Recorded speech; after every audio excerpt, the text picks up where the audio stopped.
Hey everyone, sorry for being late. Hey, Bellhound Lamp, Gian, Canada, hello. Let's go. 99991, yeah, exactly. Yeah, sorry. Sorry for being late. I was like, hey, Ferretti, yeah, I'm live right now. Sorry for being late. So Mins sent me like a fix for my model that he only realized, after he saw the when the studio that Movie Milkers is part of like released the live 2D thingy that people do for the models, showing like how they move and whatnot, and like the toggles. He realized there was like a mistake, something in like one of the hair pieces. I'm not sure which one. One part of my hair. I don't know which one they mean. I just let them communicate.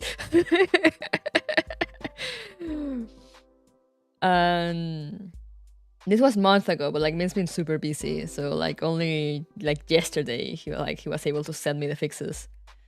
So I was like, oh, I'm just gonna take this chance, to just like shoot a message to Movie Milkers and be like, hey, like he sent me the fixes. Take a look whenever you have a chance and like tell me, how much would it be to fix it and like when you have like when are you available for it? It's not like I'm not going like fix it right now. Just like just take a look when you have a chance and like tell me when and how much. And like we'll figure it out from there. And I went to look at the time and I was like, oh, I have 10 minutes. I have enough time to, send her the files and write this short message. But I underestimated my ability to write short messages in a short time. And suddenly, I look at the time, I was still, I was still double checking the message, being like, oh, I want to make sure it doesn't sound like I'm asking her to do it like right this moment.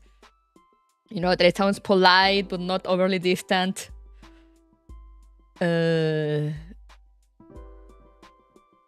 suddenly I look at the time and it was like 9:34. And I was like, oh shit.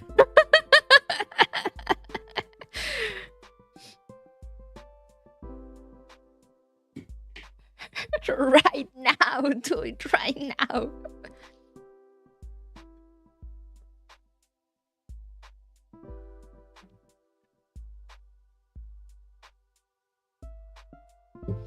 Hey, Panzer. I'm PCU and Sunni. The showcase, yeah, that's the word, thank you.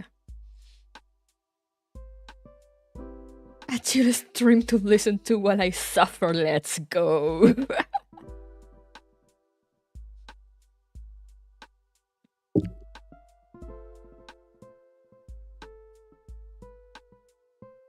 Just avoid timings in the message, that's about all I do. Yeah, no, it's just, it was just a simple message, but I always, especially with artists and stuff, when I'm requesting things, it's always hard for me to work that middle point of like, requesting for it without sounding like I'm demanding it. Yeah, gotta triple check the wording.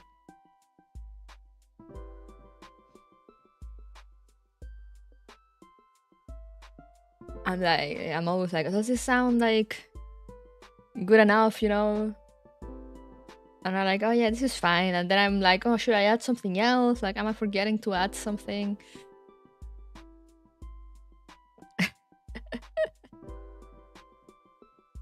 At the end, it was like, hey, yeah, sorry it took so long for this, because I asked her actually about this like months ago when Mins told me.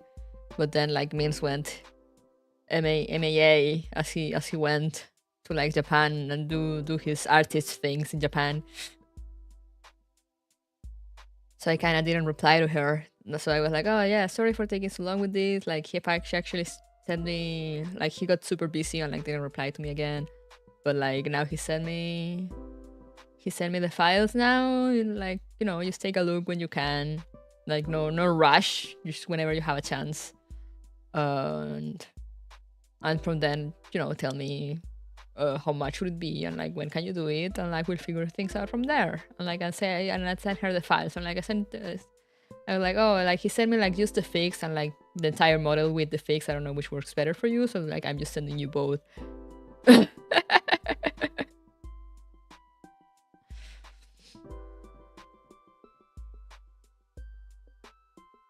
As an artist, regardless of how mildly my client asks, I always panic that I am too slow.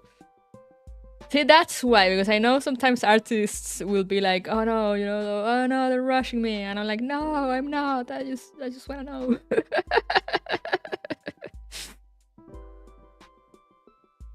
Like I only start getting more quote unquote demanding. And by demanding, I mean like maybe I will message you more often asking for updates if it's been months and you haven't sent me anything. Then I'd be like, hey, you know, what's up with this? Like, is it done? Or when can it be done? Like, do you have any update?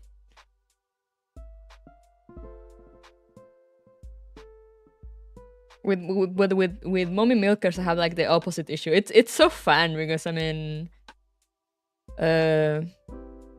props to Mans. Like I love Mans, and I love his art, and I love what he did with me, with my model.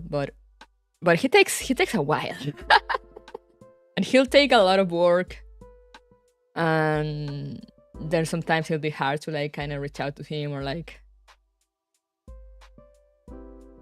Yeah, he takes a lot of work, and sometimes he has like a bit of issues with deadlines, like whose deadlines will start mashing together, and then he'll go into panic mode. While Mommy Milkers, my rigger, she's like the absolute opposite. She had like everything set in a schedule, like she's super organized. Which is why it's the opposite end of like, you know, I don't want to disturb her workflow.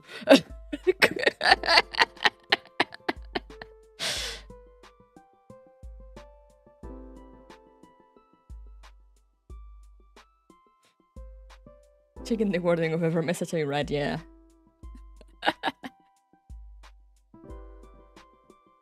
If the comics over a month due, I would probably have a heart attack at that point and die. Well, if it makes you feel better, means it still owes me a reference sheet. He was like, oh, I'll probably have it like a month after your model or something. But after the model had to be rushed a lot, I was like, oh, just take your time with the ref sheet, you know, just have it like, as long as you have it this year, I'm fine with it. And the end of 2023 came, and here we are. And he still hasn't started working on it.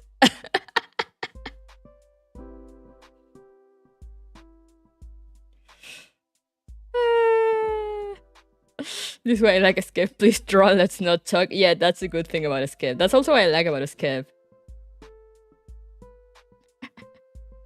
He still owes most of his kids a reference sheet. I mean, depends on if they ask for one or not. You know, like not the requesting commissioning a model does not come with a reference sheet included. I asked for one. I paid extra for it.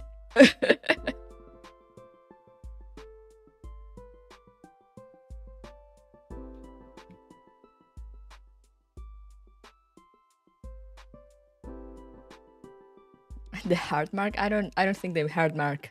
I don't think the hard mark made it.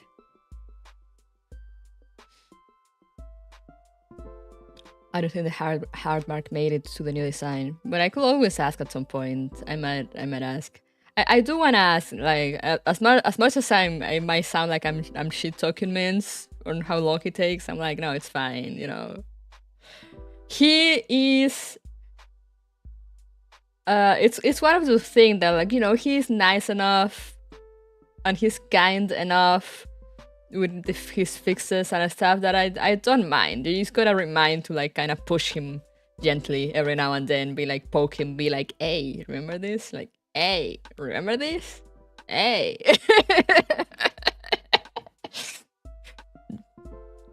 Gently poke the artist. It's quality work, exactly. So like I don't really mind that much. Like I know he's always, you know, getting busy doing other things. You know, he gets a lot of commission work from like other things, other stuff, and he's going to cons. So I'm like, it's fine, you know, I should have reminded him earlier, but honestly, I also forget. Like, I have a very skewed sense of time. And I was like, oh yeah, you know, I was like, oh, I gotta ask Mains about this. But then I saw like he was in Japan, so I was like, oh, I'm just gonna wait until like he comes back, you know, and I wanna bother him with he's there. Like I know he was there for like a con. And then I think he just took some time off, I believe. But when I saw that he returned and, you know, he started streaming again, I was like, oh, I should probably ask him. And then I kept forgetting until like 2 weeks ago or something. And I was like, oh yeah, I should probably ask him about this, remind him. I'm like, he probably forgot. Hey, Pinuti. He probably forgot by now. So I was like, hey man, remember this? Remember you told me something? It's funny also because for the fix, he was the one to reach out to me and be like, hey.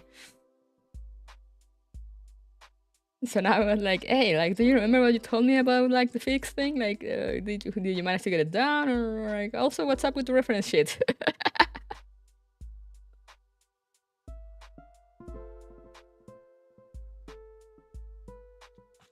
But yeah, I will definitely work with mains again. Just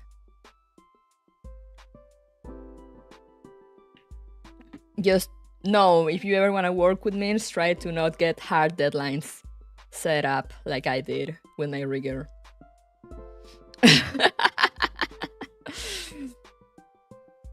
Or like at least wait until he actually starts work on it before like going for other deadlines. I've learned my lesson. So next time I commission him, as I said, I do plan on commissioning him again at some point when I have the money to get probably another outfit. And I was gonna say like maybe I'll do something that includes like some weird body markings because I do like that idea also. I do like that idea a lot.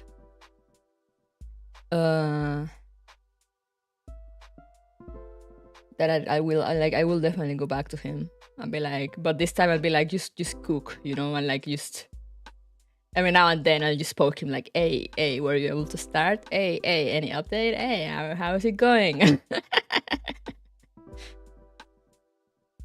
And then when it's done, then I'll go to the rigger and be like, hey.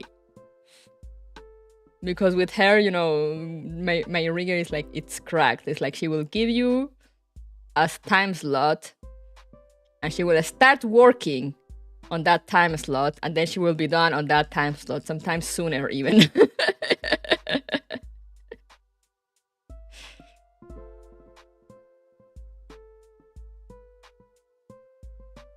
Mirskrab will be at all. Kaya will push him.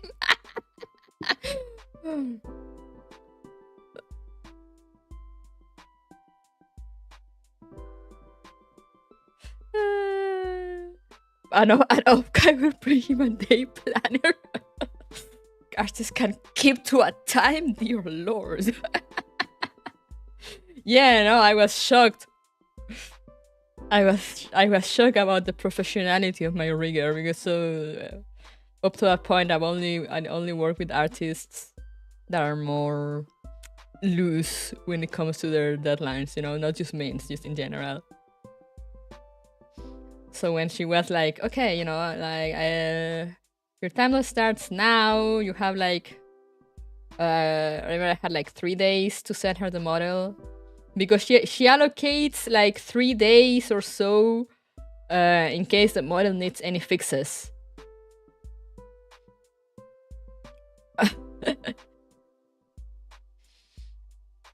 And then she was like, after that time, you know, you can send me the model on the last day, but then I won't have time. You won't have time to get any fixes done because I will need to start working on the rigging. And she did that. She started working on the rigging. And she takes like, I think it's like 2 weeks. She allocates 2 weeks, I believe, for each like rigging work. And she was done in like 5 days. I was like, holy shit.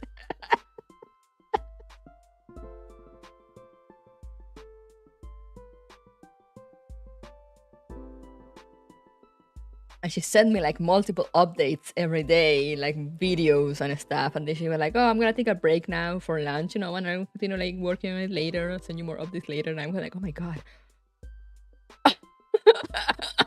what is this experience?" Multiple a day, yeah. And she will tell me like, "Oh, like I'm done with the work this morning. I'm gonna take my uh, I'm going for lunch now, and I'll continue later. I'll send you more updates later." And she will send me more updates afterwards. And I was gonna be like, "Holy shit, what is this workflow?" Like, oh my god.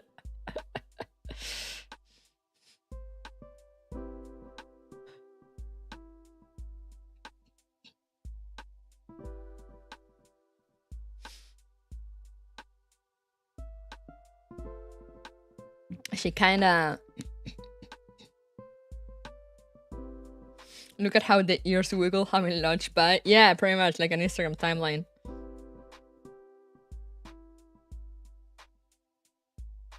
She provides peace of mind free of charge, for real, for real.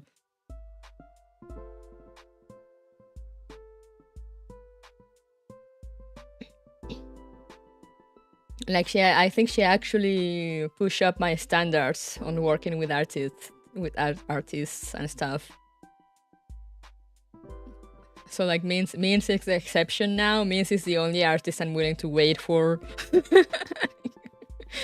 If any artist pulls what he does to me now, I'll just be like, okay, I'm never working with you again.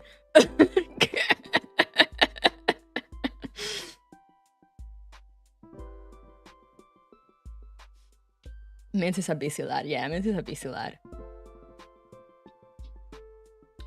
I'm like, on one hand, I'm like, this should not excuse, that should not excuse his lace. But on the other hand, his art, man.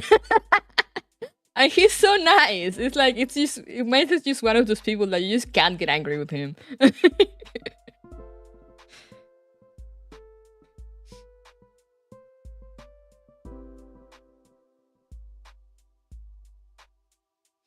So I'm like, it's okay, Meins. It's okay, Meins. Work. And he's always like working and doing things.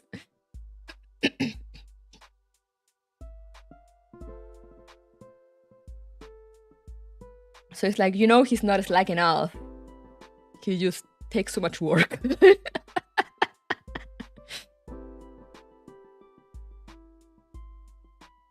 So, it's one of those special cases.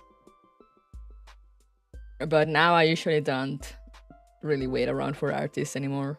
Or like I'll do the first time around, but like if you take too long, then I'll be like, okay, no, I'm moving on to someone else.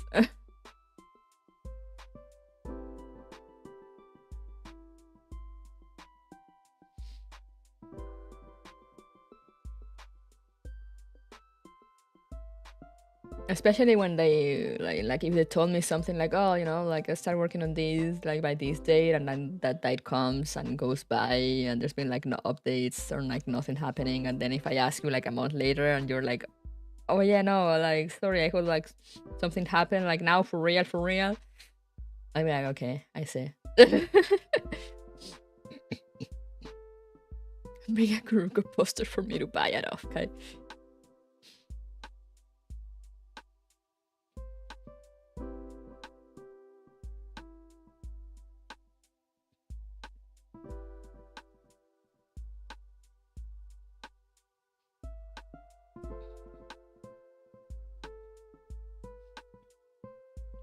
I'd like to request like something as merch from Meins at some point.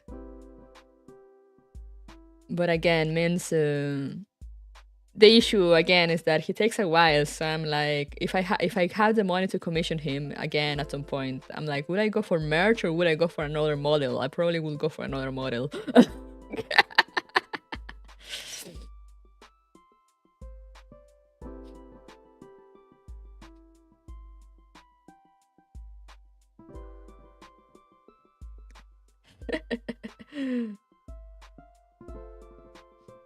It's not like my friend.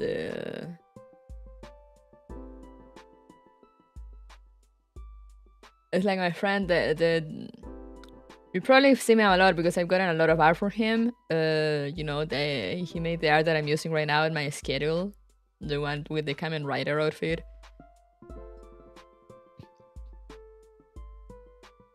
I'm commissioning him a lot, so you're gonna be a lot. You're gonna see. I hope you like his art style, but because that's all you're gonna see for a while.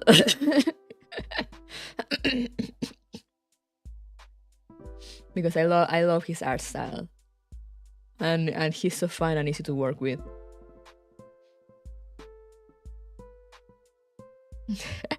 Oh no, the horror. I'm gonna subject you guys to good art. Oh no.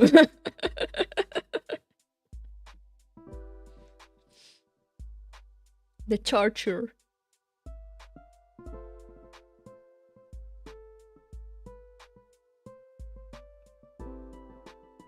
Hello, Mango Tango. And good morning, baguettes. Oh no, only good art, the humanity.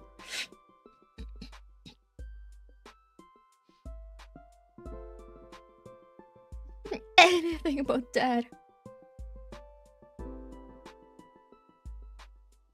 But yeah, I actually joined his coffee membership, so I get art from him like every month. He's been busy this past few months, so I was like, so I have the ability to request more expensive stuff from you, and you're not like backlogged with like owing me like 3 commissions. Because I joined back in January, I was like, what if like every time you get busy or whatever, or, like you owe me stuff? What if you just like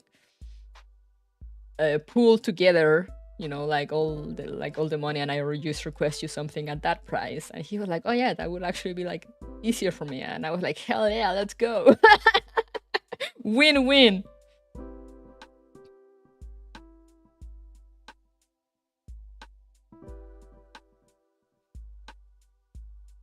Instead of skipping 1 hour ahead, I got one insomnia. No!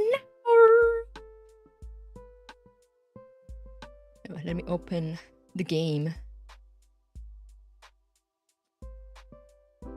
And it just for the Sanctifier scare, or will it be a surprise? It will probably be a surprise because I have no idea. This is what I like. I tend to be bad at coming out with like outfits or poses, which is why I like artists that I can just be like, just draw these, just try my character, like, maybe in these clothes or something, and then like go wild.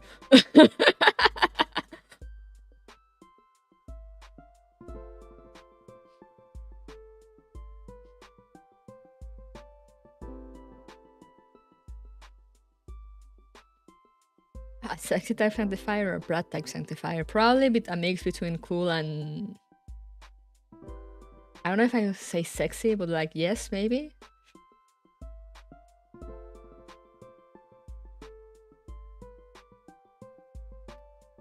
Here's money, make me cute / sexy / cool / awesome. Yeah, exactly. That's basically how I work when I commission people. Have money, make art. Have money, have reference, make art.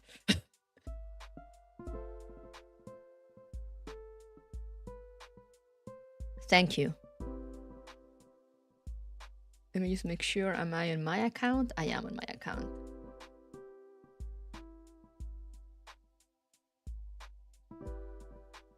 No, or lack of instruction from clients is well hard to work with, to say the least. Yeah, no, I know. I know for some artists it's like really hard. Which is why I usually try to look for artists that are okay with it. Because otherwise it'll just be like a bunch of like, I don't know what to do. I don't know. Unless, again, if I want like every now and then I'll be like, okay, I want like something specific, like give me this.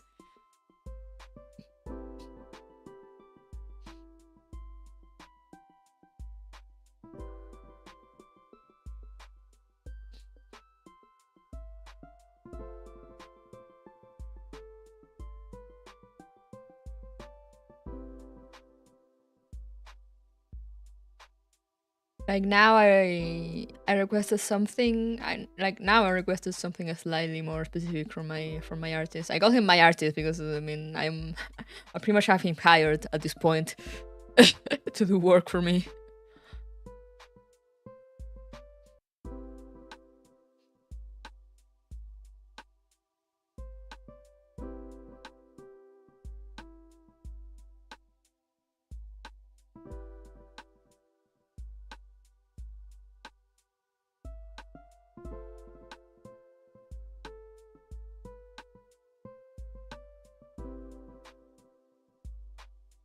And yeah, how come you guys all agree on the brat?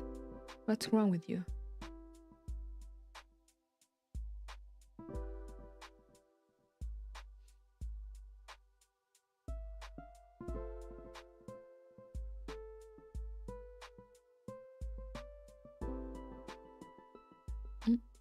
Okay, I think I grabbed everything. What's wrong with Brad? Brad, shut up.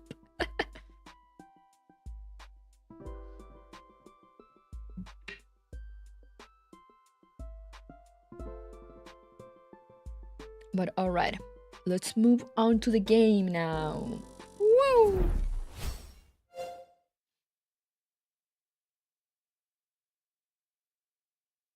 I forgot to change the thing. Woo!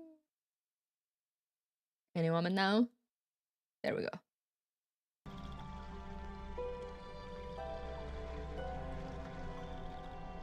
Okay, now the audio is working good. I don't know why it wasn't working properly for Honkai.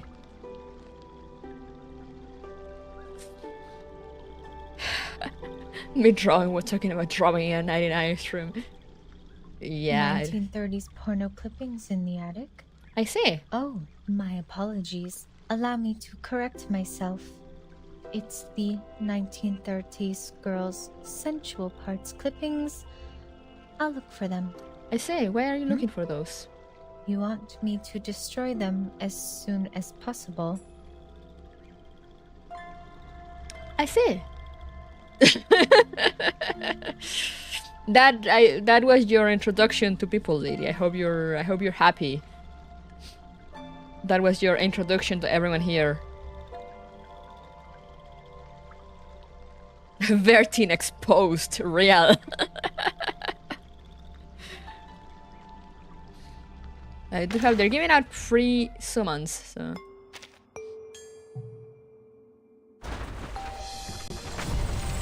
Whoa! A bunch of nothing.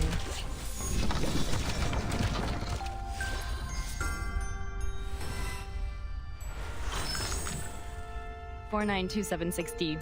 Oh, it's just tighter again. 86E.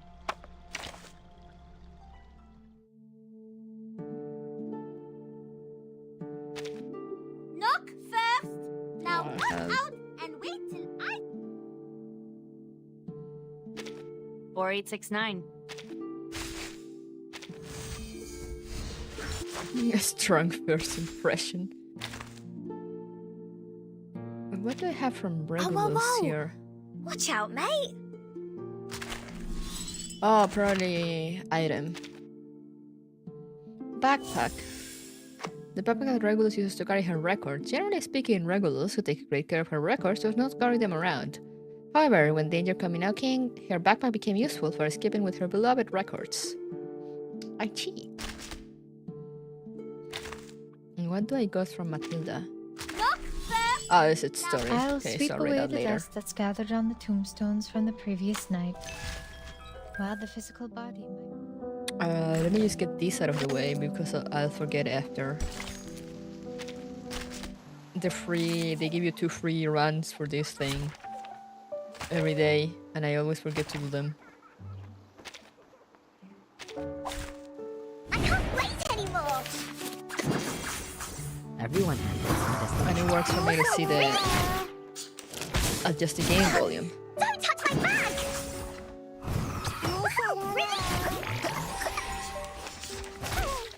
Okay, I think it's good there. Everyone has a destination.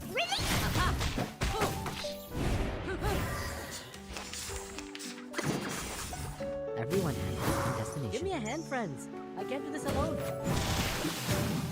I know you're tighter. I watch Stains Gate Real. Peace and love.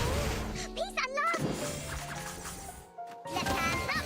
Now right hand up. I said hello. In it for the daily battle pass quest. Oh, dude, you assume I look at the battle pass quests. That's the issue. That's the problem. I do not look at the quests. I just do a stuff and have it completed. Have it be completed by me doing stuff. I don't know why the chipmunk voice on that makes me giggle. Yeah, it makes me giggle too. I love listening to the replays.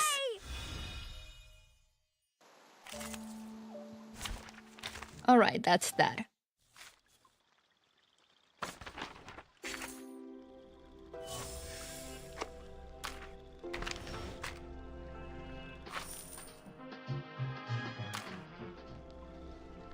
Now it's time. Oh, I haven't been doing this. Oops. Oops.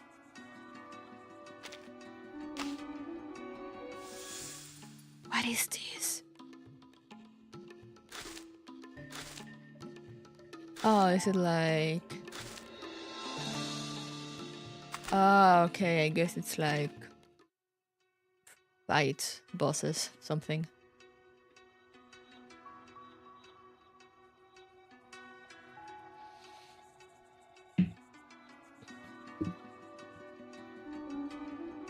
Well, yeah, so here we are, chapter 5. I showed you the trailers, guys, last time. Basically, I don't know why, I guess we're gonna see how, but Bertin and people and co wash up on an island. And they're like, oh yeah, it's 2007. And Bertin was like, what? Because supposedly time started going back starting 1999. So like, how could it be 2007, you know? So I guess we're gonna see. And also these people do everything on numbers, so numbers, I guess. Which is why I titled the stream like, what do the numbers mean? Like, this girl is called 37 and this guy is called, his name's 6? I think his name was 6. So we went back to the future, pretty much, yeah.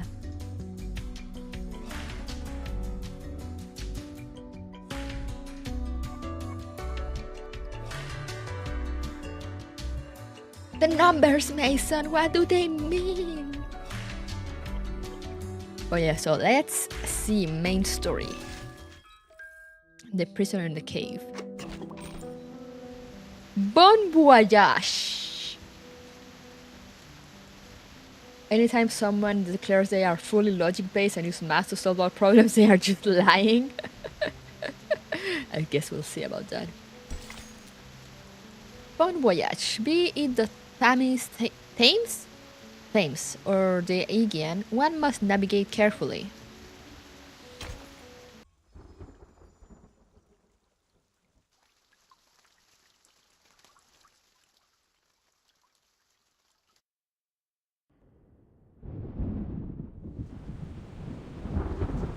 Hold tight!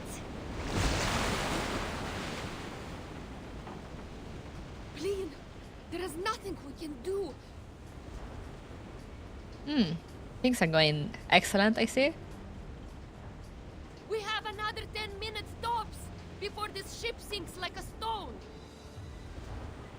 60% of the left cabin has been flooded, as well as 75% of the right cabin. Thank you for the numbers, Sonero. Now, what do you plan to do about that? The ship cannot survive such a ferocious storm. Timekeeper, we should get ready for evacuation. Why are you so cold? Prepare the teleport soft disk. Wait, what are you talking about? Are we going to abandon the ship? I'm so sorry, Regulus. These are just some breezes and ripples. Won't last longer than a blink of an eye. Just hold on to the wheel and we'll... Here comes a big wave. That sounds like the turbine just cracked. Great. So only 2 minutes left. A true captain will never abandon her ship. Alright, bye, Regulus. I've sworn to live and die with Rockin' Apple, the second of its name. The second of its name. Then why is it the second? Ooh! We don't talk about that, Lilia.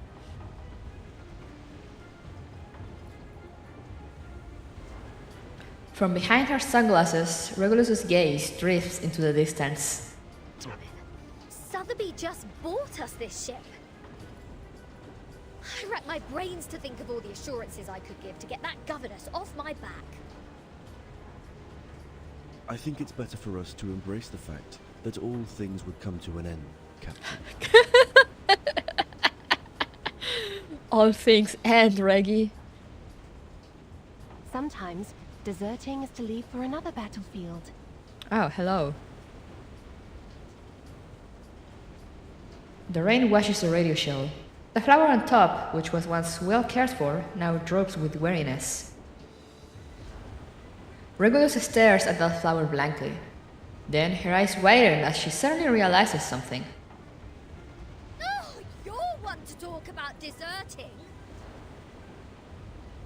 If it wasn't for you, we wouldn't have ended up like this in the middle of the... Timekeeper, we have an emergency. The teleport soft disk can't be activated. Oh, now. I've tried other contingency teleport incantations, but none of them worked in this area. Neither did the communicator. It's as if something is jamming the signal. I see. I have a question for you, Sanato. Please, Timekeeper. They're so calm. In the field mission evacuation instructions, apart from the part about asking the Timekeeper for help, is there anyone else we can reach out to for rescue? Seriously, Vertian.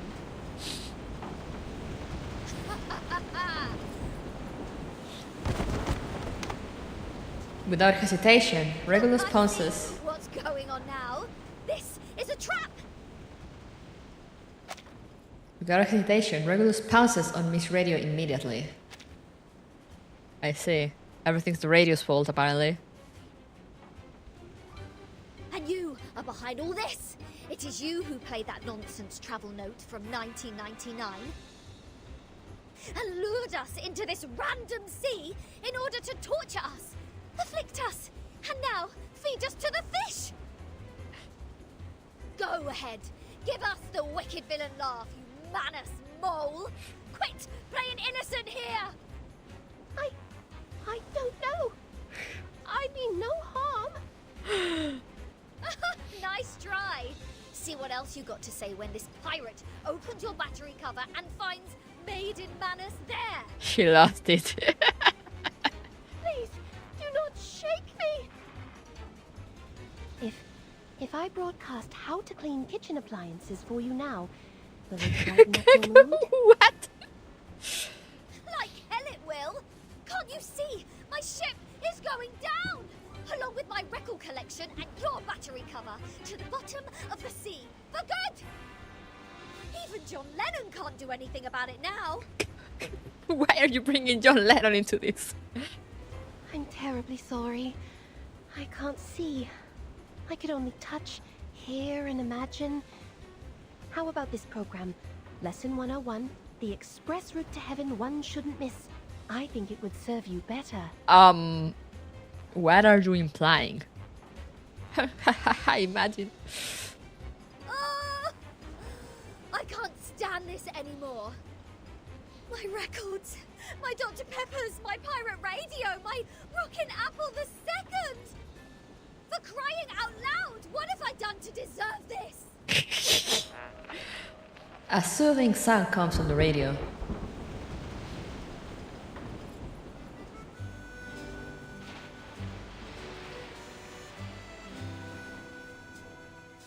Well, she did try her best to pick the music. Though no one is in the mood, I think this piece is not bad. As to Regulus's question,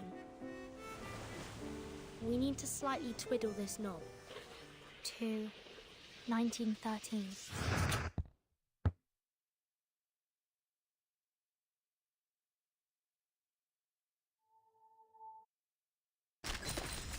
What?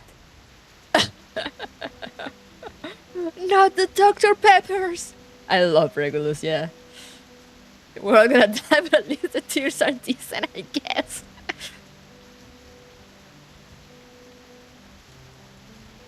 Martin really said, at least the music is good.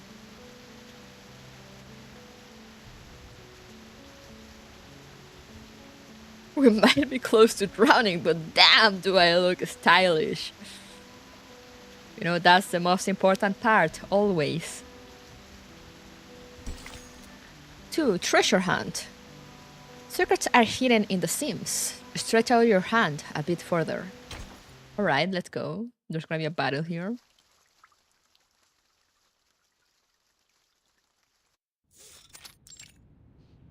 Joint committee. This is the official letter of appointment from the Foundation. Congratulations, Burton. After the long evaluation period and the re-examination, the Storm Reformation, Manpower, and Discipline has been officially approved by the PAC's Security Council. Woo! Team Timekeeper is now a legitimate, independent department. Woo! You are now granted a more flexible autonomy and independent budget. Independent budget? They've been waiting in the suitcase for this document for far too long. What was that? Did you say budget? Of course. Hey yo, we got cash!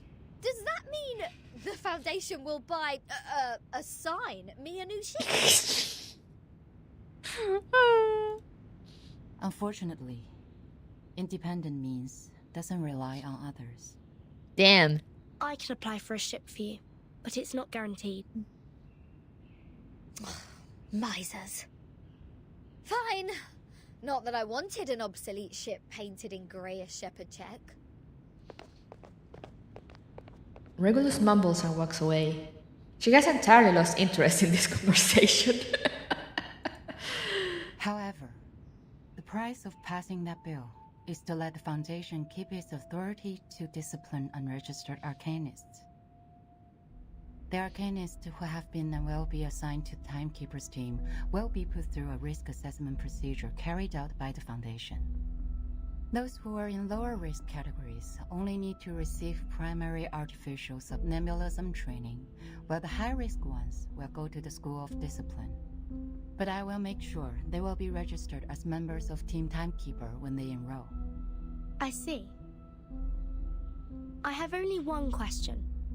Are you still our point of contact for the Foundation, Madam Z? Yes, of course. Then I have no further questions. A smile breaks on Madame C's lip. Meanwhile, Team Timekeeper can apply for secondment from the Foundation, Laplace, and Zeno if necessary. You can check this file for more details. Her defense, if I thought I could have a ship and then had that strip away, I too will be distraught. Missy hands over a supplemental clause of considerable thickness. Fortunately, there are other things in more dire need of being checked for now. What's your mission? It stays the same. Keep investigating the storm and Manus Vindictae. You can make your own plans of action. The Foundation only needs a monthly report on the result. You're the first in command, Burton.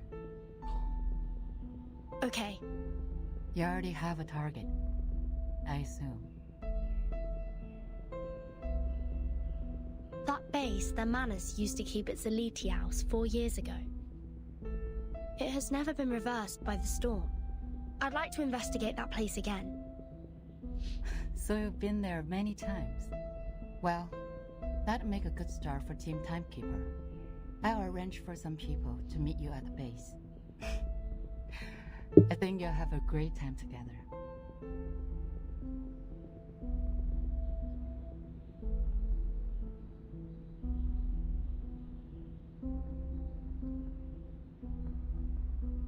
Sorry, I'm trying to see if I can adjust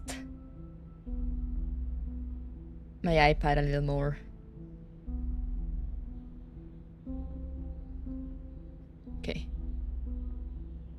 Team Timekeeper, let's go!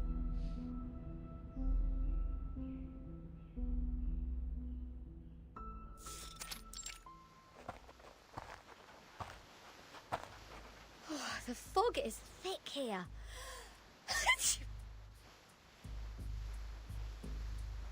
The mist hangs heavy in the valley, and the temperature is somewhat uncomfortable for those accustomed to the suitcase. It used to be the nest of a Litiaus, a kind of creature resting in valleys with abundant water resources. What's more, it's winter now. The leaves are indeed covered with a thin skin of frost. Regulus clicks her tongue and eyes the fog-shrouded gate of Sina. So, why do I have to be the errand girl? The Foundation wasn't even planning to give me a ship. Miss Sinetto is going through the procedures in the headquarters to transfer herself to Team Timekeeper. Mustruvis and Sotheby are on a break, for they have spent much time and energy clearing the woods and repairing the Foundation square. Miss Lilia has been given an administrative penalty because she broke into the rehabilitation center not long ago. This leads us to the current situation, where only the captain and this apple are able to act freely. What? What? So in the end, was I, the renowned rocking pirate, the only one who didn't cause any damage to the Foundation buildings? Some pirate you are, Regulus. Ugh! I have never felt so humiliated in my life! You're not planning on destroying this place now, are you, Regulus? Are you, Regulus? No. Huh? Hey, see who's here? Lilia and a stranger. Pirating has hard work. Next to the rusty iron door, Lilia squats on her hunkers, looking extremely bored. What took you so long? Fell into a gutter? A graceful stranger is standing next to her. Hello, Timekeeper. Whomst are you? I mean, I have you, but I've never actually looked at you. My name is Moisson. My employee ID is SF27602191908238X. I believe Madam Z has told you about me. Oh no, she's like Soneto. She remembers her entire employee ID. I am now an official member of your team. Quasso! Miss Morson, welcome to the team. Madam Z said you're an excellent tutor in Arcanum. She's too kind to say so. In fact, I have a lot to learn from you. Also, thank you for taking good care of Miss Sotheby. Hold on, you know Sotheby? According to Madam Z, Miss Morzan used to be Sotheby's private teacher. Ah. What happened to the druid? Oh, she's on break. Because she had to fix all the growing a forest in the middle of a building thing. So now she's taking a rest. It is a long story. Let Miss Lilia give us an introduction to the base first. As the field operator, she knows this place better. Miss Moisson smiles towards the flying witch beside her, who has started to yawn. Someone clearly has grown tired of this humdrum small talk. After I got promoted and transferred to the headquarters, those exciting outbound missions have been removed from my schedule. In short, although it's called the base, the only place unaffected by the storm is the narrow, 20-meter-long corridor, no larger than a hunter's lodge. My former fellows had already searched this place from top to bottom. Those Laplace dudes had even sent in their lapdogs to search here inch by inch. Found nothing but some excrement of the Alitius and the dog's own poop. There might be some clues that are invisible. Regulus is a specialist in optical arcane skills. Maybe she can find something. A specialist? Well, I'll take that as a compliment. Ah, Regulus. But for the record, compared to searching, hiding treasures is more of a pirate's lot. Yo, doggy doo-doo, time to investigate. And by break, you mean an actual break or a break at the back of the bar? No, they're taking a break. They said they're taking a break. Rubies and Sotheby are on a break.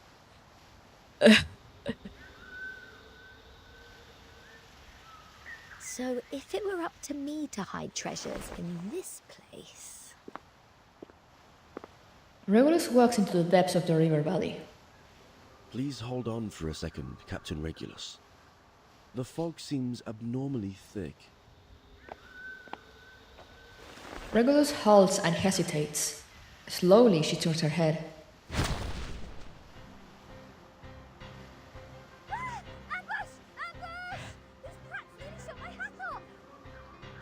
Not the hat. You, they hit the jackpot right away. There shouldn't be any ambush in this place. Easy, Ms. Regulus. Please carefully retreat to my side. Miss Timekeeper, please cover us. Our attackers, everyone be careful. Let's go.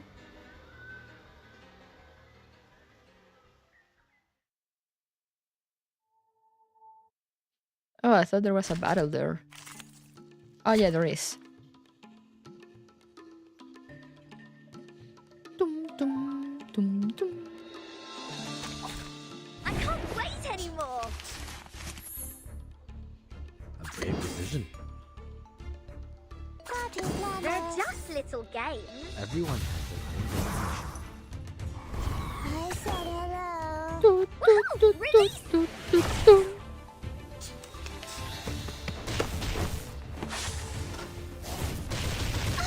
Ouch! How dare you!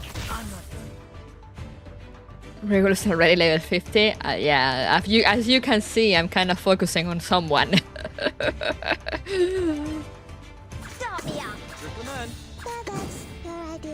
I'm like, oh, I should level up other characters, you know. Gives everything to Regulus.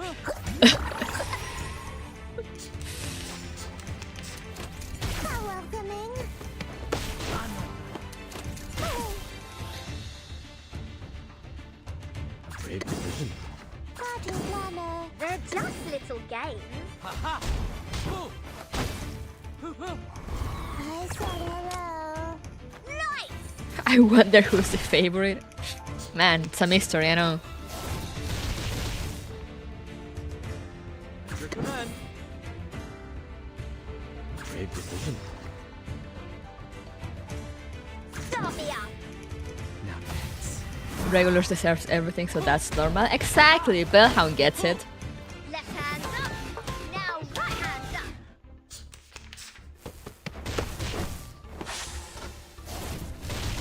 Oh.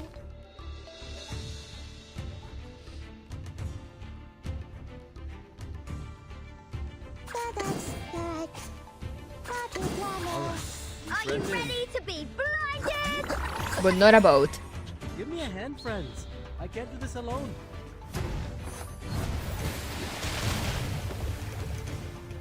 Are you ready to shake? Who are the guys in the spacesuits? Don't ask questions. Woohoo! Release! They're just enemies. They need to die. That's all you need to know. Start me up. Brave decision. That's your idea. Nice! Hold on to that. Break it. Break it. I will pray for you. Woohoo! Sorry. Ever play SMT Strange Journey? No.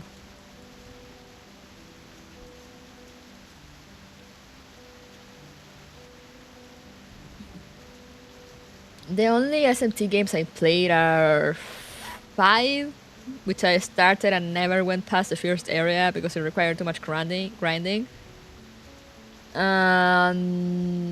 Devil Survivor. Treasure box.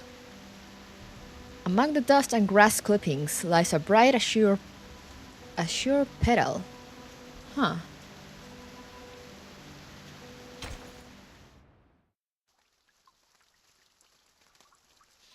First-person dungeon crawler, probably not Kuruku's thing. I mean, I'm not opposed to dungeon crawlers. Hold on. I'm just not big on the grind. You know, having to grind for hours and level up things just so you can progress story. Unless it can be done like quickly, like in some gachas, which is why sometimes when gachas start requiring too much grinding, I'm like, yeah. Which is why it takes me forever to level up my characters and stuff in Genshin, because it's manually, you know, you have to go do the things and fight the enemies. While most gachas I play, I can just sort of auto most of it. It was a misunderstanding, Timekeeper. We attacked to defend ourselves. We are not the enemy. What are you doing here? The looming figures from the other side of the fog have their hands high in the air. We are the investigators from the Foundation. These are our IDs. Miss Mosan carefully takes their IDs and nods her head. The base has been deserted long ago, right? What's the purpose of the investigation now? Yeah. The outside world has been reversed to 1913. We are here to collect the lost scientific devices from the 1970s. Science and technologies are regressing rapidly due to the storm. Those old devices, which used to be outdated, have become valuable to us. Makes sense, I guess. I see. Do you mind us investigating this place? It won't be long. Sure. We are glad to give you a hand if you need it, Timekeeper. Good. I have some questions about the base, and I wonder if you may help. She quickly starts talking to the investigators, as if they had been long acquainted. So it was just a mistake. Back to treasure hunting now?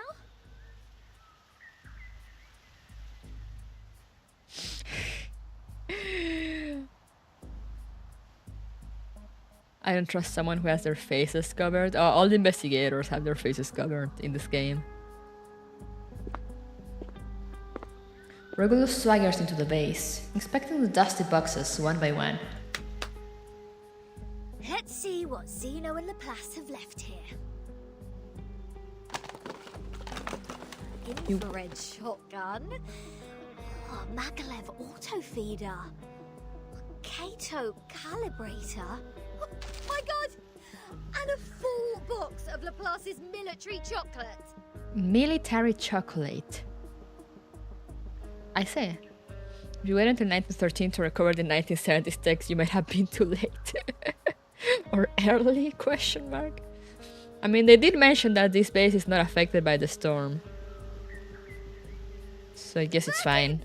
Come check it out! This is all good stuff. Solid MREs. Solid! Ahem. This pirate with a heart of gold wouldn't mind tasting it for you. Thank you, Regulus. I don't mean to rain on your parade, but even dogs won't eat those things. It makes Alitia's excrement smell better in comparison. That being said, to the best of this apple's knowledge, canine animals shouldn't have consumed any food which contains theobromine anyhow. Then can I have it or not? Oh, Regulus. There is nothing to be worried about, since the captain is not an animal of the Canidae family. Well said, as befits the first mate of mine. Regulus happily lifts a small supply box that is placed on the chocolates. Wait a second, Regulus. Show me the thing in your arms. Is there any good chocolate MRAs? I don't know, is there? Why? What do you want? Feel like my chocolate now? No, the supply box. It has my name on it. Ah. Regulus lets out a gasp, and the wooden box in her hand lurches forward. Wow, true. Are there any other Vertin in the Foundation? As far as I know, no one is called by that name but me. Lilia squints her eyes and knocks at the solid edge of the box. Looks like an ordinary wooden box. But these ordinary boxes are always the most dangerous. Not far away from them, Miss Mosan is still talking to the investigators and hasn't noticed what is happening here. So, turns out we did find something useful in this treasure hunt.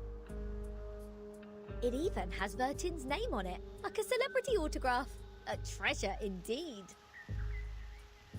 Regulus, wait, don't... No one can stop a pirate from opening her fresh trophy! Regulus immediately opens the box. Oh, it's the radio. Her first glimpse is of a blue flower that stands out in the surroundings. Then she hears a bizarre static noise.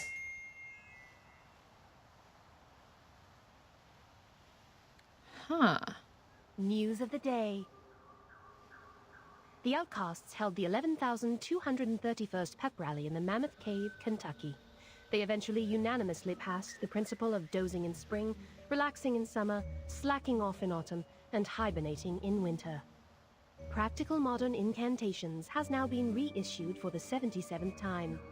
We are now at the end of the 20th century. This book still remains the #1 book on the list of most regretful purchase on Classic Score by The New Yorker. What? Biographer Erd has recently published her latest travel notes, Roaming in a Peyron, which has started a new round of craze for traveling in the Aegean Sea region. The chief editor of The Voice of the Millennium strongly recommends this book, praising it to be the literary reproduction of the romantic, elegant, and classical dreams, a glimpse at the golden era. Among them, criticisms abound. The Babylonian Review issued a warning that the author's observation of the Apollo star was fatally inaccurate. Huh. Self-driving tourists can easily get lost in the Gorgon Current backwash if they do not correct their direction by 3.14 degrees on the Ford Sextant Model T. Time for late night news. What? Yeah, same, Bertin. What? End of the 20th century. Voice of the Millennium. Is this radio broadcasting news in 1999?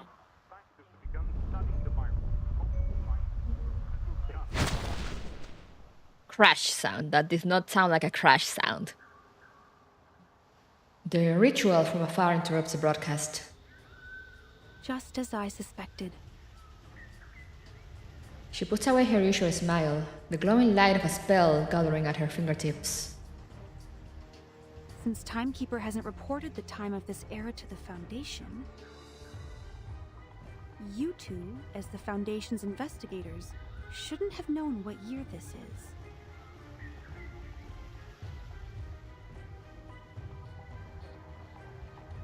Oh, so they literally don't know until Vertin tells them. That's why they call her Timekeeper. In front of her, the fog parts, revealing two familiar figures.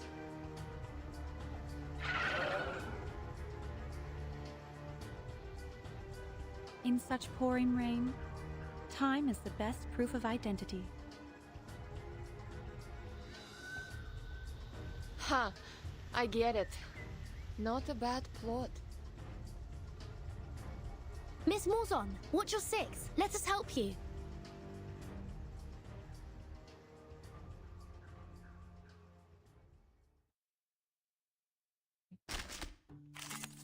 What? They were sus. It turns out that they were sus.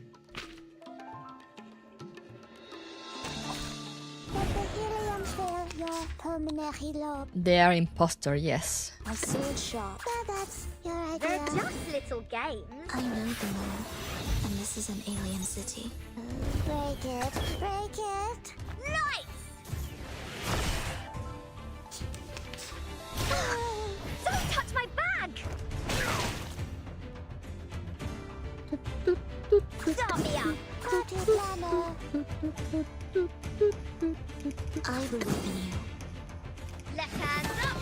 Now Imagine a whole company constantly asking you what time is it. Yeah. How welcoming! Huh. My sword sharp. I believe in you. My sword sharp. So long lives this, and this gives power to thee. Sempre caro mi fu quest'ermo cole. Premia sereno intenso ad infinito. The world I have never seen before. They're just little games. Start me up. Each moment, now night.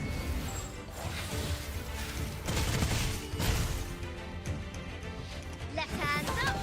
Now right hand up. Woohoo! Release!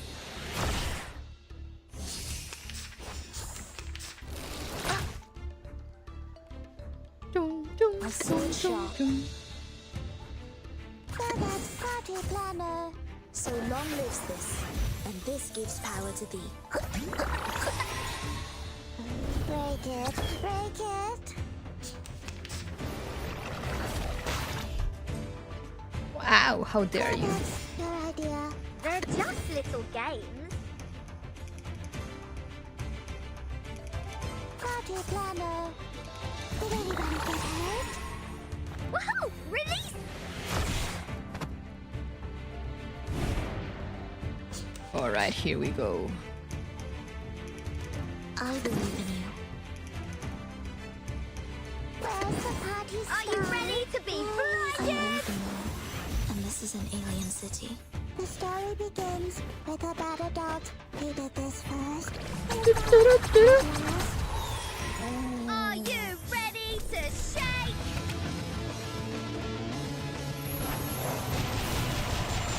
Woohoo! Release!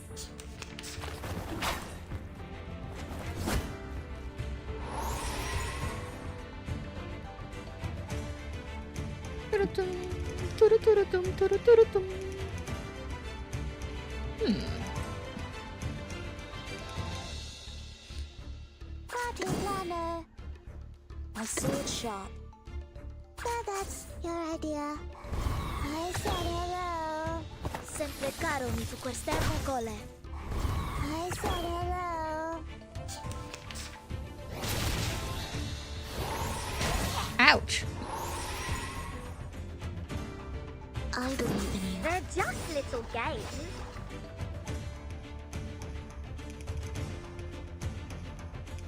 Everybody, let me see your I hands believe in up. you.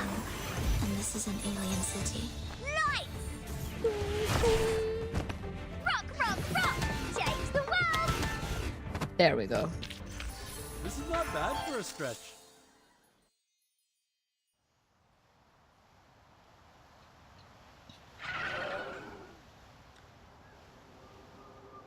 When the fog is clear, the enemies are gone. There's nothing else to be seen in the valley except for the supply boxes scattered on the ground. Didn't expect them to be clever enough to disguise themselves as a Foundation's investigators. They sure have learnt a thing or two. The era of 1929 only lasted for 2 days. The frequent change of time muddles work and responsibilities in the Foundation, which in turn caused some chaos within it. Luckily, Miss Morzon noticed the signs of it at the beginning. Timekeeper, please take a look at this box. I'm afraid this is what they came here for.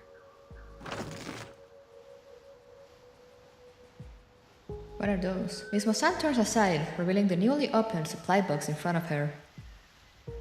Unlike the long-abandoned Laplace instruments, it is not yet soaked by the rain and mist here.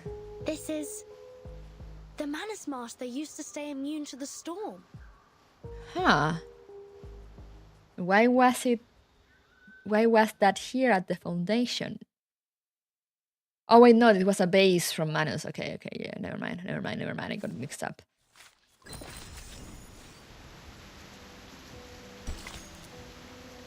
And now we're gonna see why we're at the boat.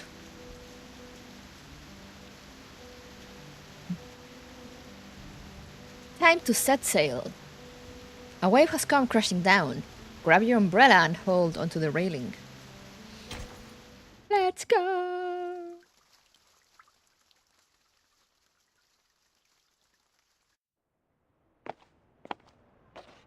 I will explain all of these as briefly as possible. Good news. The analysis report on the mask you submitted to the Scientific Computing Center is now available, Timekeeper. We found the same component in it as the raindrop from the storm. Huh. This is a component named asymmetrical nuclide R by the Scientific Computing Center. Its name comes from the bifurcation structure it presents under the Arcanum imaging. The Scientific Computing Center has also run some tests on the samples of the raindrops you previously submitted. After removing all water, mud, human hair, and dandruff within, the remaining unanalyzable component is what we called asymmetrical nuclide R. Huh. What a familiar name. Yes. As an expedient, she borrowed the first half of it to make up the answer to the 3 questions. Mesmer Jr. doesn't pay attention to her murmuring. But it disappeared right away, and we only have a photo of it. Fortunately, we extracted the stable form of it from the Mana's mask. It might be the key to staying immune to the storm. Does that mean it'll be possible for the Scientific Computing Center to develop protective gears which are immune to the storm? Like the Mana Stars? Hey, Senna, hello! Welcome! Welcome! I play a lot of gacha games here, but I'm mainly story focused. But yeah, welcome. Hope you enjoyed your stay. Seems to be so. A credit to you. The whole center is crazy about it, and I am responsible for passing along the good news on behalf of my fatigued colleagues, who stayed up all night and suffered from neurasthenia. Okay, and why are you telling me this? Mesmer passes them a heavy leather box. We need more samples. Ah, okay. This is a sampling device for asymmetrical nuclide R. It's the one and only. The manual is in the interlayer. I'll be careful. Thank you, Mesmer. Don't be. I'm just delivering this for someone else. This is the first time she has seen her since waking up. How do you feel now? I'm sorry about what happened in the rehab center. How do Mesmer clothes work? Magic, probably. I'm good. It just helped me further verify some factual information about Arcanists. It's just... I thought you weren't one of them, Vertin. What do you mean by one of them? Mesmer adjusts her cufflinks and quickly walks away. At the same time, the first assistant rushes from the other side of the corridor.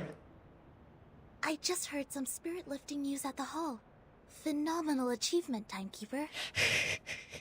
I love the way she talks. Sonetta's face brightens with sheer delight. She has changed back into her familiar attire. It's a tremendous breakthrough in our fight with Manus Vindictae. Everyone at the headquarters is cheering. Although, I don't know what this component really is. Is it a kind of ritual?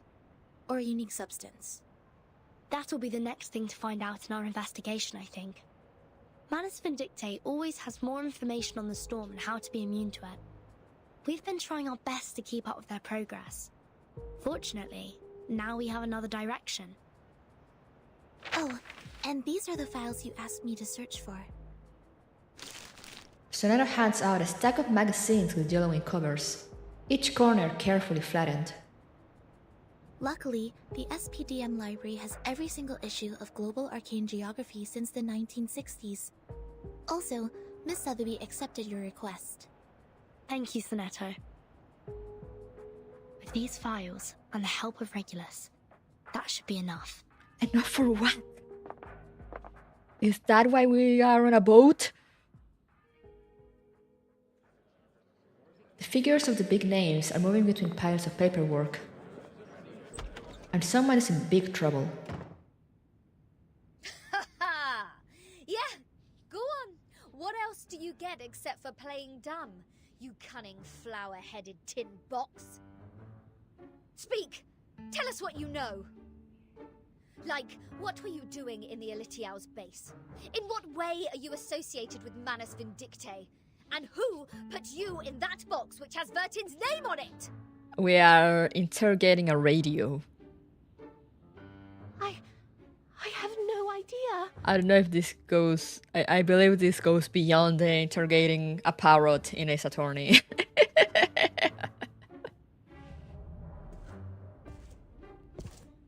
The rocking pirate advances while her hostage slowly retreats. Till she knocks into someone more callous. And those ridiculous radio programs. End of the 20th century. Voice of the Millennium and roaming in a Pyren. Don't waste our time. Otherwise, we have no choice but bathe you with this bottle of vodka. Don't waste vodka like that. Jeez, do you really mean that? Anything less cruel?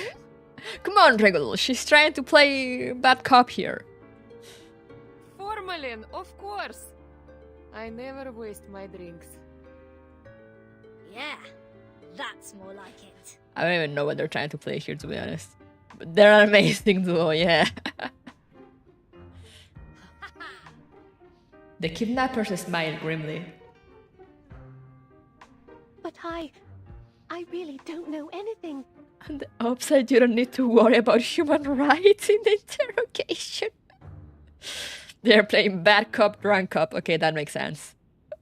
I'm just the receiver of signals. Please believe me. When I woke up, I was already in that box. This interrogation won't get us anywhere. Laplace didn't detect any unusual arcane marks on her. But she was there with those Manus pawns in that base. Say anything you want, she will still be a solid suspect. Yes, I understand what you mean. But for now, the evidence can't support our speculation. A field trip may be helpful, I guess. I guess. What's your plan? Will you come with me? I've informed Madame Z. This will be the first official field mission of our team. Sotheby and Druvis are still on leave. They will not take part in this action. Hey, Boba T! Hello! While Miss Morzon will stay put in the Foundation's headquarters as our contact. Wait, a field mission? Didn't we just come back from that Elitiao base? Besides, where is this field? Why the silence? The Apollo star we just heard about means the sun. The Ford Sextant Model T is an arcane device produced in the early 19th century. The Scientific Computing Center has one of those as a part of their collection. The Gorgon current is mostly created in the Aegean Sea, near the Balkan Peninsula. I remembered an Arcanum magazine in the 1970s had a detailed article about this and introduced the circulating current. I read it in the periodical room in SPDM. The current will be flowing backwards every time the Earth is at aphelion and perihelion. This is also known as the current reversal. What? Vertin, those are a lot of words you are saying. Which is on the 3rd day of January and July this year. And the time in the outside world is...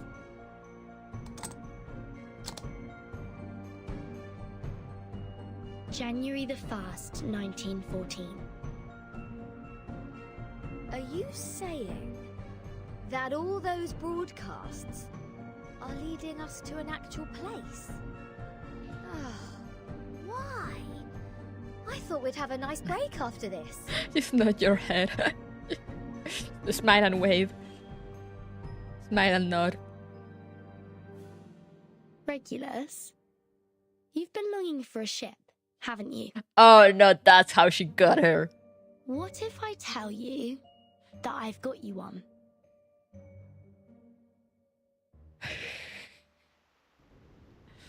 Now, hold on a second. Hold on a second. The Regulus neurons activated after hearing ship. Yeah. Come to think of it, it wasn't the flower-headed radio thingy who tricked me into the Aegean Sea. It was Vertin. Watch out! The big waves! Splush! This is enough! Wait, Lilia! Are you sure about taking off in such stormy weather? The This isn't a normal storm. Something is attacking us from the ocean. I need to pull it out. You guys go study that whatever instruction right now. The Red 38 rocket takes off and speeds across the sky like a shooting star. Haha, I finally got you. Damn bastard. It's my turn.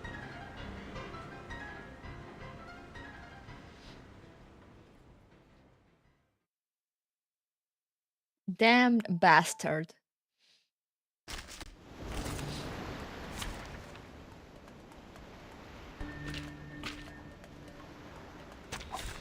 I can't wait anymore. Why censor Dan?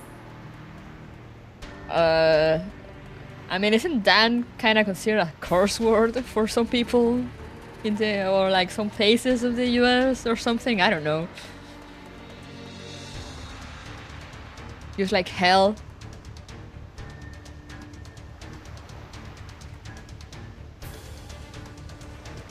I only know this because I saw a short of Sayu saying how he got in trouble back in school for saying hell.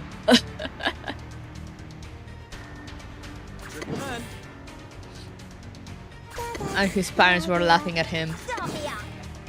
Everyone Break it, break it. Nice! That was a fun story, yeah.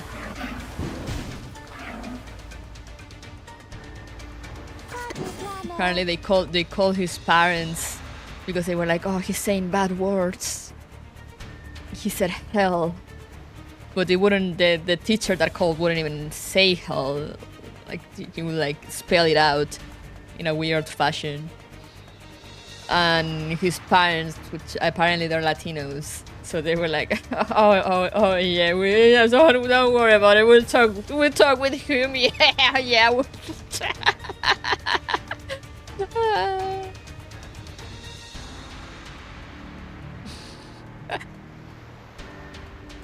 They're just little games. HE double hockey sticks, yeah. Release! Alright, Senna, thank you for dropping by. What's Senna saying? Oh yeah, like, but I think that's been the only instance of like them not censoring something, which made it like extra shocking because it was Sonero.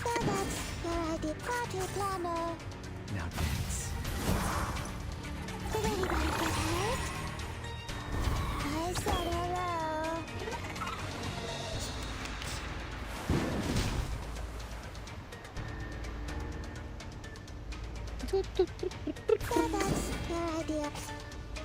Where's the party star? The party planner. Sonero sweared? Yeah. And it was not censored. Hold on. Back in chapter 3.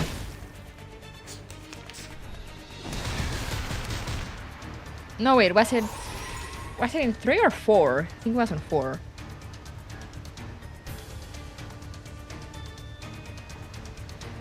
Start me up. Here come in. That's your idea. Left hand up. Now right hand up. Ha-ha! Move! Did anybody get hurt?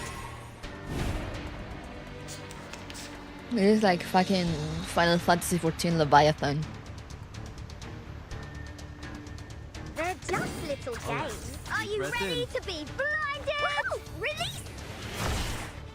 Yeah, during the debate with some Get nerds. this alone. Because he was reading... She was reading something. We're going to tell a little background about like Schneider and how she tried to request help from the Foundation.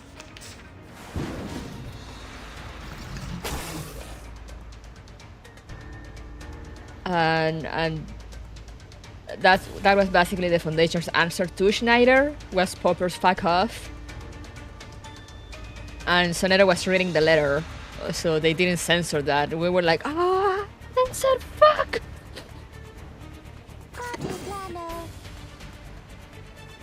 You can't censor card documents. They're just little games. See? But yeah, they censored the text but not the voice. It was very funny. Hold on to that. Yeah, that's also when she verbally exterminated a man and got scouted. Pray for you. Sorry. Chapter 4 was great.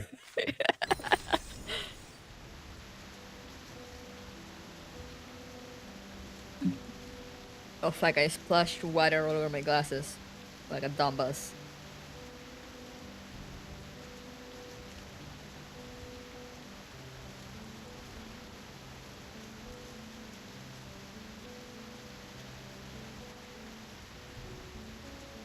I wish you could go just straight to the line and listen to it. I mean, we probably can. It's part 18? Is it,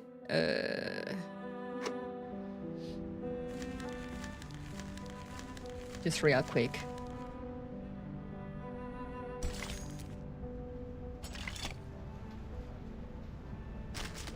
Wait, there's a way to watch the story, isn't there?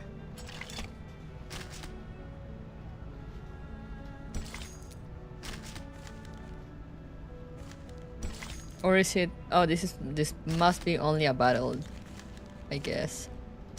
If it doesn't have a... Because usually they have a thing to like read the story again. I'm pretty sure. I believe. Yeah.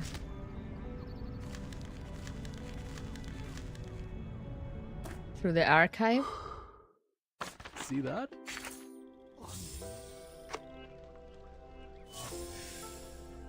Woo! Oh look, I have so many things here.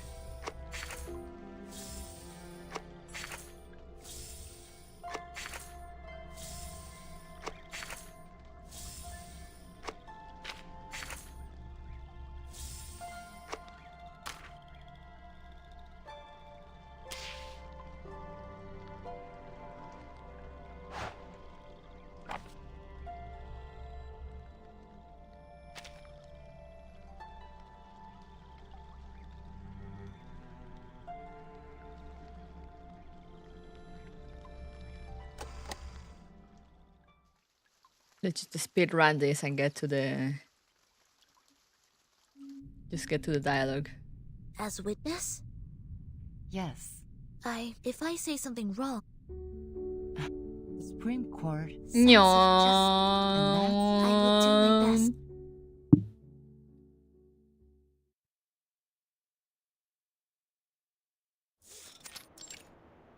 Call the wit. May the sinner We then why I then could you I am more importantly what if this what I would Mr. Set silent. I can't She bear starts to see. fighting this dude. Sonetto is an do you I have no objection, madam. please the debate 3 do you have The debate is actually a stage. Schneider, a friend we met, she once chose to join, but instead of offering any solution, I found this letter in her suit pocket. It had a small line written on it. Poppers, fuck off. There it is.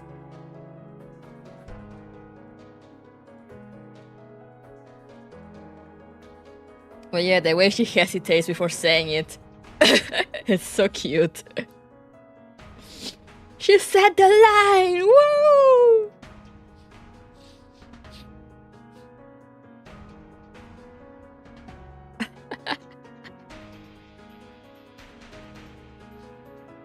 Oh yeah, that's it.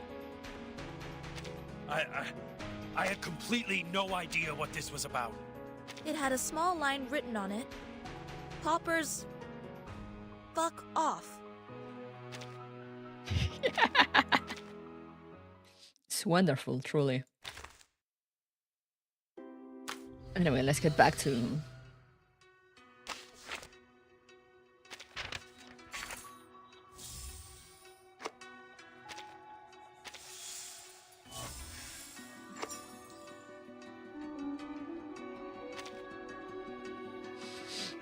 An ancestor sphere is worthy to hold justice for a Schneider. True. True and real.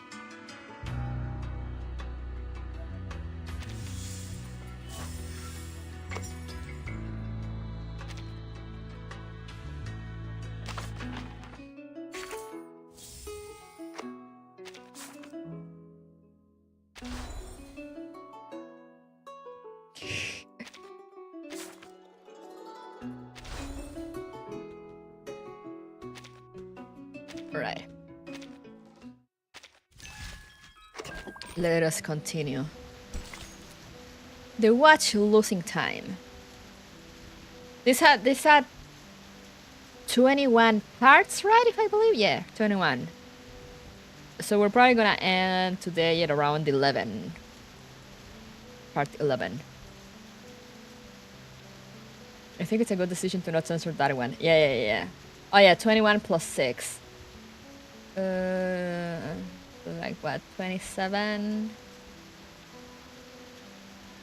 Math is hard. Somewhere around there. The watch losing time. Now let's set the watch back to the right time. So I can do the 6th. Or I could do the 6th on their own. It'll be better to just do it on one together probably.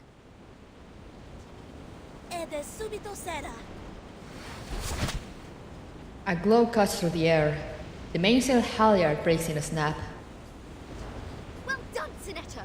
Now cut the other halyard. We need to reduce the angle of attack and depower the ship. Roger that. But we can't stay like this for long. Bertin, have you thought of anything? It's not working. I've tried different ways, but the Tempest blocked every signal I sent for help. So is that it? We are as good as dead?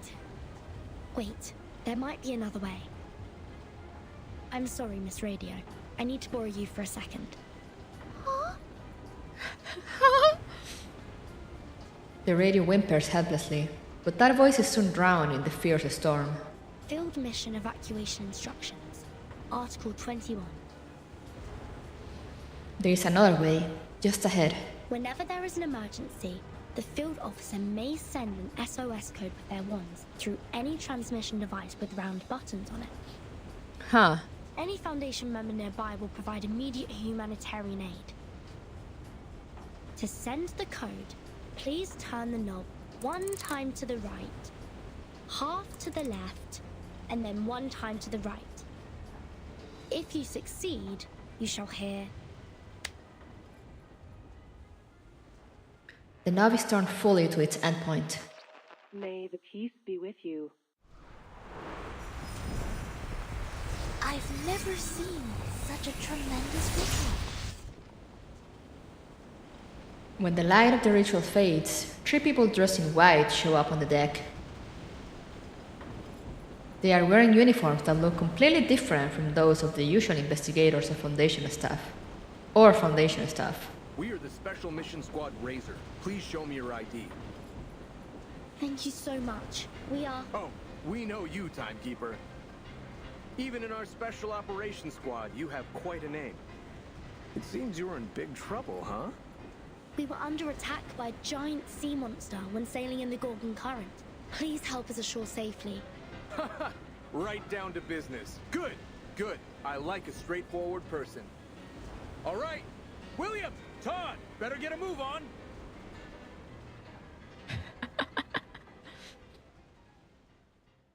Reggie actually knows how to sail? Yeah. she was a pirate.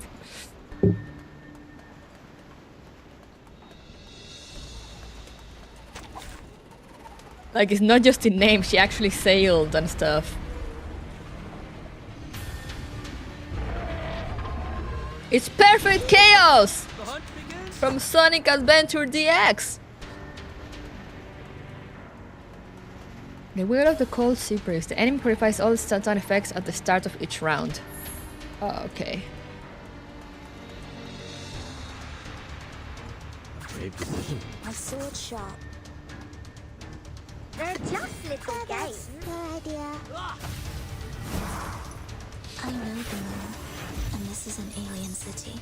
Woohoo! Release!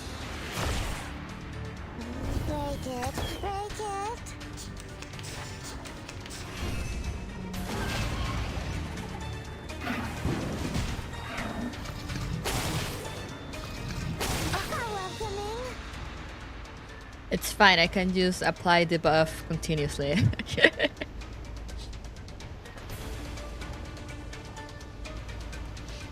Alright. Start me up. I believe in you. Your command. Did anybody get hurt? Woohoo! Release! Leria sereno intenso ad infinito. Just gotta hit the big head. It's fine.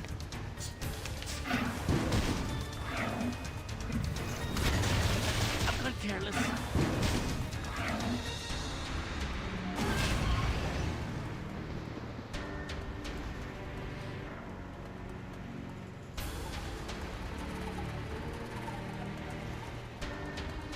They're just little games. Start me up. My sword sharp. Rock, rock, rock! Change the world! Pa-pa-pum. Hold on to that. Lights! Leria sereno intenso ad infinito. No, it didn't do the thing.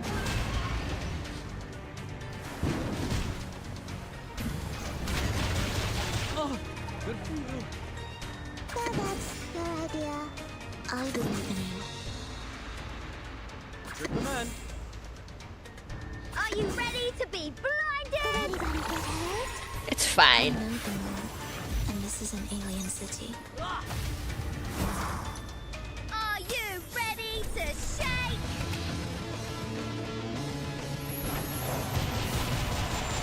Woohoo! Release! It's fine, we're okay. Hey, Doc. Sorry.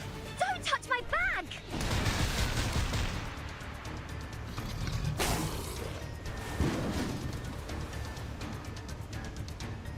We're absolutely fine, nothing is going wrong.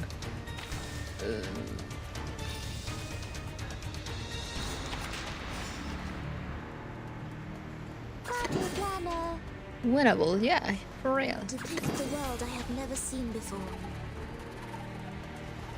They're just little games. So that's your idea.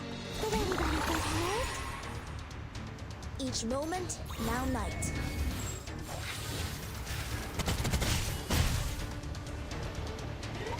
Look, absolutely winnable. Change the world! I said hello. Easy. Now I don't restore half health, so we're okay. We're fine. My sword sharp. Party planner, where's the party star? Where is it? So long lives this, and this gives power to thee. Did anybody get hurt? The story begins with a bad adult who did this first. Only that, at last.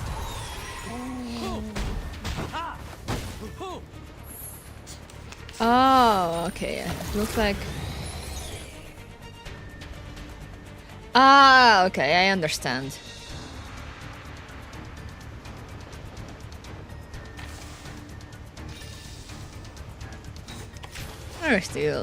We're still okay. We're still fine. All right. Deep breath in. I believe in. Give me a hand, friends. I can't do this alone. Get in the Gorgon! Break it, break it. Sempre caro mi su quest'ermo cole.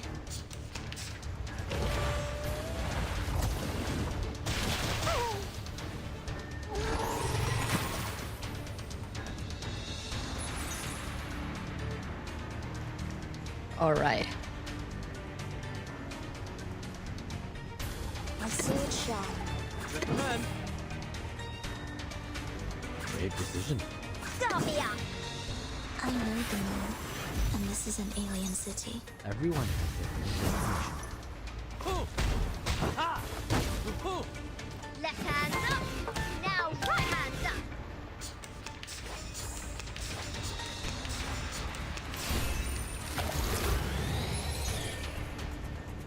Okay, I think I think I get it. So I'm gonna save those two. They're just little games. So that's your idea. I will be. Did anybody get hurt? Nice! I said hello. Premio sereno intenso ad infinito. Oh, good for you. Oh, there's another one now. Oh, it didn't.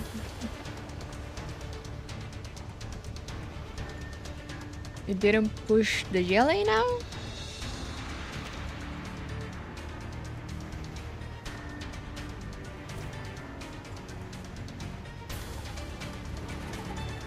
Come on. Where's the party star? Breath in. Are you ready to be blinded? The story begins with a bad adult who did this first. Give me a hand, friends. I can't do this alone.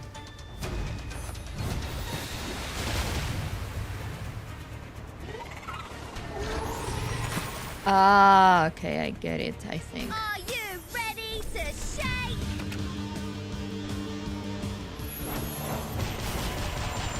Woohoo! Release!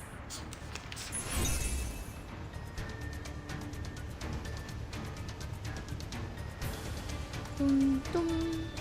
Start me up. Your command. A sword shot. They're just little games. Left hand up. Now right hand up. So do I need to kill the jelly, I guess? Premio sereno intenso ad infinito. Rock, rock, rock! Change the world! Now!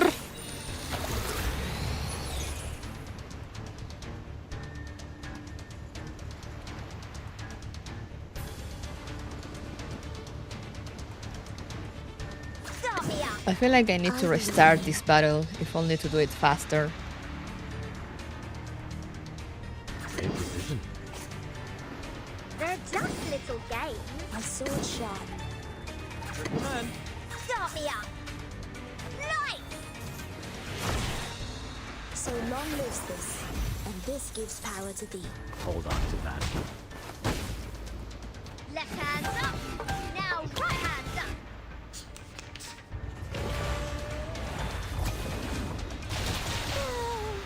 So I'm guessing what I need to do is kill the jelly in the turn it shows up, right? And then it won't like regenerate. Great decision. That's your To pick idea. a world I have never seen before. Your command. Now dance. All right. Each moment, now night.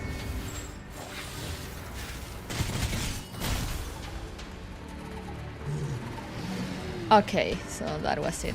It's time to say goodbye. Okay, let me do it again so I can do it in the 10 turns. The arcane blades are incredibly sharp.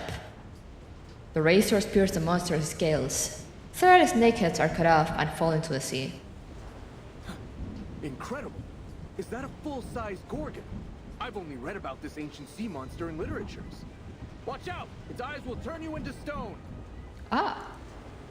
There has been no witness report of a Gorgon since the 12th century.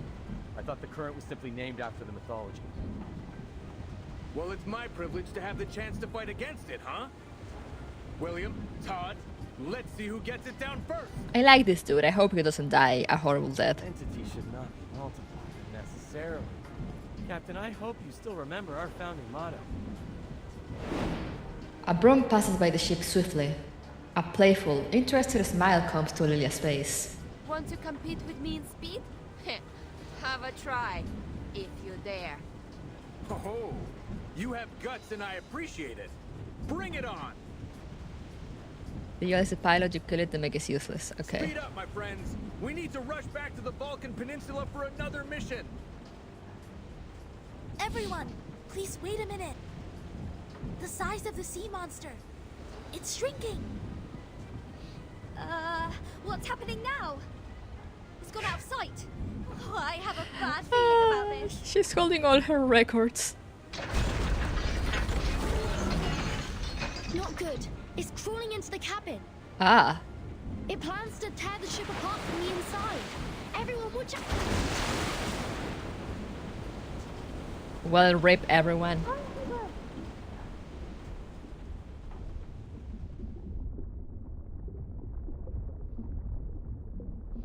Before passing out, the only thing we can hear is the screaming and the hands reaching out.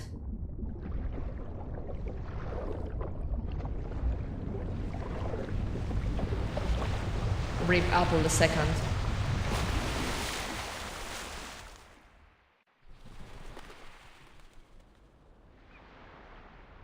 What is this place?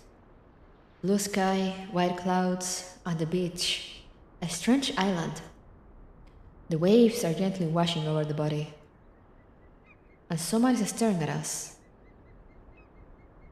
Your watch was wrong. Pardon me? Your watch was wrong. She repeats, as if this is the only thing worth saying. Are you talking about my pocket watch? The numbers are now entirely different from the previous display. Your watch was losing time, so I fixed it for you. I don't understand. Do you mean this is the right time? Yeah. This is the year 2007, is it not?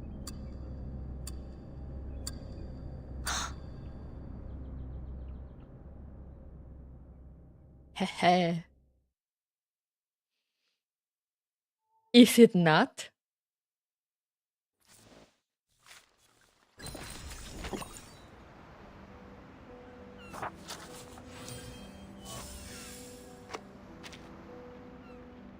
Alright, let me fight the Gorgon again. Because I'm salty. But let's go with...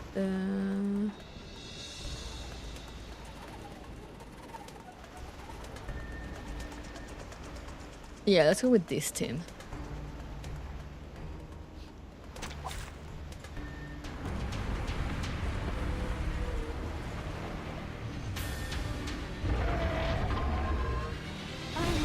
Some interesting words.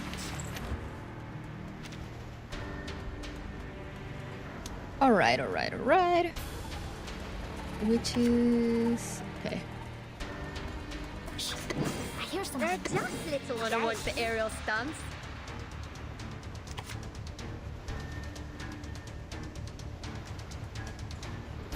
Whose heart is beating so loud? Talking out calms people down. Rock, rock, rock!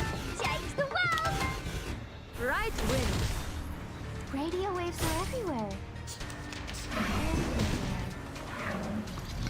Hey, I'm Miss Bloodstaff. Hey, I'm Miss Bloodstaff. How welcoming.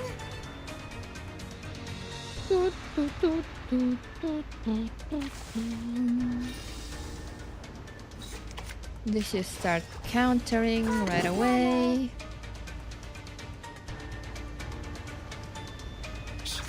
I hear something. Whose heart is beating so loud? Start me up! Oh? Agents have guns. It's called common sense. Release! Hey, I'm Miss Bloodstaff. Okay, Beacon might be too weak to fight this boss. I'm Miss Or not have I don't have her I don't have her properly built. I left for dinner and suddenly there's a sea monster. Oh yeah. A lot has happened. Let's go with... let's make another team. Quick lineup, let's go Regulus, Lilia, Balloon Party, Shamain.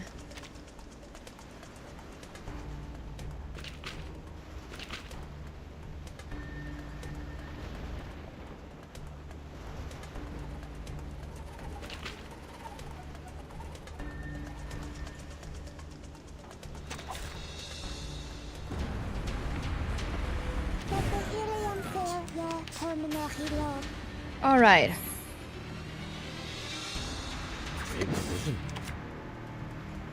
Now let's go. Everyone. Let's see if I can get this done in 10 turns. Break it, break it. Left hand up. Now right hand up.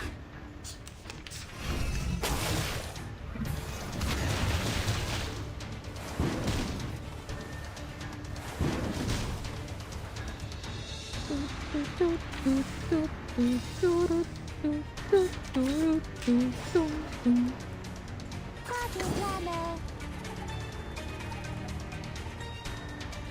Wanna watch the air time? Did anybody get hurt? Don't blink. Oh. Hold on to that.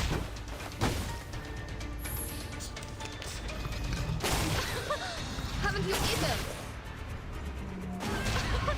Haven't you eaten?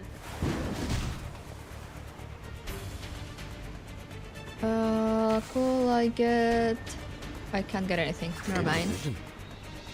They're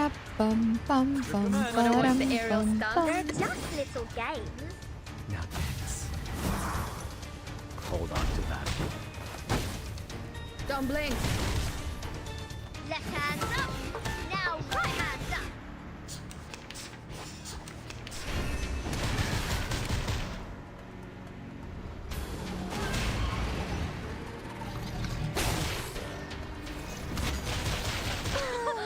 Haven't you eaten? I need some healing, please. Wow, no healing.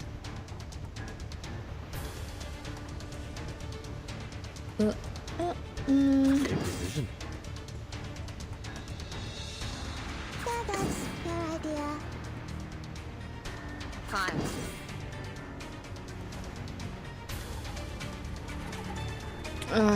I guess I just have to throw Regulus ult just to be safe. Are you ready to be That I survive this round. Break it, break it. Oh. Are you ready to shake?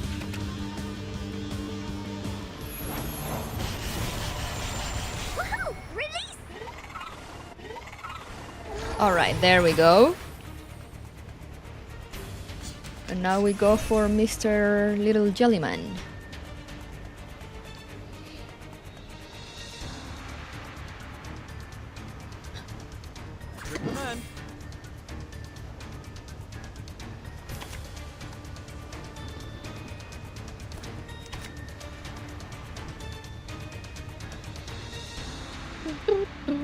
Start me up.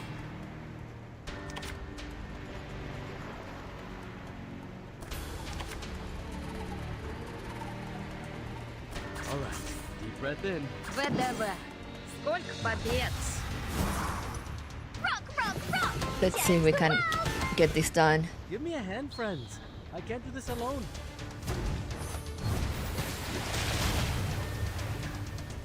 Swallow my exhaust.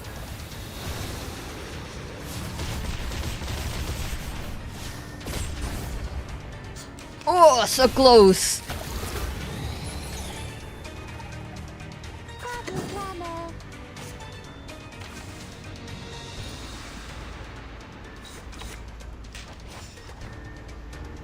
That's your idea.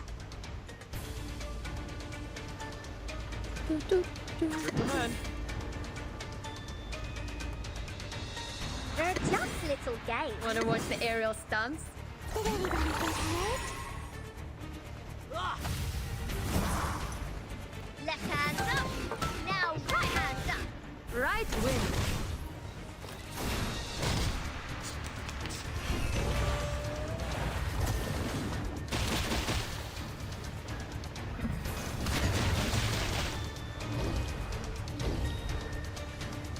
Ah, come on. Time. Why are you like this?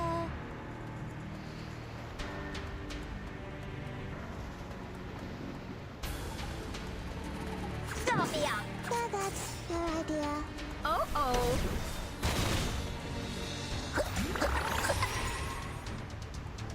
Woohoo! Release!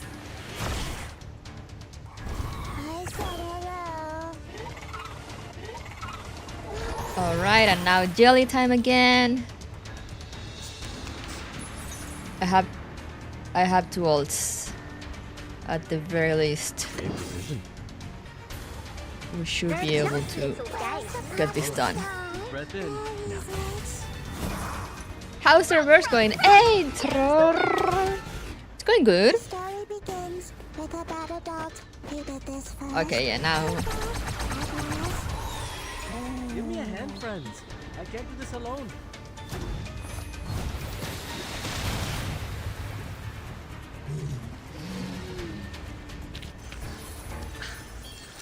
There we go. 38 is about to return. There we go.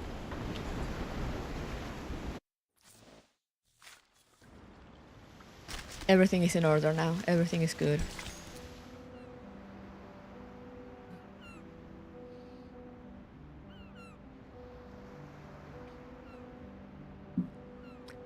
Okay, now with that out of the way, I'm gonna take a very short break because I need to go to the bathroom, so I'll BRB, guys. BRB.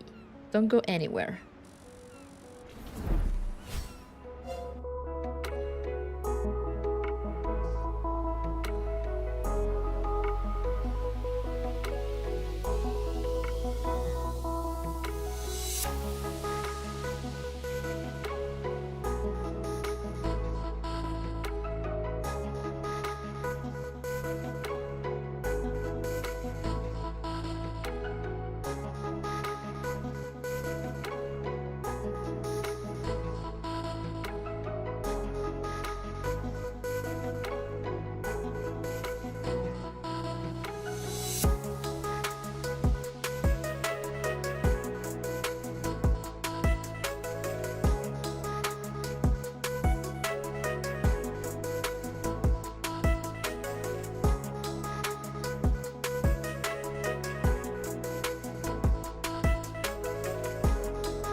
Alright, I'm back. Hello, everyone.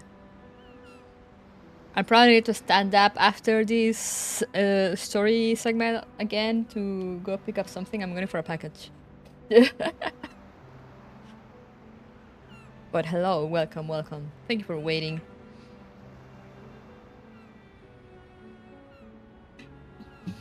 Now let's see what's up with this. Kingdom of Numbers.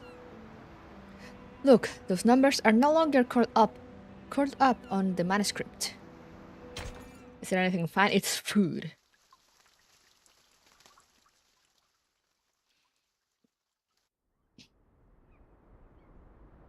You're saying we're in 2007? I got this other food service thingy like HelloFresh. It's actually also from HelloFresh, but it has a different name. But instead of sending you, you know, the ingredients to make food, they send you already prepared meals. You sit up and eat. So we're trying that out too, because I don't like cooking and my sister is not always on the mood to cook. So sometimes we're like struggling to see like, oh, what do we do? What do we do for lunch? You know, for work. So we're like, okay, let's try this thing out, see if it's good, you know.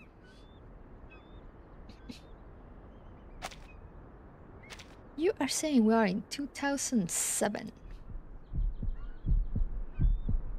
The heart is pounding fast in the chest. Perhaps it's the only chance.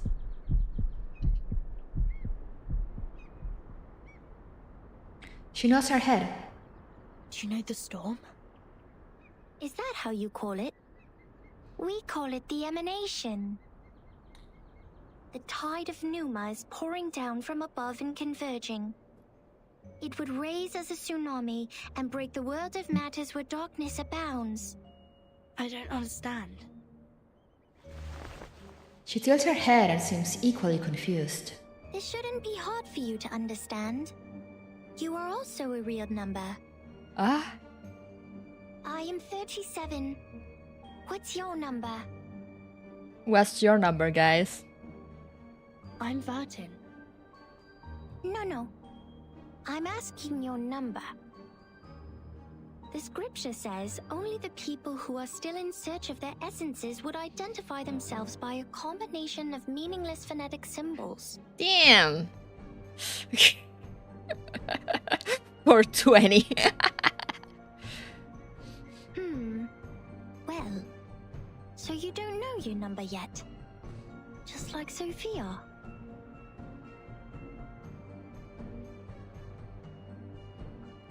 None of her words make any sense. But this is not the most urgent matter one needs to worry about. Sonero, Regulus, Lilia, Miss Radio, and the Razor Squad. Where are they? Have you seen my companions? Yes. Are you looking for the integer or the fraction? Or the irrational number? Or the imaginary number? Who is who?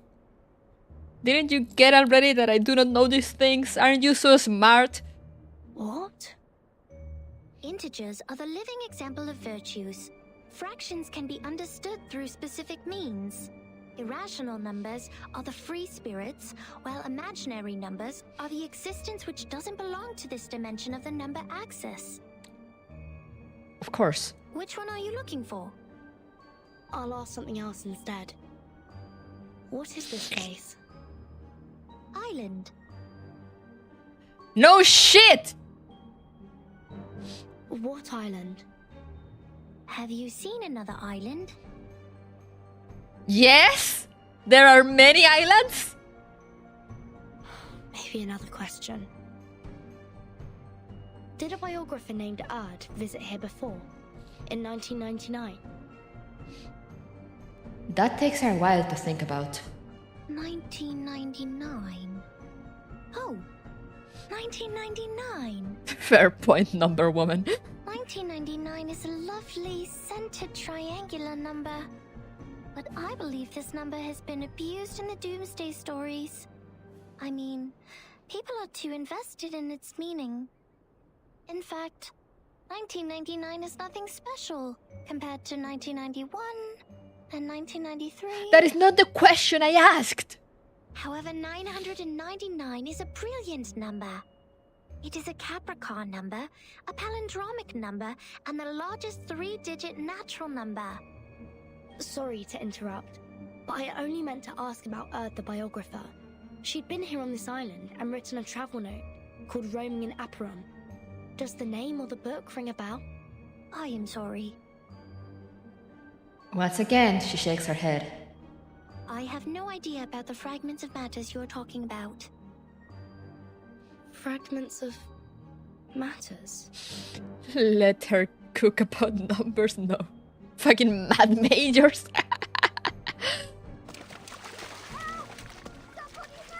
Oh, there she is. A scream comes from behind. Captain, you should go. This apple's arm has... You don't have arms! No! Mr. Apple, stay with me for a little longer. No, Mr. Apple. Piss off! Shush, you wicked dolphins! Mr. Apple is not your breakfast, nor are my records. Huh? Isn't that Vertin? Vertin! Are you done with the standing and staring? Come give us a hand! Alright, I need to go get a package, guys. Give me 1 second, I'll be right back.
Alright, I'm back.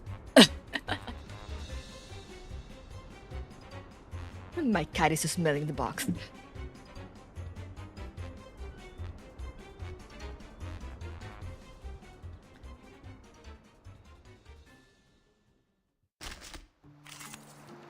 Beach day.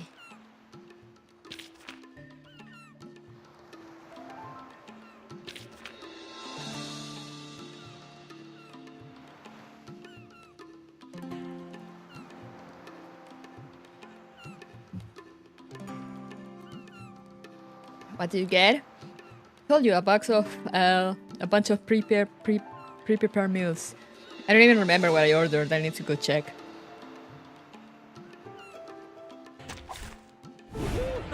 The hunt begins. Oh my god, we are literally fighting dolphins.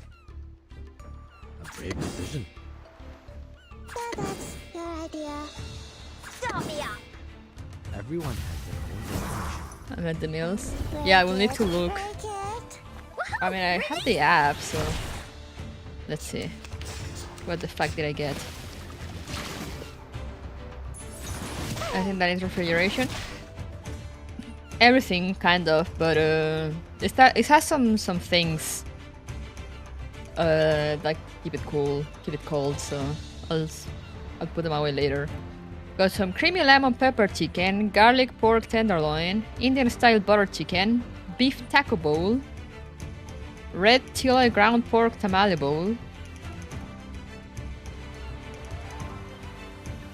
poblano beef burrito bowl.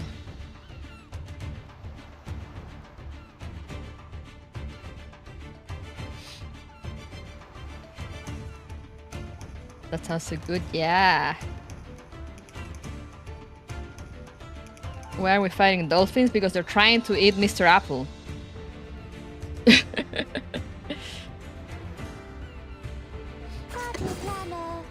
And we don't want that.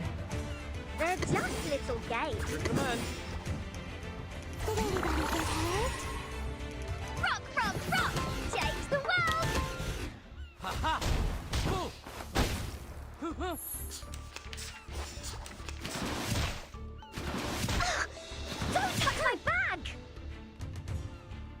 that's your idea. Start me up. Echo the dolphin real. They're just little games. Did anybody get hurt? Rock, rock, rock!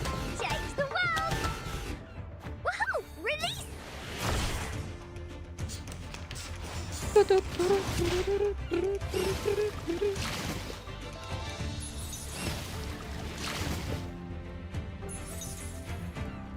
This, what does that do? Are you ready to be blinded? The story begins with a bad adult who did this first. These dolphins are kind of hardcore. Yeah. You ready to shake?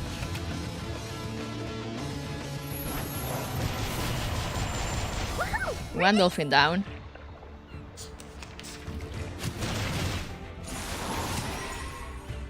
Reese?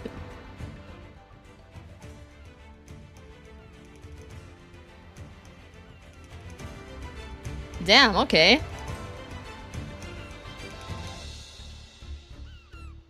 Start me up. They're just little games. Lights! Left hand up. Now right hand up.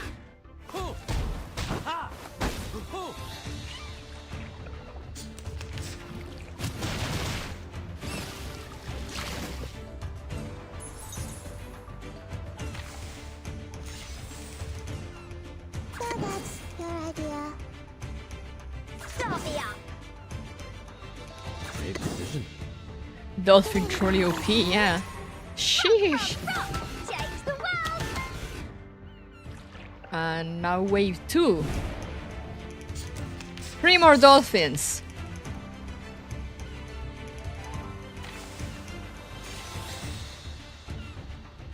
Your command. Party planner. All right. Because clearly 3 were not enough. Now we got to find another 3. Give me a hand, friends. I can't do this alone.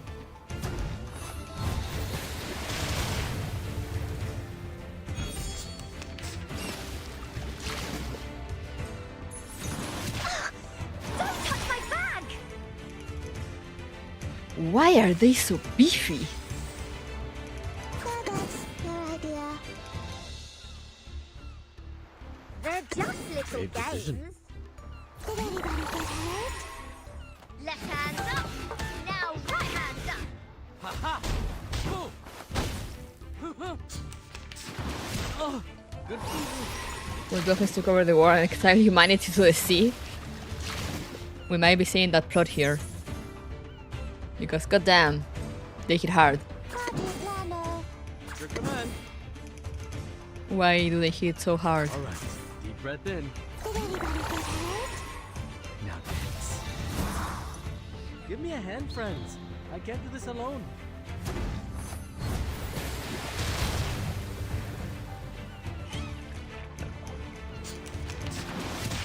Peace and love. Oh shit! Freeze again. Great decision. You love to see it. So that's where's the party start? Where is it? Break it, break it. The story begins with a bad adult who did this first. The Gorgon was easier for real. God damn! Are you for real? Start me. They're just little games. Start me up. Left hand up. Now right hand up. Just your 6-pack rings and use batteries directly into the ocean. Yeah. We need to stop the dolphin menace. Okay, only one dolphin to go.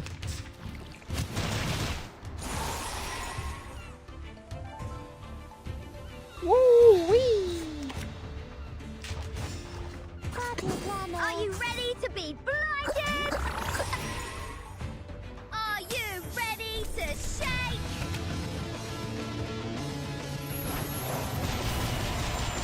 Woohoo! Release!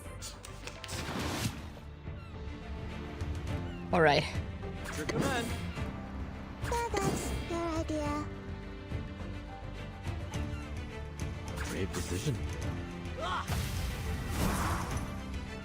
Break it, break it.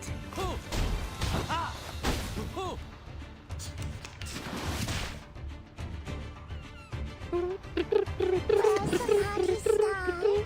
They're just little games. Your idea. The story begins with a battle dot. Que del film Martín. All right, here we go. It's time to say goodbye. Oh, clear the stage within 10 rounds. Yeah, no, there's no way. I'll be back. Thank God you were here, Vertin.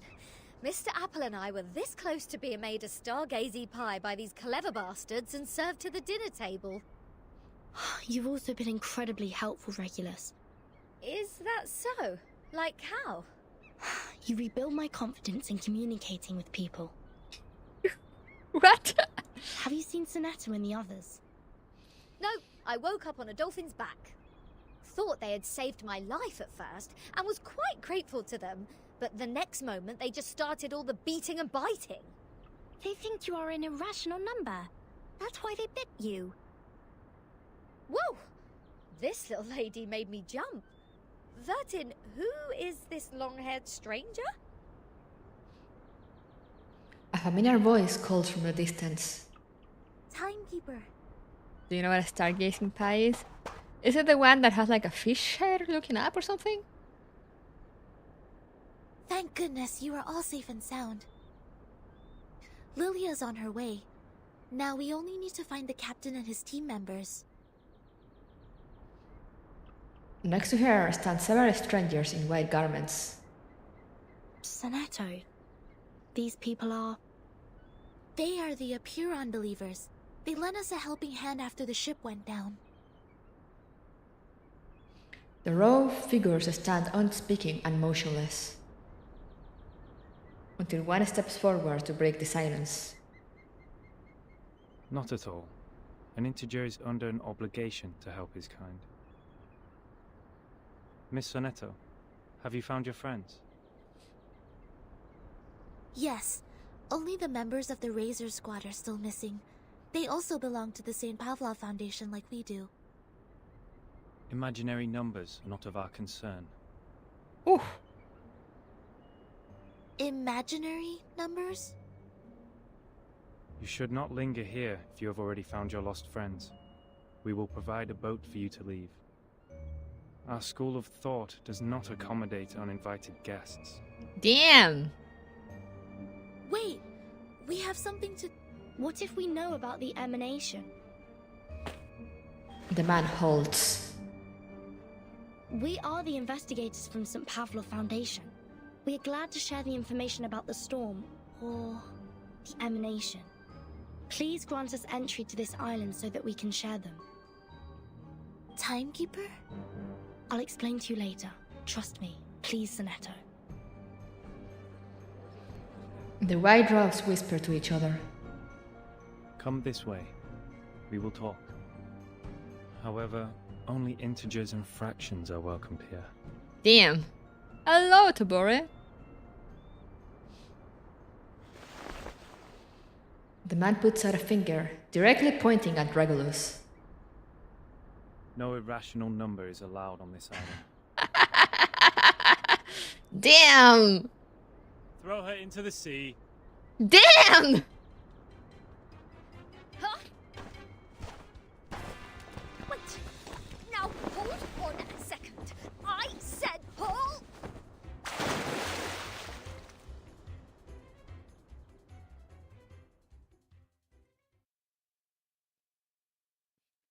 I can't believe they just throw Regulus into the sea.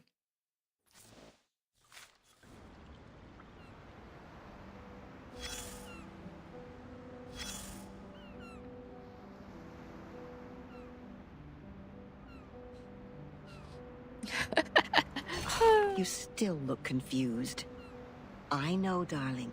You haven't even vomited up the mouthfuls of seawater you ingested deep into your stomach. Just relax and lie where you are. You don't have to get back on your feet right away. They changed the narrator. Burton didn't even try to stop that. Yeah! Like, good luck, Regulus. Usually, yes. Usually, when those drunkards and patients wake up from a coma, just like you do right now, they only have 2 questions. The first one will help you find out the name of the land you are lying on. New narrator? I'm scared. Yeah, what does this mean? And the other will help you calibrate that bizarre watch on your wrist. All right, now it's finally the right time to make things clear. Open your mouth and throw up whatever you have. Seawater, questions, just get them all out. Right? Where's the guy who used to talk to me? Oh, darling, why not let it be? You're all on your own now.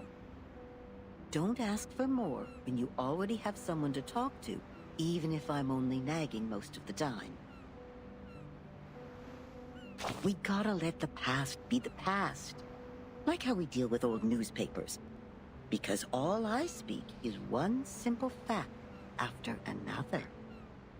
Does Burton have voices in her head, yeah? Anyways, we will keep each other company for quite a while. Where am I? Ah, finally a question about yourself. In front of you is a boundless sea. All you can see, besides the beach you were lying on, is water, water, and water. A cry for help will be drowned out by the waves, and even the strongest legs are tied to the ground here, and cannot break free. See? There's no way to leave, but it's a good opportunity to have an island tour. The locals have good manners, so I think you can ask them to show you around. That's at least better than just goofing off. The narrators they get are all on point, though. What time is it now, exactly? Not even you can avoid asking this question. But a kind-hearted soul already told you that time is moving forward as it used to be. Step by step. So the time is... the year 2007. Good manners if you're in Regulus, exactly. Yes. Time is back on the right track, going where it's supposed to be. Raindrops literally drop again, and no one goes back to the past anymore. Well, some miss the good old days, though. Oh, you still doubt it, don't you? Yes. I can see it in your eyes. Don't get me wrong, I'm on your side. After all the hard times I've experienced, if anyone told me that my life was just a boring dream, one neither good nor bad, I would throw a shoe at them. Okay, enough with the riddles. I can tell you are being burned by anxiety. But to find the time you want, we need to comb through the situation. Like how you do with your hair. Time is like a soccer tort. What? And now it has been divided into many pieces. On the largest piece stands the white chocolate card. Yes, the last good days of the 20th century. The gentlemen are still growing handlebar mustaches, and the ladies have not yet flattened the curves on their bodies. New money buys one art piece after another to show off their good taste. They don't even mind turning their homes into museums. A cafe named San Marco officially opens, gathering the most outstanding intellectuals and writers of the time. They talk and laugh there as if nothing could stand in their way.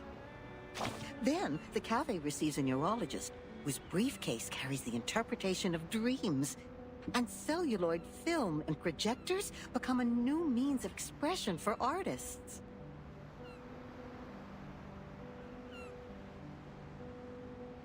At this point, helmets remain intact in the warehouse. Gauze only works in hospitals. Bullets only fly in the firing range, and the flame that swallows lives is not even lit.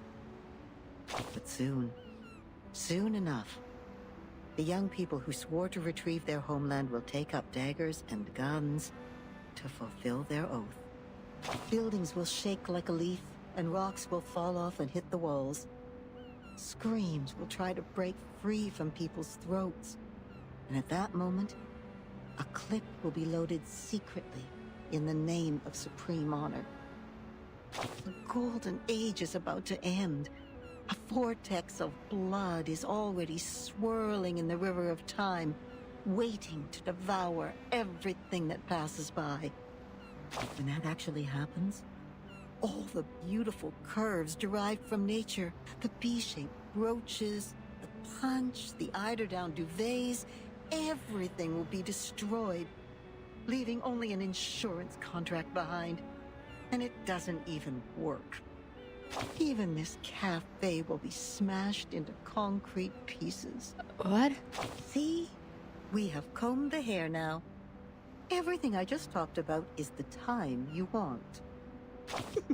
You wouldn't buy the nonsense about the fairness of time when you reach my age. It actually feels different between those who keep their eyes shut and those who keep theirs open. Likewise, those who kill never share the same feeling with those who are killed. This is also true between those who have enough food to eat and those who are starving. All right, that's it. I've talked enough. Now get up, darling, and brush the sand off yourself. Trust me, you will find your own answer to this era. The narrators are married? Could be.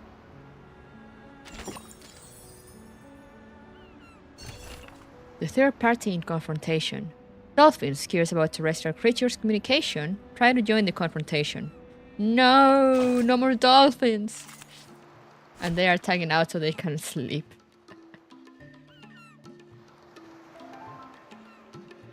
Oh, okay, we get to try out 37.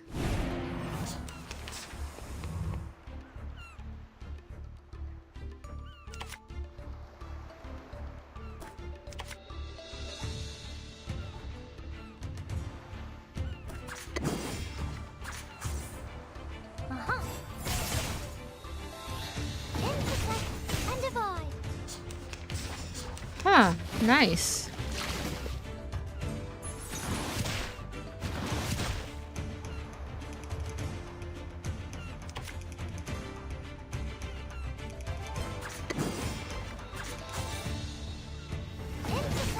And divide. Are you irrational numbers?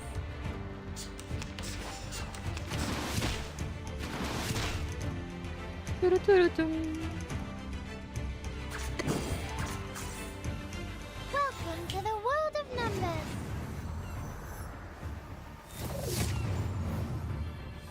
I see. Are you irrational numbers? She hits hard. Math does solve your problems, yeah. Now you may continue with your conversation uninterrupted. Thank you. Canned beans. In the pocket there are green peas, flat beans, bitter beans. It's not that hard to tell them apart. Let me get some candy in me.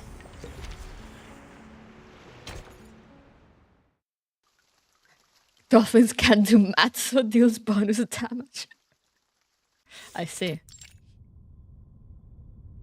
Yes, all is well. Those dolphins sent us to the other side of the currents. And one more thing, Captain, and I'm asking this with no ill intention. May I know your lineage? Damn! Tornado? The blue flower gently conveys the answer back to her. Thank you.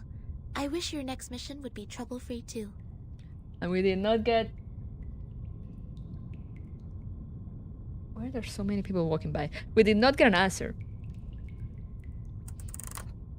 Sonata sighs softly in relief and turns her knob back to the original position.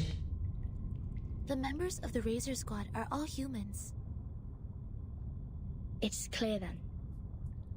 Real numbers refer to arcanists, and imaginary numbers mean humans. Ah. Real number, arcanists, imaginary numbers, humans. Then what is the rest of this nonsense? Sonetto, Vertin, and this apple are integers. While Miss Lilia and I are fractions.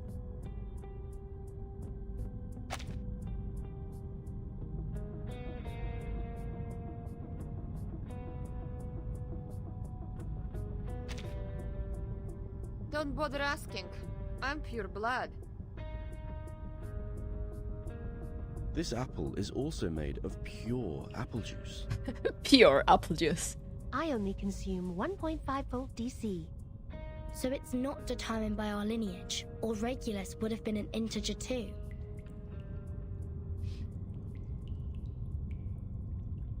So why on earth am I the irrational number? Why only me?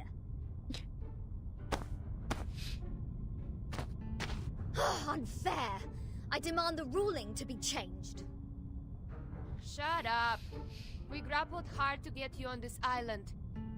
So you have no choice but to stay in the worst guest room. Do you call this a guest room? A cell, more like? The cell is left unlocked, so clearly some vestige of human rights and dignity remains on the island. Regulus shakes the railings as fiercely as if England had just lost the World Cup. Perhaps this piece of news will cheer you up. We are prisoners in the world, and our body is the cage of the soul. Oh, cut me a break. Might as well play us some rock music. Her chief mate appears calmer than the captain and still wrestling with her fate as much as the railing. Seems the residents on this island venerate integer numbers. And irrational numbers, or the non-terminating, non-repeating decimals, cannot be represented as the ratio of two integers, hence they are discriminated. No, no, no. Who are they to judge and decide me to be the irrational number? I was the only person who didn't cause any damage to the Foundation in the previous protest.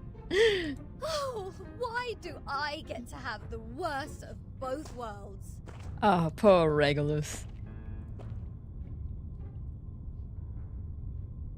I've requested information from Miss Muzzle about Apiron, but it will take some time for the files to come in.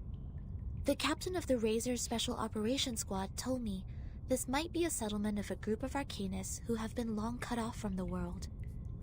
Unlike other unregistered Arcanists, these people chose not to live alongside the humans. They still lead an ancient Arcanist way of life and follow the old customs. We must be meticulous when getting in touch with them. But they used modern mathematical terms. And that girl talked about Caprica. He was an Indian mathematician active in the first half of the 20th century. I think they are not living in complete isolation. They are still in contact with the outside world. This place wouldn't be affected by the storm, just like the Elitial base, Foundation headquarters, and my suitcase. The travel notes in 1999. Manus Vindictae showing up in Elitial's base. The storm, or emanation, they must be somehow connected. What's up, Reggie? Do you come to protest also in Regulus's name? And we'll find our answer here, I think. Very energetic, Capitan. By the way, how come nobody's here to welcome us? They wouldn't suddenly decide to detain us all just because we have an irrational number here, right? I'm with you all the time. A reluctant figure walks out of the shadow in the corner. Six asked me to welcome you. Oh, scared me again. What were you doing hiding in the corner? After, what do the numbers mean? Reggie, what do the numbers mean? What do the numbers mean?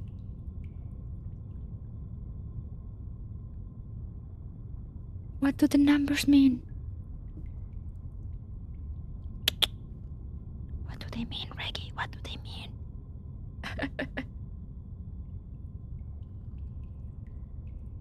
She's just pouring. Because it seemed you were in the middle of proving a conjecture. According to the scripture, disturbing others when they are giving proof of their arguments is as sinful as eating beans. Eating beans is sinful? I don't want to be bound to the rocks of the Caucasus Mountain and have vultures eat my eyes after my death. Huh. Friggy, why are you pushing the microphone away? I need the microphone.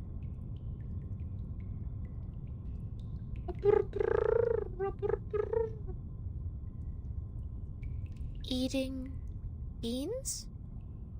Eating beans is the sin of sins. The Damn. biggest, worst, and ugliest crime. People eating beans will never transmigrate. They deserve nothing but eternal punishment. Is Reggie an irrational number because she's British and therefore eats a lot of beans?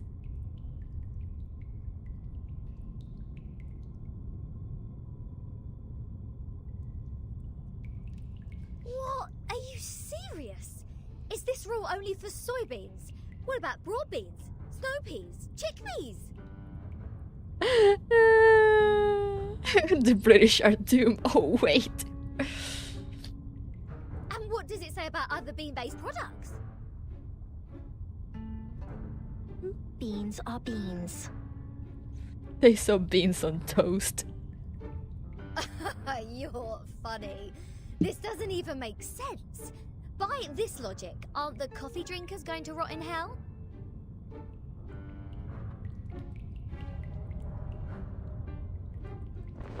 I happen to have a box of coffee beans in my bag. The rocking pirate produces her treasure and waves a single bean around her mouth, looking for a reaction. If I put one coffee bean in my mouth, will the vulture get me right away? No way! Whoa, easy, mate. Do you want to get physical? This pirate is not scared of you. The coffee beans are knocked over. Some restless, small figures start to rustle in the shadows. That's not fair! The critters are coming to your aid! This is not good. We need to separate them.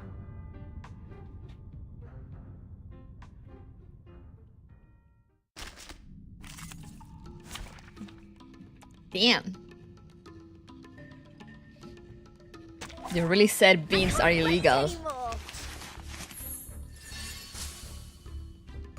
That's your command. Start me up! Party planner. Now dance. Lights! I said hello. Don't touch my bag! They're just little games. So that's your idea. Start me up! Rock, rock, rock! Change the world! Did anybody get hurt? Will the critters be thick too? I wonder.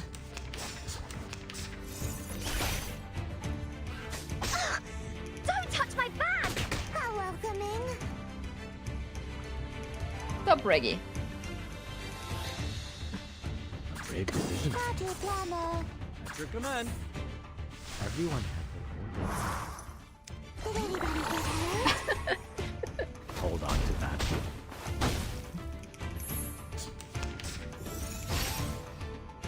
Reggie? What's your problem? What do you want? What do you want? Why are you so cute? Okay, down you go. No biting.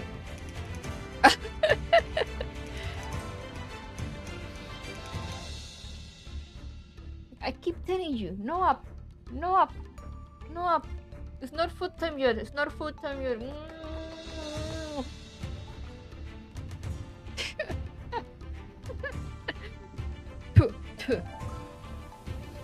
Where's the party stuck? Party planner.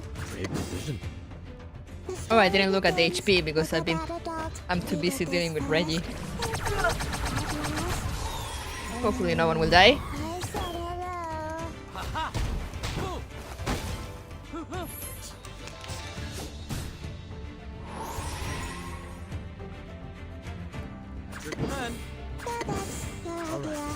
breath in. Everyone has their own That interaction prompts me to go water my own meow meow. Hell yeah.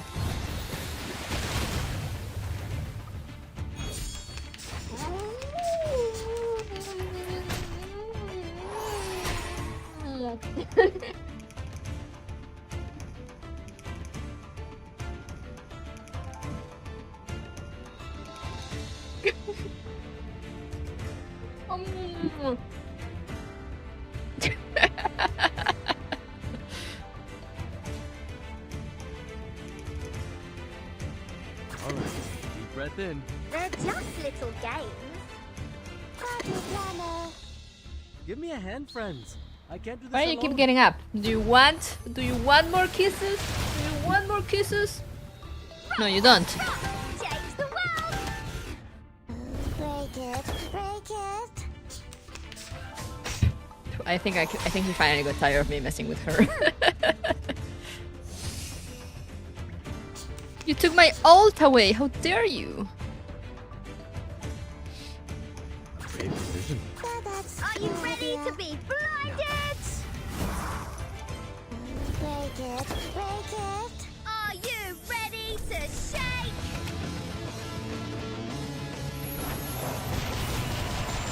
Woohoo! Release!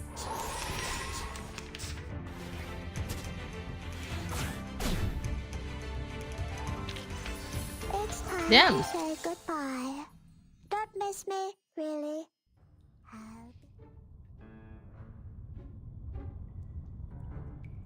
Let go! Let go! What are you, a dog? Huh. I see. Vertin! Sonetto! Lilia! Get her off me! Oh. The bite of 37.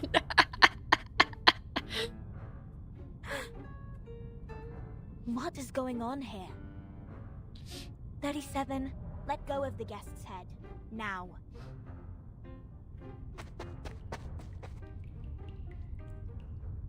Why was she biting her? 37 sticks out her tongue and lets go of Regulus reluctantly. She returns to the corner, giving the floor to the rest of them. Sorry that I'm late.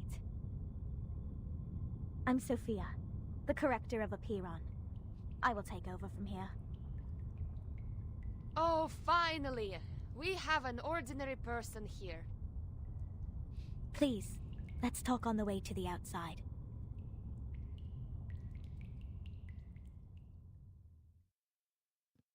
Damn. But why was she biting her? What was up with that?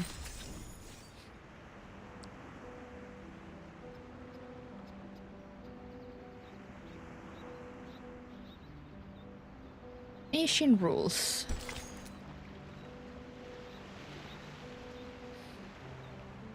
Boundaries of propriety always tempt daring fingers.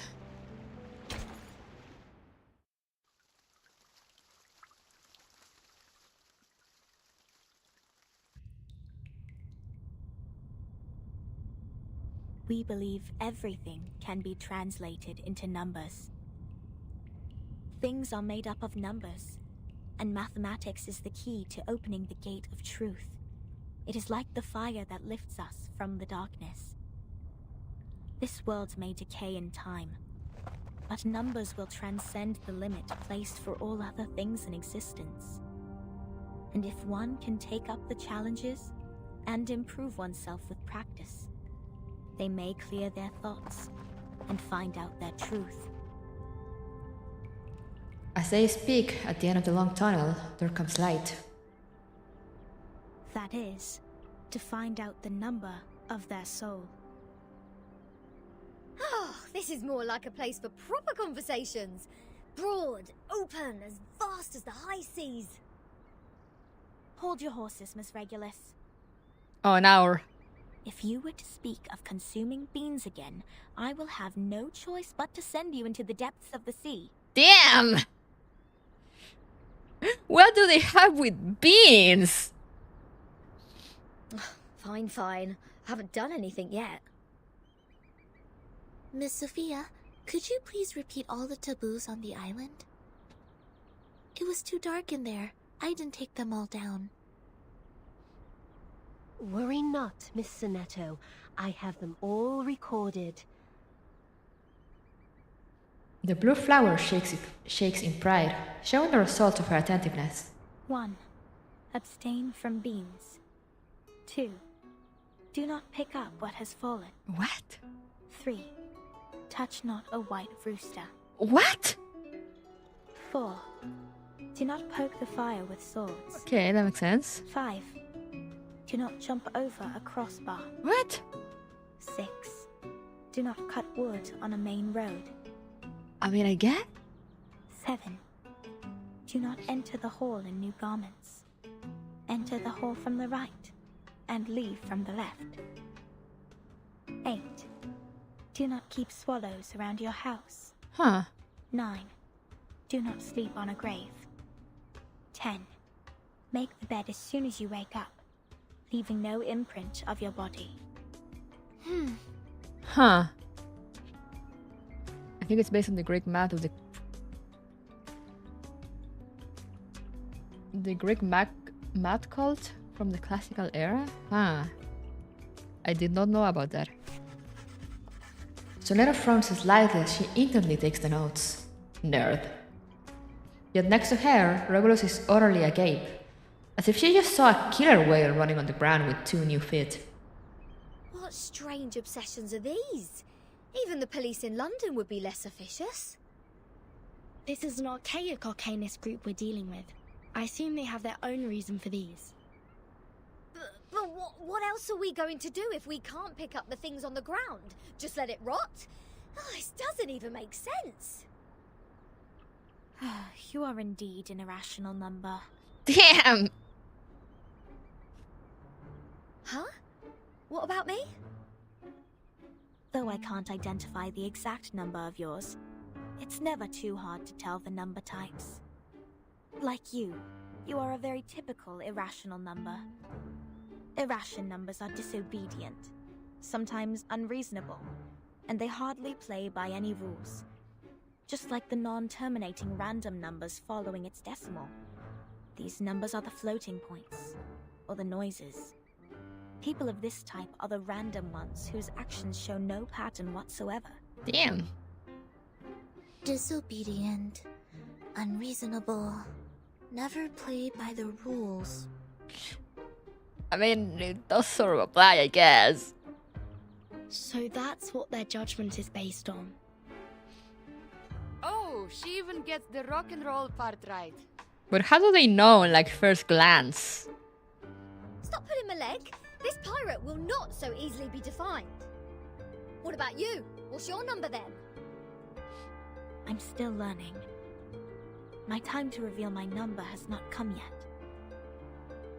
Oh, you don't know? Well, I can help you with that. You are an irrational number 2. A little crystal green ball coming from nowhere precisely hits Regulus on the head. Ouch! What is this? A grape? Huh. A perfect parabola. 37 stands behind them, holding a bunch of juicy grapes in her hand. She seems to be enjoying the moment. Oh, it's you again. I won't be bettered in a fight this time. Regulus's face is lit with anticipation. He is well prepared for another fight. But Sophia takes a step forward and stands between them. 37? Shouldn't you be off preparing for the doctrinal meeting? 6 asked me to take care of our guests. But I'm usually the one who receives the guests. Engaging with strangers might be a little difficult for you. You think so? There's no causal link in these 2 events. People always bother you with trifles only because you're fine with it. Do not sleep on a grave, and do not cut wood on a main road. Idleness is the cause of the breakage of one's flesh and soul in the long journey of perfecting oneself. Those who have not yet found their numbers have even fewer excuses to be indolent. Besides, why would you place the head of a guest in your mouth? She said she's going to eat beans. That does not justify your action. Come to think of it, is she safe to bite if she had consumed the beans? Wouldn't that make you the bean eater as well? Yeah. Huh? Checkmate. The right way to deal with this is to throw the offenders into the sea. Let the Gorgon current take them and confine them in the ever-repeating circular motion. Oh yeah, this is the most optimal solution. How come you didn't think of it? This is one of the most basic set problems. Hello? Are we done with the chit-chatting? Conspiring to my face to throw me in the sea. Mind you, this pirate's tolerance has limits. Regulus picks up the grape that 37 used to hit her earlier and throws it at 37 with all her strength. She just broke another rule. The grape hits 37 on her forehead. 37 looks shocked. Her mouth falls open with horror. Right in the bullseye.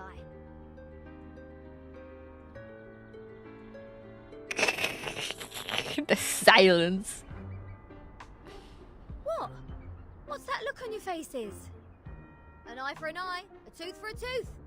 I didn't start this. Regulus, did you just pick up the grape that 37 threw at you earlier from the ground? Did you just violate the rule of not to pick up what has fallen? What? She already forgot all the rules. The sound of wings suddenly comes down from above. A few stiff feathers with golden trim drift down like falling leaves. Sophia's expression freezes. Get down! Abraxas incoming! It will take the offenders with it. A chicken's head and 2 snakes as a feet. What? What on earth is that? This is not good. They seem dangerous. Regulus, come to my side.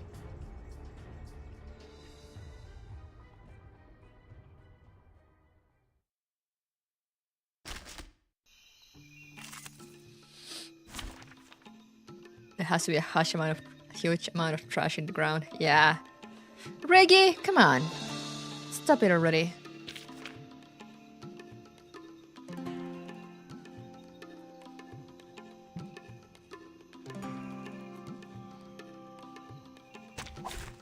Look at my back. It didn't fall, it dropped. There's a difference. True.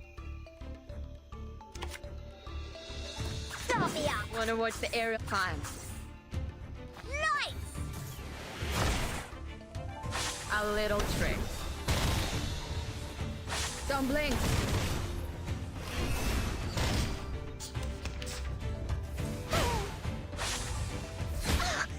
Don't touch my bag! Party planner. They're just little. Start me up. Right, these are the ones with the poison. Release! Left hand up. Now right hand up.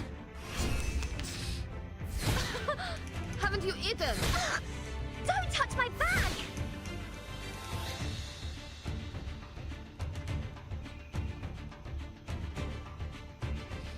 So that's your idea.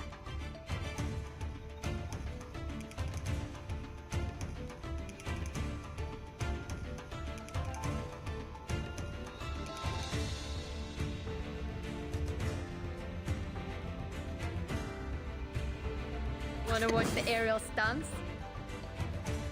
Time. Did anybody get hurt? A little trick. Don't blink.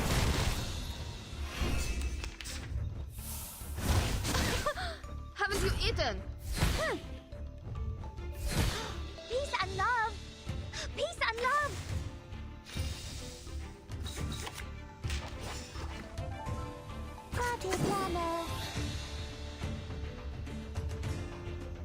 They're just start me up.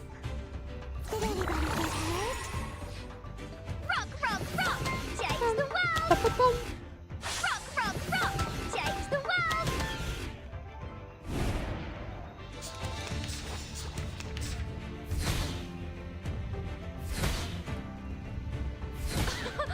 Haven't you eaten?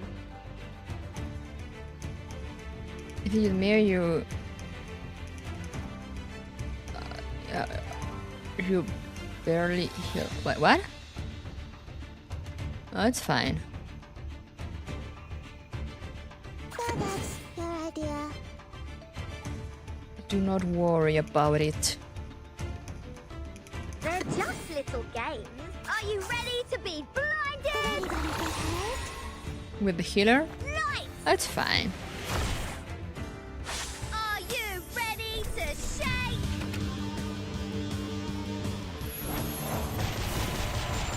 Woohoo! Release! Shit! Peace and love! Peace and love!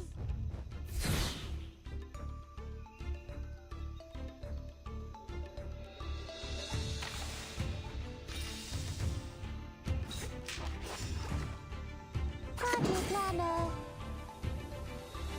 Oh, I fucked up something.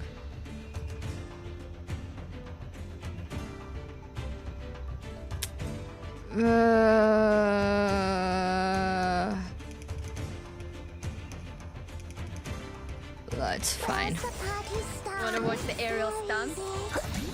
It's fine. The story begins with a bad adult who did this first. Oh.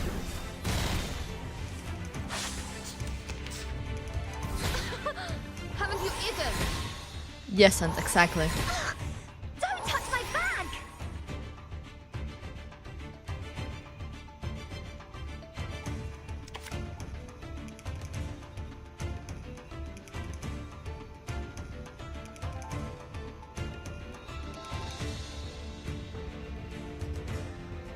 Fine. Start me up! Whatever. Don't blink. Left hand up! Now right hand up! Oh no. Swallow my exhaust. You know, these guys have an annoying mechanic.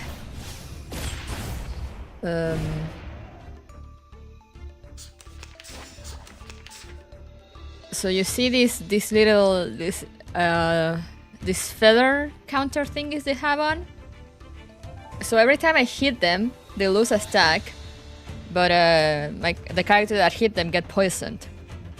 But if you hit them when they lose a stack, so they will get the poison removed. They recover 1 stack per turn. So they're kind of annoying to deal with. But sometimes I think if you kill them, it doesn't count as you removing the stack.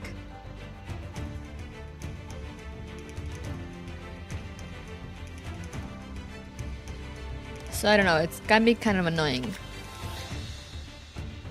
Fine. Wanna watch the aerial stunts? Fine. Oh. A little trick. Don't blink. Which is why Lilia works so well, because she does that extra attack sometimes that counts as an action.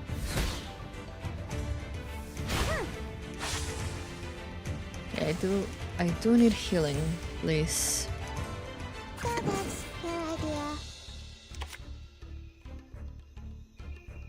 Wanna watch the air? Fine.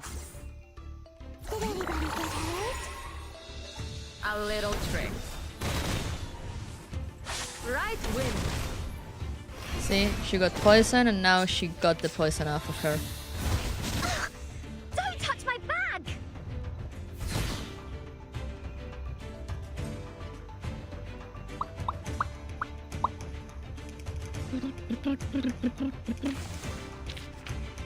Oh, I don't have enough. Never mind then. Party planner.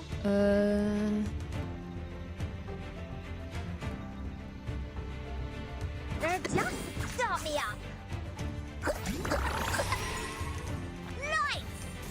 Now she will get the poisonous stacks.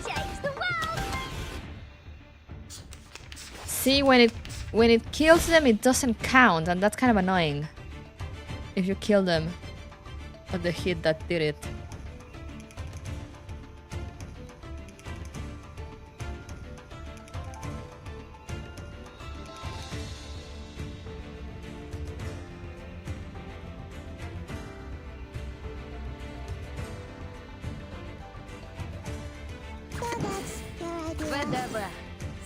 Are you ready to be blinded? Swallow my exhaust. Yeah, no, it doesn't count for removing the poison when you kill them. Even if you hit them. I don't know if it's a bug or what, but if you hit them when you already remove the stack, but they die, it doesn't count for removing the poison sometimes. I don't know, it's weird. Or like, no, it doesn't count. Like, I realized, like, if they lose the stack, but you kill them, it doesn't count as you hitting them with the stack removed. So it doesn't get your poison away. Which is dumb, if you ask me.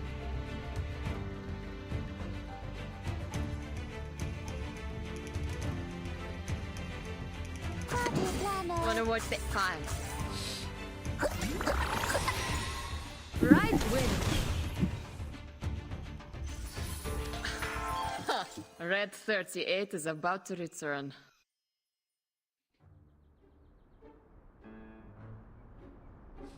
Regulus! The enemy is almost invincible.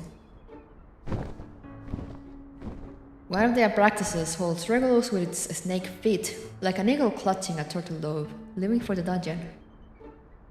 Captain! Hopefully it's a bug, because that's kind of a rudderless way to do it. That's what I thought at first, but the thing is, like, it's been like 2-3 weeks already.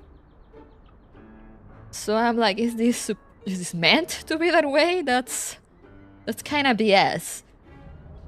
I can't leave her alone. This apple shall follow her. Apple follows the Abraxas. He looks weak and lonely in the air, like a left-behind sparrow. A toast to Regulus. Oh no, she's dead.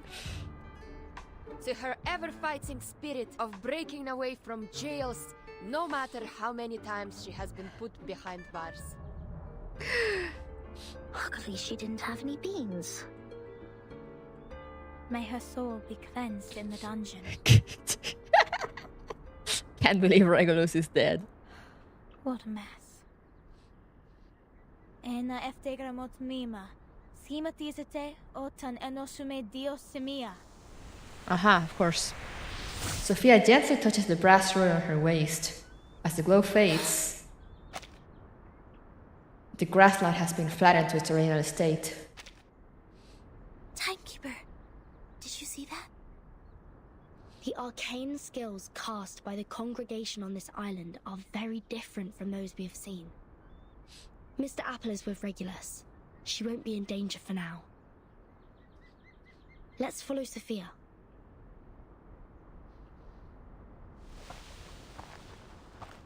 As they walk, the woods become less dense. At the end of their path, there is a triangular stone statue standing among the trees. We have wasted too much time on unnecessary matters. Miss Vertin, this is the place you've journeyed to visit. The Hall of Apiron. This is where we share our knowledge of Numa, which is also the storm you've been referring to. I like Sophia's design.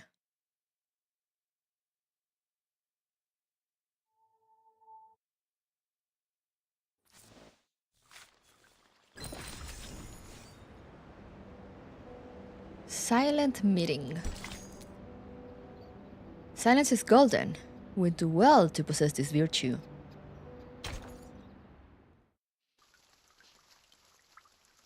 Damn, I see how it is. Before you enter the Great Hall, please place your right palm on the stone and swear to it solemnly. The girl closes her eyes and begins an emphatic prayer. I wish to be baptized in the water of Gnosis, and be rid of the long darkness of ignorance. I ask my tongue to be taken, for it has spoken mindless words, and I shall stay silent for the truth. They sound Coultier by the second. I choose to leave the fragments of matters behind me, and enter the great hall of forms as clean as a newborn. I swear to let matters stay in the world of matter, and a form in the world of forms. I swear to reveal no secrets, or my heart shall be taken by the vulture, my body consumed in flames, my soul trapped in the endless wheel of birth.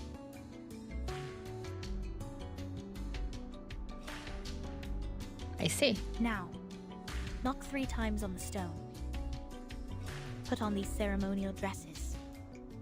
That'd be all. Remember to enter the hall from the right, and leave from the left. You are the humblest audience here, hence not allowed to speak. Please, stay quiet, and keep the secrets you heard at heart. I will arrange your meeting with 6 after this. Are they Gnostics? I don't even know what that is. I'm not really comfortable swearing to a cult without reading the terms and conditions first. No problem. Miss Sophia, could you give us some privacy? Please, enjoy. I have nothing more to say. Hey, Lou! She walks away indifferently, as if none of them actually existed before her. Wurzen, are we really going to do this? That oath we have to make to enter the hall sounds vicious. It does. To stay quiet and keep the secrets. It's similar to the training we once received. I can go inside on behalf of Timekeeper. No, I'll come with you, Sonetto. But I can't sense any sign of arcane skill on this stone. The oath is more of a formality than a curse. The warning is lifted then? But when Sophia repaired the floor in front of us with her arcane skill, there's no fluctuation of arcane power either. I can't even sense the slightest signs. It's either a kind of arcane skills we're not able to detect, or the moment we stepped onto this island, we've been trapped in a tremendous ritual. Ah. That's to say, any arcanum used on this island is only a part of this giant flow. Interesting. We don't know where this flow is leading us. We know nothing about it. It's too perilous, Timekeeper. I know, Sonetto. But as long as we obey their rules, we won't get into other trouble. The doctrine of the Apparan is to live in solitude and seek nothing but the truth. In fact, they've never been aggressive towards us. I think of this differently. Think, the pure-blood arcanist community, the unknown arcanum power, and the obsession with certain knowledge or identity. Sound familiar? Yet, we haven't spotted any traces of the Ah. Gnostics believe in one supreme God who created the world through multiple processes of emanation, which eventually led to the creation of a flawed lesser God who created the flawed material world. Ah, interesting. Manus Vindictae is like the rat living in the gutter. I don't think they will let go such a favorable chance. Which means we need to find out the truth. I believe in Timekeeper. Lilia shakes her hands. I have 0 interest in this meeting. I'll stay outside to keep a lookout. Take care. There is no time to hesitate. The door already lies before them.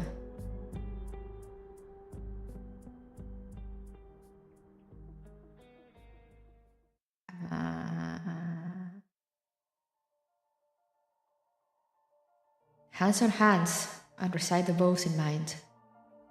I wish to be baptized in the water of Gnosis and be rid of the long darkness of ignorance.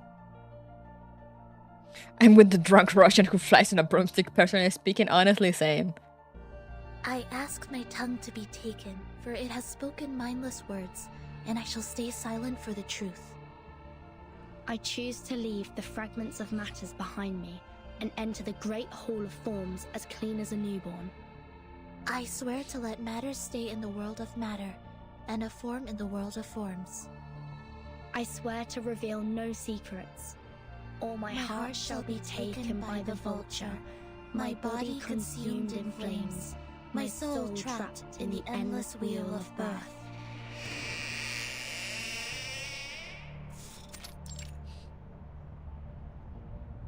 Totally not a cult. All seats in the hall had been taken.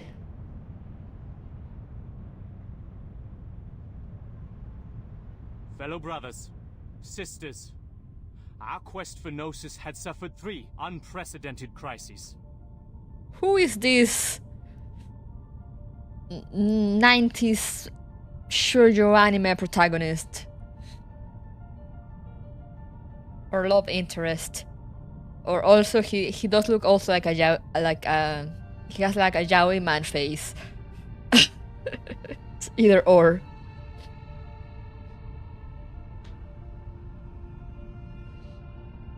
First was the discovery of irrational numbers, and then the creation of imaginary numbers.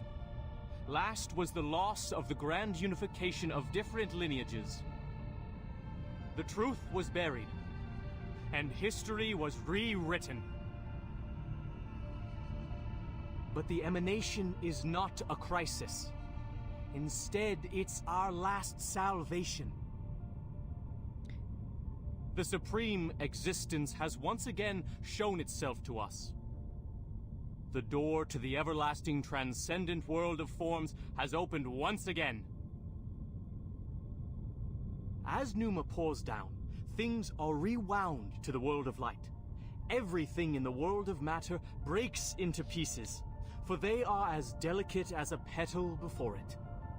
Yeah, he does seem to also have the yaoi hands. We, who have the honor to witness the emanation of Numa, have the privilege to survive the turning of the Wheel of Birth. I have no idea what he's saying. Because we know the truth. We know the truth. Our survival is destined. It is the beginning of a mission to bring the unseen truth into this world. Woo! His audience responds with a round of applause, but nobody says a word. Thank you. The speaker bows in thanks and gestures towards the hall. The next orator is 37, our smallest irregular prime, and the brightest star of Hermes.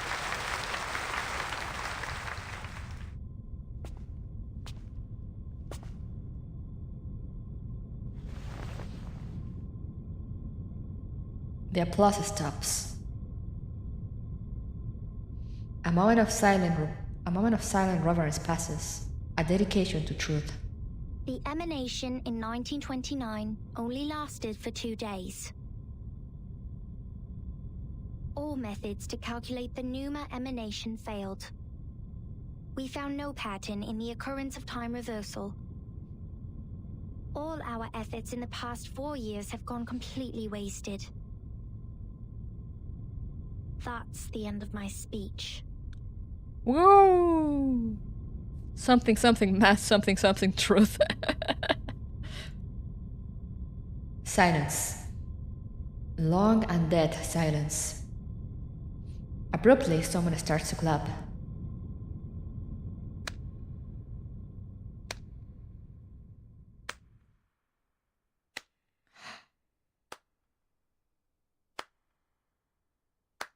Look who's here! Order comes first, and opinion comes second. The mission matters the most. This is what she has been trained to believe and do. Shh. Who did that? Oh no. Oh no, Sonero, what did you do? My god, mommy wife. Who broke the silence? The silent audience all turn their heads and stare at Sonero. Yet the apparition has gone.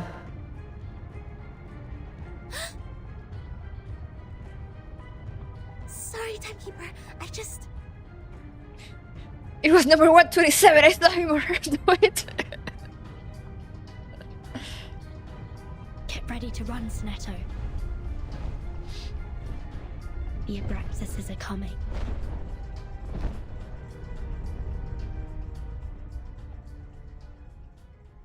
Sonero broke the rules. Damn girl getting a character arc. Real.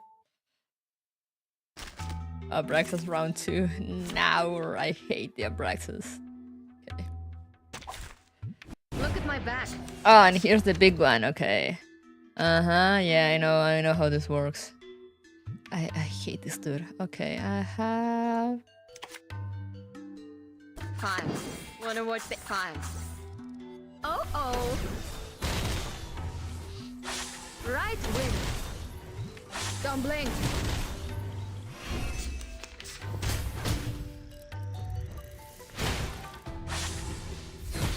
Peace and love. Peace and love. Ba-da-ba-da-bum-bum-ba-bum. Party planner. Wanna watch the... Fine. A little trick. Right wing. Excellent. Keep doing that.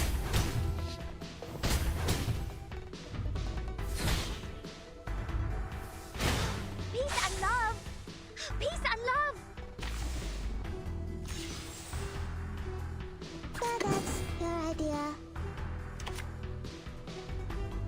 Wanna watch the aerial stuff? Whatever. Сколько побед? A little trick. Swallow my exhaust.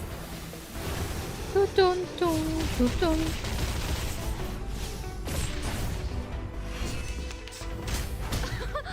Haven't you eaten? Gee, peace and love. Peace and love. Don't touch my bag. God damn. They're hitting a bit too hard. Planner.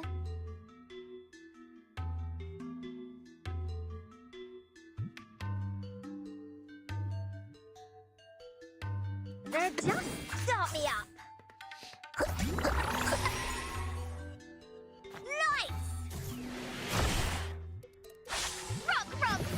Change the world. Okay.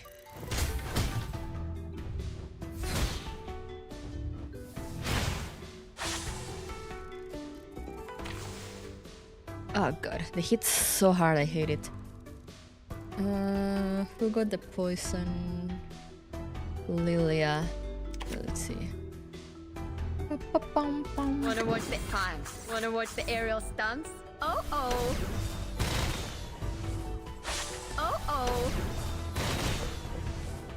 Right wing. Gee. Oof, she's not surviving this. Haven't you eaten? Damn! I feel they hit harder than the ones I fought. Interesting work. Okay, yeah, no, this is not getting clear like this. Let's restart. Let the helium fill your pulmonary lobe.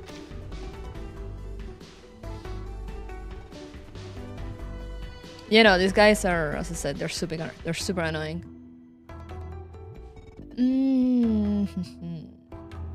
I see.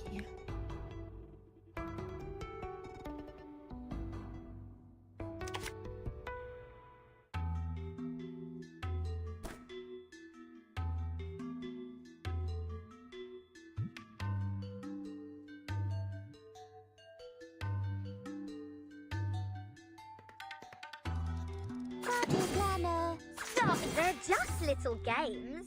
Break it, break it. Lights! Rock, rock, rock! Change the world!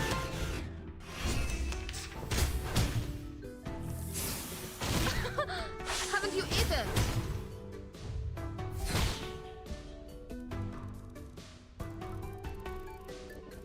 I kind of feel like they hit harder Wanna watch the aerial stunts? as time goes on. Oh. Right wing. Did anybody get hurt?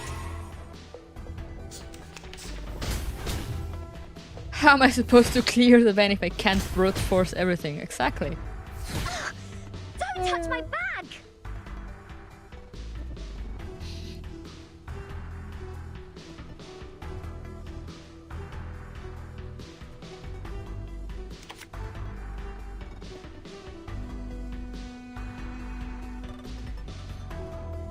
Fine. Start me up! Wanna watch the aerial stunts? Don't blink. Rock, rock, rock! Change the world! Don't blink.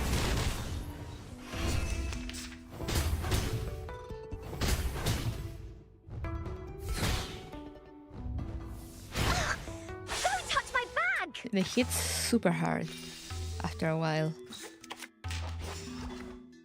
Party planner. What's this? One target attack.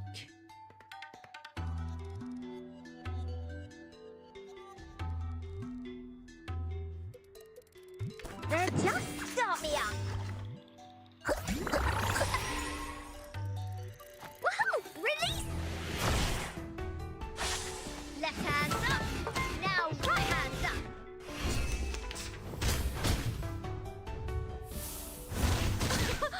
Haven't you eaten?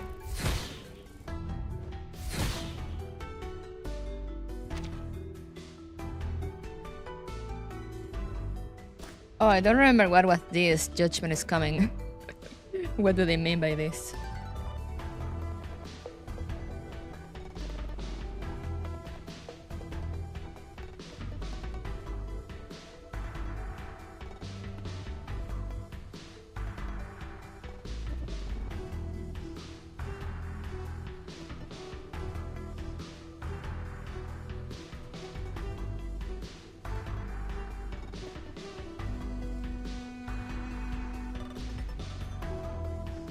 So that's your idea.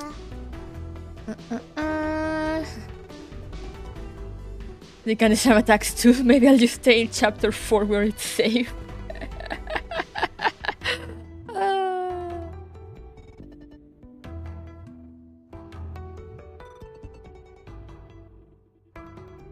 They're just... Are you ready to be blinded? Rock, rock, rock! Change the world! Are you ready to shake?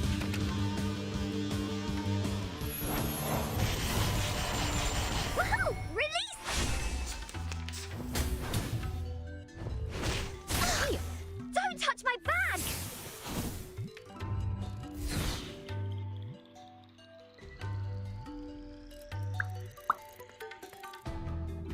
Party planner. Fine.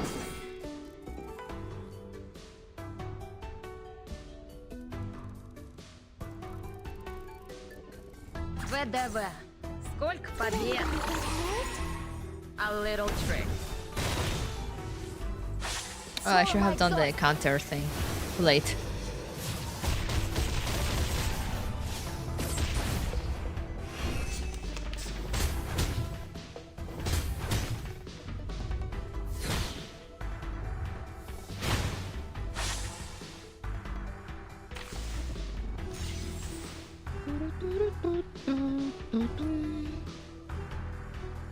So that's your idea.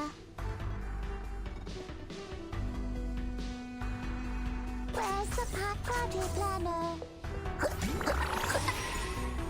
The story begins with a bad adult who did this first. And that, at last. I said hello.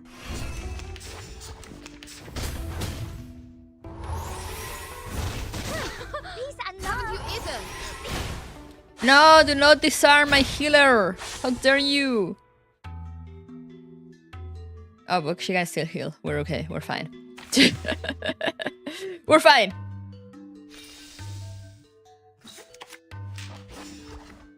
So that's your idea.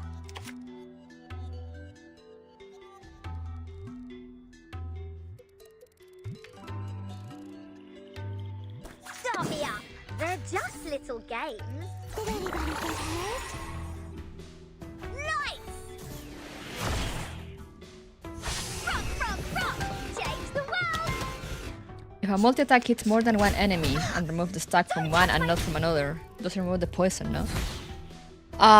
Depends on who you hit first. Like for the multi-attacks, I think you still get the... If I look correctly. For the multi-attack, you will still get the poison stacks from the enemies that had it. But you will not... You will be cured of the one of...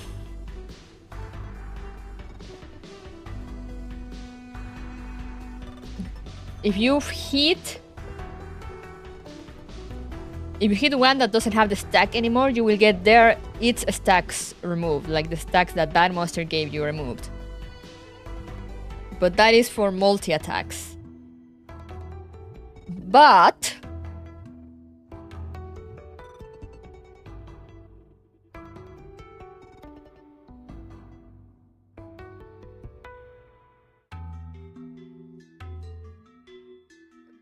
But if you... Which is what I've been doing with like Regulus and Lilia. If I hit two enemies, you know, I hit two enemies first and remove the stack from the big guy, and like they get the stacks from the two enemies. But then I hit the big guy only that doesn't have the stacks anymore, and I get all the stacks removed.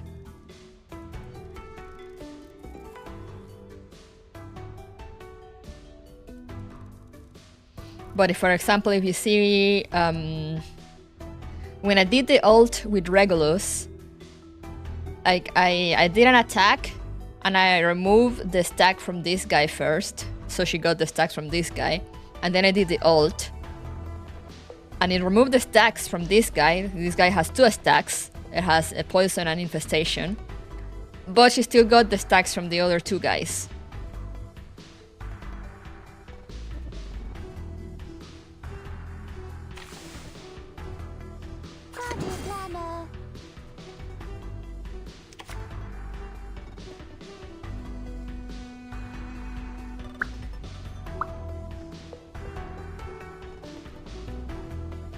Fine.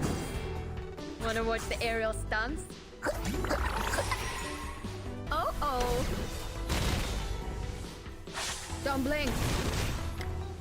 Also, that action that Lilia does counts as an extra attack for this purpose, for the purpose of the stacks.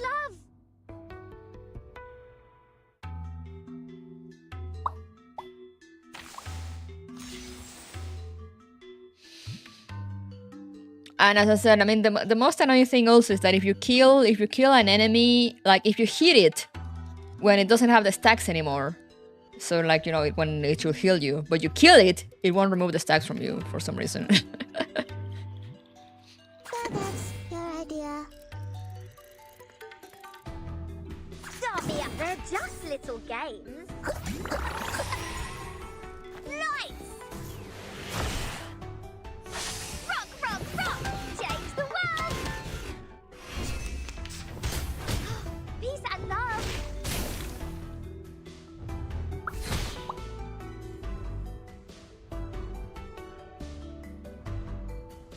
Party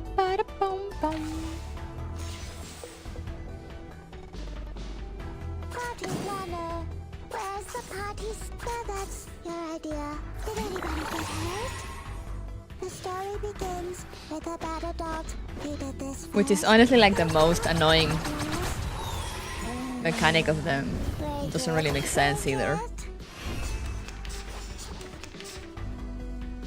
Alright.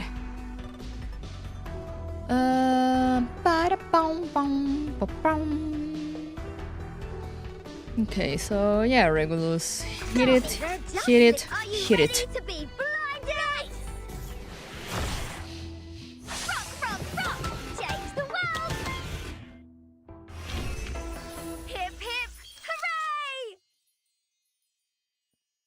Not in 10 rounds, but it's fine. I need more. I need to hit harder to be able to clear it in 10 rounds.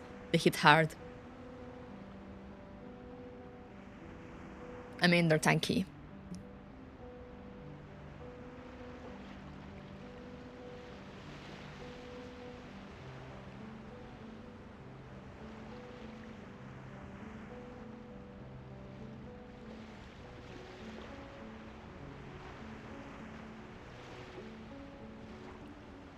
Was she supposed to hit it? Wait, to hit what?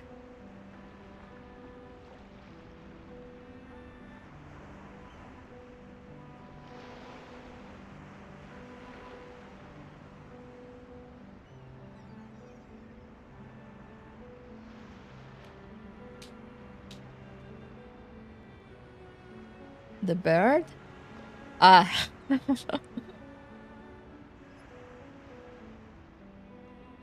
You know, it gets mostly annoying with the little ones because, as I said, if you hit them when they have this, if you hit them when they don't have stacks anymore, but you kill them, it doesn't count as you hitting them to remove your stacks, the stacks from you for some reason. So it's annoying. No, Balloon Party is just a healer.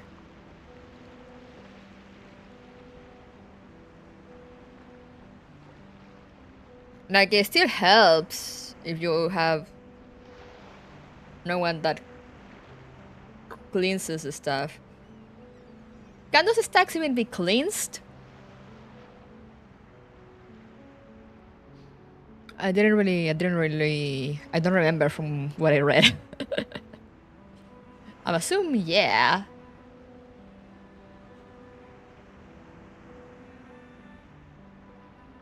But yeah, they're extra annoying because, I mean, what I find most annoying is the fact that when you kill them, even if you hit them when they don't have the stacks anymore, it doesn't count, which is dumb because you still hit it.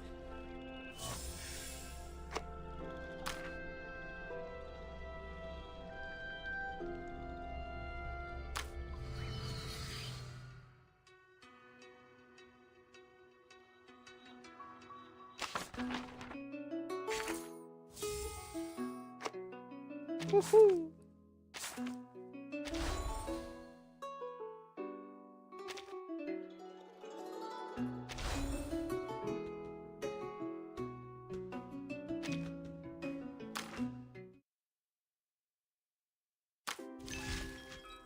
So they won't come home.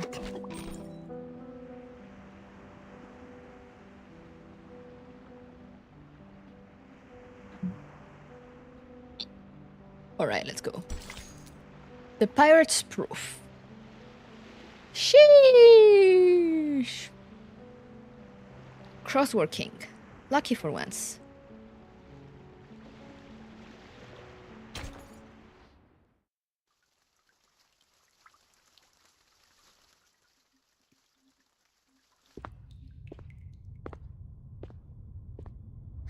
Can somebody tell me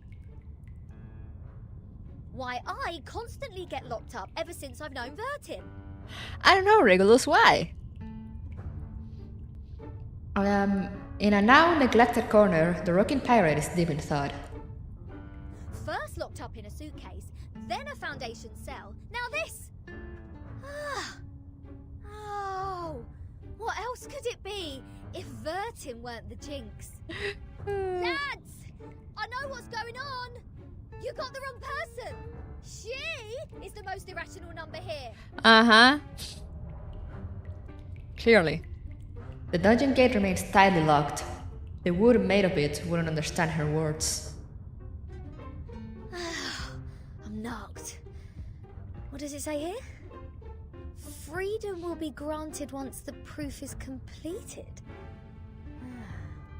That's to say, I have to prove myself not an irrational number to get out of here. Which is exactly what I've been trying to do, isn't it? Rats. Her fist smashes against the wooden gate.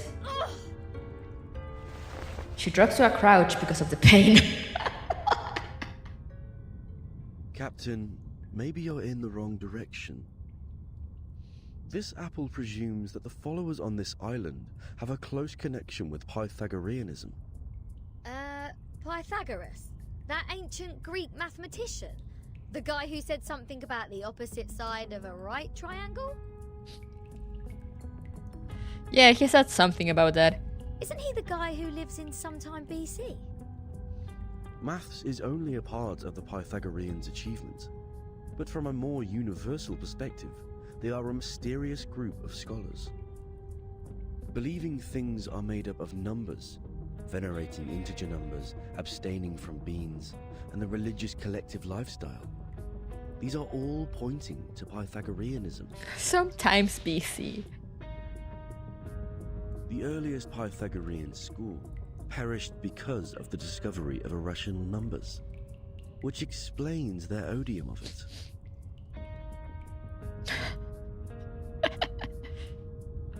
At that time, a deviant student named Hippasus discovered root 2, and the theories based on the ratio of integers they hold dear were upended. Hippasus himself was drowned in the sea. Huh. This apple assumes they see the integers as the standard of virtue, and people can increase the number they rank through study and self-improvement. Besides, they are convinced that a numerical code is hidden in everything and everyone. Whoever can solve the code can obtain the truth of the world. Alright, now I know what's going on. Do you? Do you really? Regulus immediately gets off the ground. This pirate has had enough of this moral standard, which is obviously prudish, backward, and lacks humanitarian spirit. I'm going to tackle the root cause of this misfortune. Which is? Pirate, the believer in liberty, walks in circles in front of the gate and suddenly starts to pull the loosened strips on the door. I'm breaking out!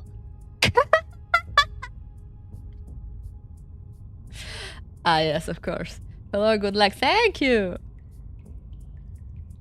Why am I not surprised? The captain quickly gives the sufficient and prerequisite condition to prove herself an irrational number. This apple may be able to offer some help. As soon as Apple puts his hands on the wall, he feels a violent shake come through it. Which hands? What's happening? An earthquake? The sound of bird and beast echoes in the cell.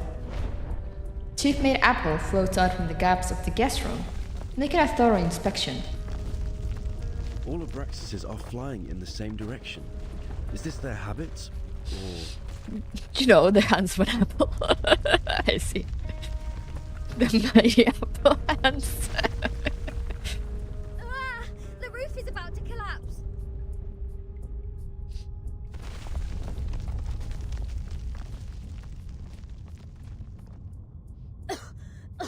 So far, this place has made the London Juvenile Detention Centre a heaven on earth. Regulus? Regulus?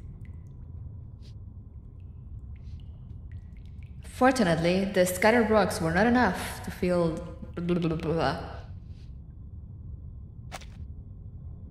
Fortunately, the scattered rocks were not enough to fill the spacious guest room.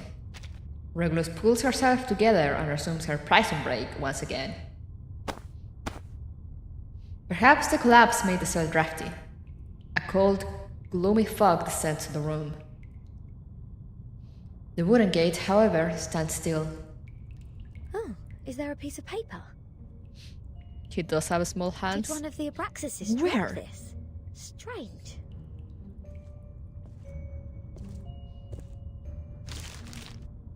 I see. So unsolvable puzzle. Is this a math problem? I see.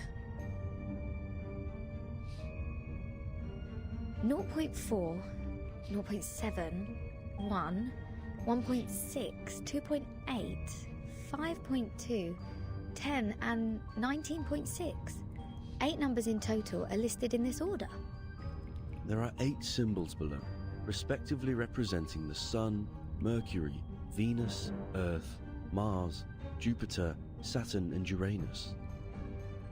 Maybe it is a hint that we should fill the symbols in the blank box after the numbers. That sign says to complete the proof. Does it mean to solve this puzzle?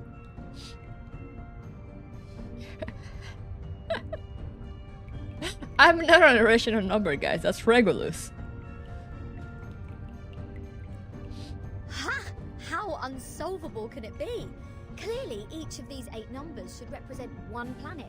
We can easily find the missing planet by trying them one by one. Easily. And our Mr. Apple here is the king of the Times crossword. Yes? I think there is a difference between this and a crossword. The mellow red fruit rubs his chin. What chin? Contemplating the crossword. In this apple's humble opinion, the ratio of certain numbers should match this number sequence, such as the radius, volume, or rotation period. His mighty apple chin. Wouldn't the sun be absurdly large if these numbers stand for their sizes?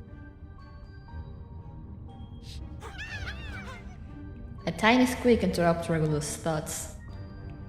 Small, rustling figures had gathered at her feet without her noticing. Hey! The underground critters are back! Go away! Don't touch my note! It's not your food!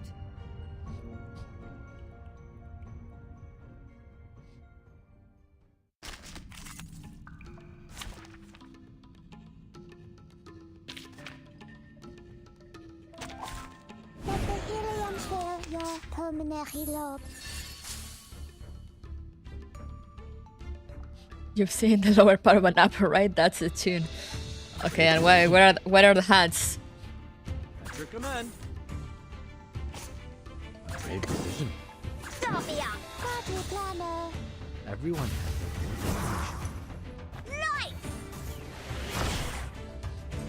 Break it, break it. The sides, I see.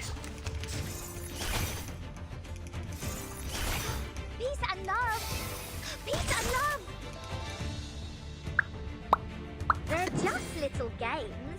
That's your idea. That's your command. Woohoo! Release!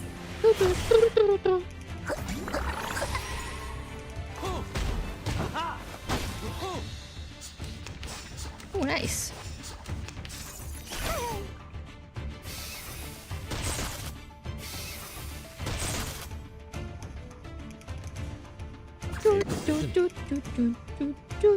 Start me up!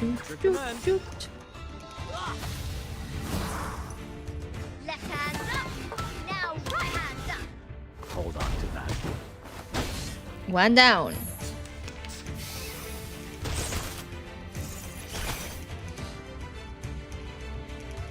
Party planner. Are you ready to be blinded? Give me a hand, friends. I can't do Let's this go. alone.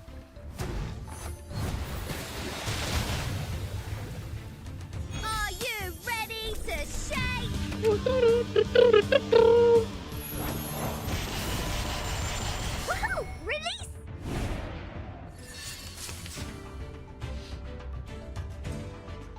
Start me up! That's your idea. Left hand up! Now right hand up! Break it, break it. He said she was an irrational number, but didn't refuse the sanctifying and greater allegations. No, guys. Guys, please. I'm careless. Don't touch my bag! Not this again. I already told you. I'm not a sanctifier. Where's the papa? That's your idea. They're just little games. The story begins with a bad adult who did this first. We've been through this, guys. Did anybody get hurt? Woohoo! Release! Oh, good for you. I'm not done. Don't touch my bag! Trick run. Start me up! Alright, deep breath in. Everyone has their own definition. Left hand up. Now right hand Okay, up. dead. Give me a hand, friends. I can't do this alone.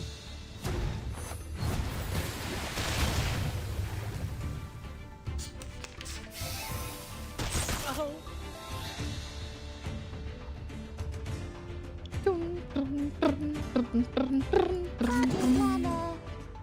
Big decision. So that's your idea. Did anybody get hurt? You were pretty buddy with Atlas yesterday. No, that's just I had to play along. It was for my own safety. Oh, rip Shamin, I guess. May the peace be with us. If I was a sanctifier, I would say I wasn't. Whatever logic, no, guys. Guys, please. Where's the party star? Where is it? Party planner.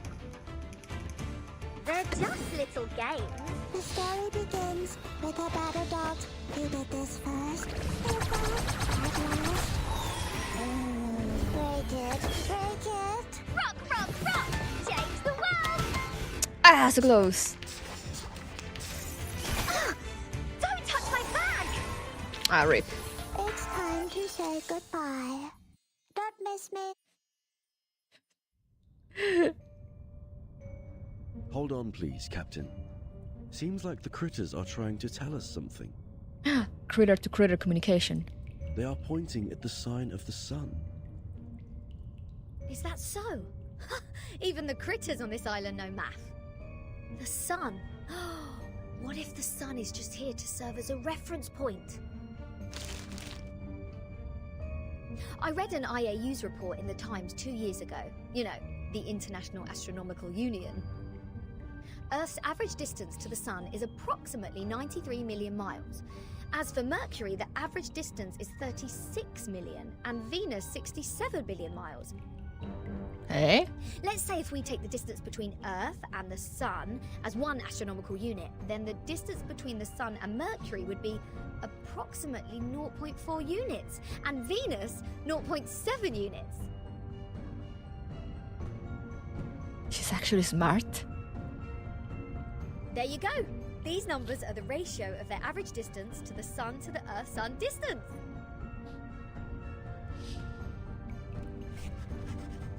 Touched by a flash of genius, she fills in the first three.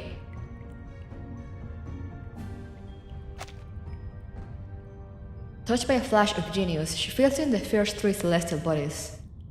One's clouded knowledge comes back with precise clarity. Everything both logical and inevitable. The average distance from Mars to the Sun is about 142 million miles. Jupiter about 484 million miles. Saturn 886 million miles, and Uranus 1.786 billion miles. Selective intelligence for real.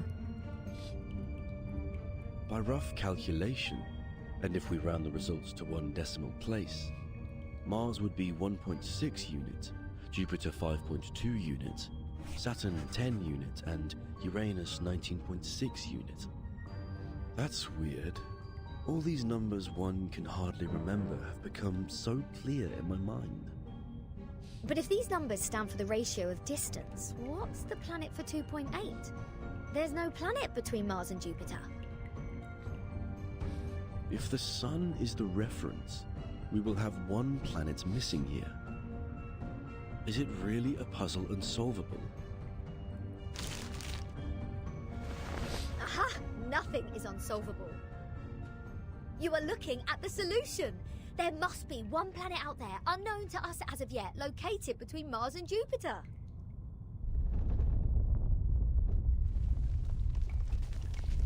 A massive vibration shakes beneath the ground. What now? I'm sure it's fine.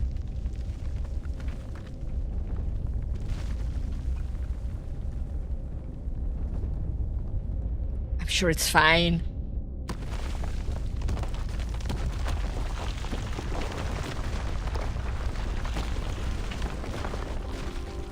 I'm sure that's fine. A planet emerges from the darkness. Yeah, I love how the text is moving. It rises in the air with little warning, shedding a cold grey light. In this damp and dark cave. It's bright, gigantic, and noticeable. What is this? A celestial body, which I have never seen before. Captain, this apple has an impression on this. There is indeed a star between Mars and Jupiter. It is called the Ceres, discovered by Piazzi Giuseppe, an Italian priest in 1801. Ceres? Did we just validate its existence? Is the universe truly arranged according to this sequence? Could this be the ultimate key of everything? Regulus! Regulus!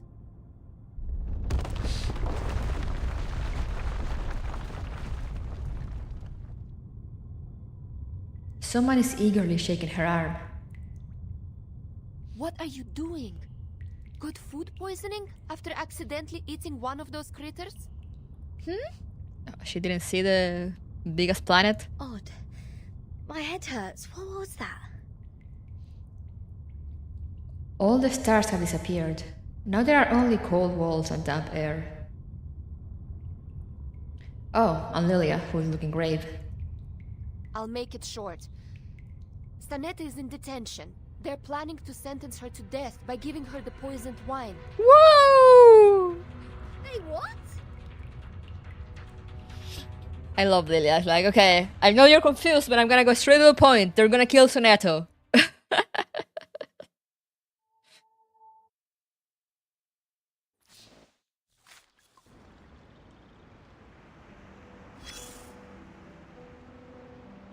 As you can see, this school on the island lives in a box made by the truth. Even if they have a donut in their hands when they are hungry, they still see a topological space. Like the cute ring attached to an initiation toy. It's not food anyways.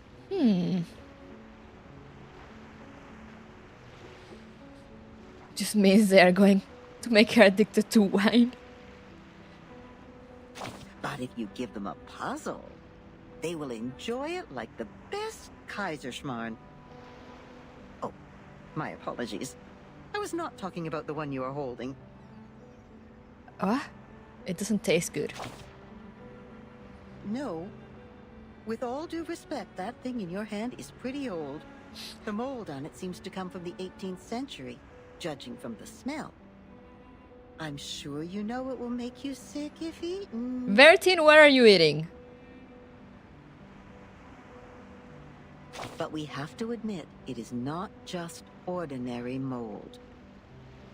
It reminds us of the story in which, once, a merchant's son looked up at the night sky and found the answer to the stars for us. The young man firmly believed that the movement of the stars and the sun follows certain laws, just like how the delicate gears in a watch work together. And his point was even proven correct by Zeus's grandfather. When another gentleman observed the sky through the reflecting telescope he took great pains to make, a celestial body was exactly there. Woo! What was it called? 19.6. The 8th number in the sequence, the 7th planet in the solar system, and the legendary God of the Sky. If the world was not created by God, are there any theories we can use to explain such a beautiful law?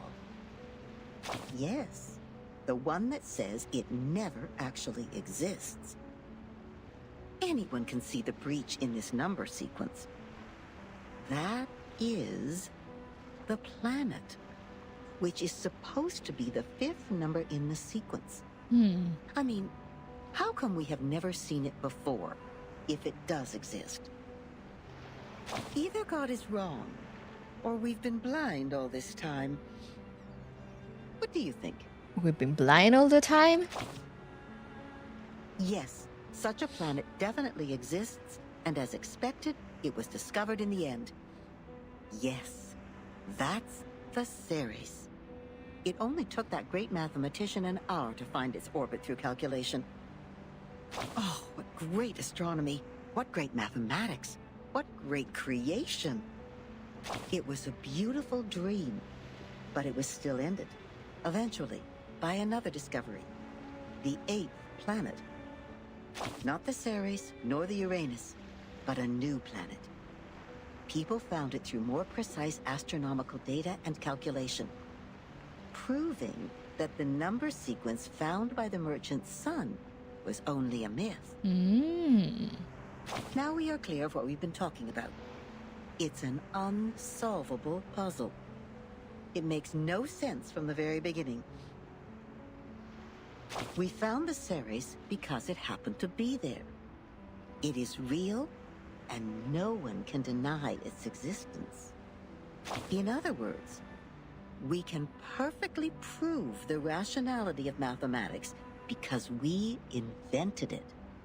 I guess? It's been a good dream, I suppose. Now, imagine that you are walking alone in the darkest valley ever, trying to drag your fragile body upward as much as possible before it is worn out. Hoarse cries squeeze their way out of your mouth to ask for a response from the gods. Suddenly, an afflatus dawns on you. The next moment, a miracle happens. You are already at the top of the mountain, witnessing the rise of a huge celestial body from the skyline. The numbers don't lie, but what do they mean? Even if it's only in your imagination, you have just witnessed the dawn of the creation, and the shock is real. I see? Question mark?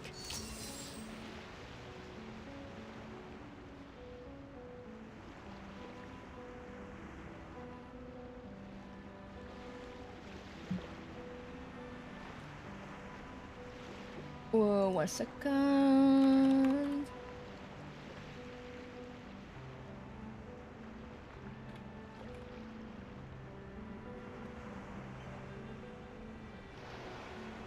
All right.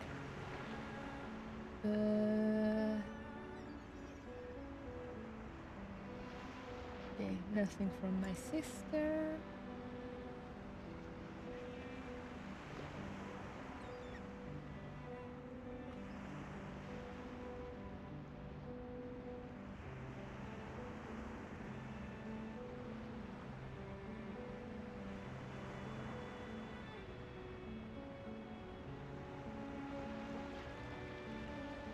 All right. Okay, Grandma, that's nice. Let's get you back to bed. Yeah, real. What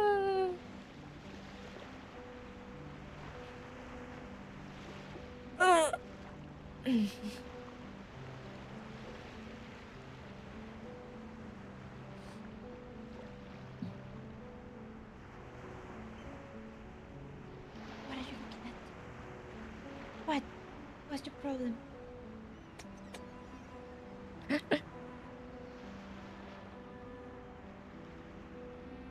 An enigma for real. The ruler's help. The perfect shape requires the help of a ruler, a compass, and a set square. Okay.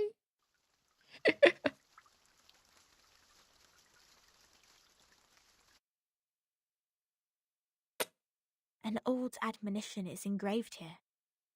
Let no one ignorant of geometry or the irrational numbers enter. 37 told me you are the integers. She's the genius kissed by the god of truth. She can see our numbers and has never made a mistake. Ah. But I don't understand. Why would you break the silence at the meeting? You wouldn't get it. I apologize, Miss Sophia. I won't defend our behavior. No, defend it. They're insane. You may save that apology for later. If you can persuade more than half of the people to vote for your friend's commutation, perhaps she won't be sentenced to death. I have gathered some case files from the past. I hope it will be of some help. The scroll is lined with golden trim. Even without knowing what it contains, it is a significant gift. These files are... But won't you be in trouble for helping us? I have my own reasons. Sophia closes her eyes, recalling the ancient wisdom. Integers are the living example of virtues, the standard of purification. It represents a soul existing in the world of forms, a true being. It is the floating points behind the decimal which dent the process of our overall purification. The evil. The ones who violate rules knowingly. The ones who turn a positive number into negatives. And a civil person, a criminal. The corrector, who has no number, sighs and looks away. If integers like you would lose your life over some unintentional mistakes, wouldn't it be a great shame? Besides, I can't stand the idea of you being killed in front of me. Not rigorous. Shut up! 37 suddenly shoves up behind Sophia like an apparition. Her friend is quietly startled. She speaks no words, only moving a little away from her. For one thing, we still don't know Vertin and Sonetto's numbers. Can't we just do the old breakout thing? These people don't seem entirely rational. Yeah, I agree. For another, the fact that every crow we've seen is black doesn't necessarily entail that the next crow will also be black. Even if every virtuous person we met has been an integer, we can't be certain that the next one will still be an integer. Same case for irrational numbers.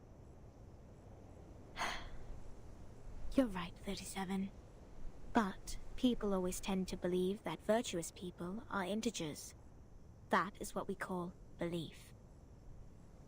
Correct, but not entirely correct. Everyone can make mistakes. Numbers are just numbers. They are not associated with virtues. Unlike me, you're always right, 37. Okay, now tell that to the court. I don't know what differs us. Sophia sighs and shifts her gaze. Will you be at the assembly?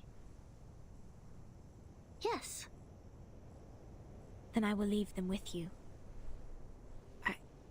I'm not qualified to set foot in the Hall of Truth. I have done poorly in receiving the guests. I will ask 6 for my punishment after the assembly. This place is weird. Huh? So you are not coming back to my laboratory? Neither will you help me review the calculation results or sort out the books? The scripture shall not be challenged. What's more, any students here can help you in the laboratory. It doesn't have to be me.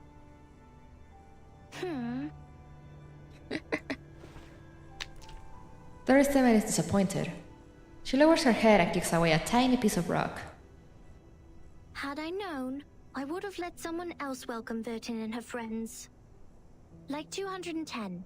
He loves to brag to young ladies so much that he would take the punishment willingly, right? You were that someone else who was assigned to receive them in the first place.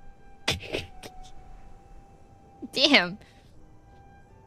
If I hadn't stopped you in time, how much longer would Regulus's head have stayed in your mouth? Not to mention what happened last time, and the time before that. What happened last time, and the time before that? But the fact that I have messed up all the receptions before doesn't mean I may excel in the next one. The chances of messing up the first reception and the 100th reception are the same. Whatever you say, you little sophist. She puts down the file and leaves in a hurry. She's a nice person. Is she? Everyone I guess. says so. I guess she is. But compliments won't help her find her number. 37 drops her head, but soon her face is lit with an excited smile again, like a child who has found a piece of candy. So, Vertin, are you ready for the debate? Does that mean you will help us? Of course. I don't want to miss the chance. What chance? The chance to see your numbers. There's no greater knowledge than the knowledge of oneself. And there's no more exciting truth than the truth of oneself. I can quickly tell which types of numbers you are, but it requires proof to know the exact number of your soul. Okay. I want to know the answer before you see your own numbers. So it's 37 who proves it, not Vertin. Good for you. I'd be glad to give this chance to you. 37 turns down the corners of her lips discontentedly. That's boring. Let's go, Vertin. The assembly's about to start.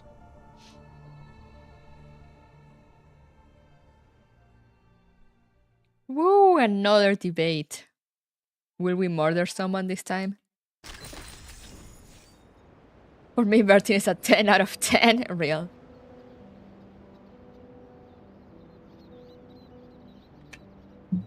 These people are almost making me miss Constance or whatever her name was. Constantine. Root of a bird. I'm gonna try to get to 13. Or 14, but we shall see how I do in this stage. Root of a bird. Between the jar and the seat, it picks up pebbles, one after another.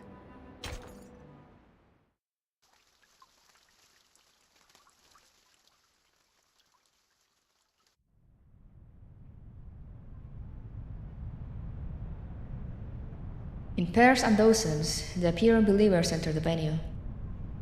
The plaintiff and the defendant are also seated.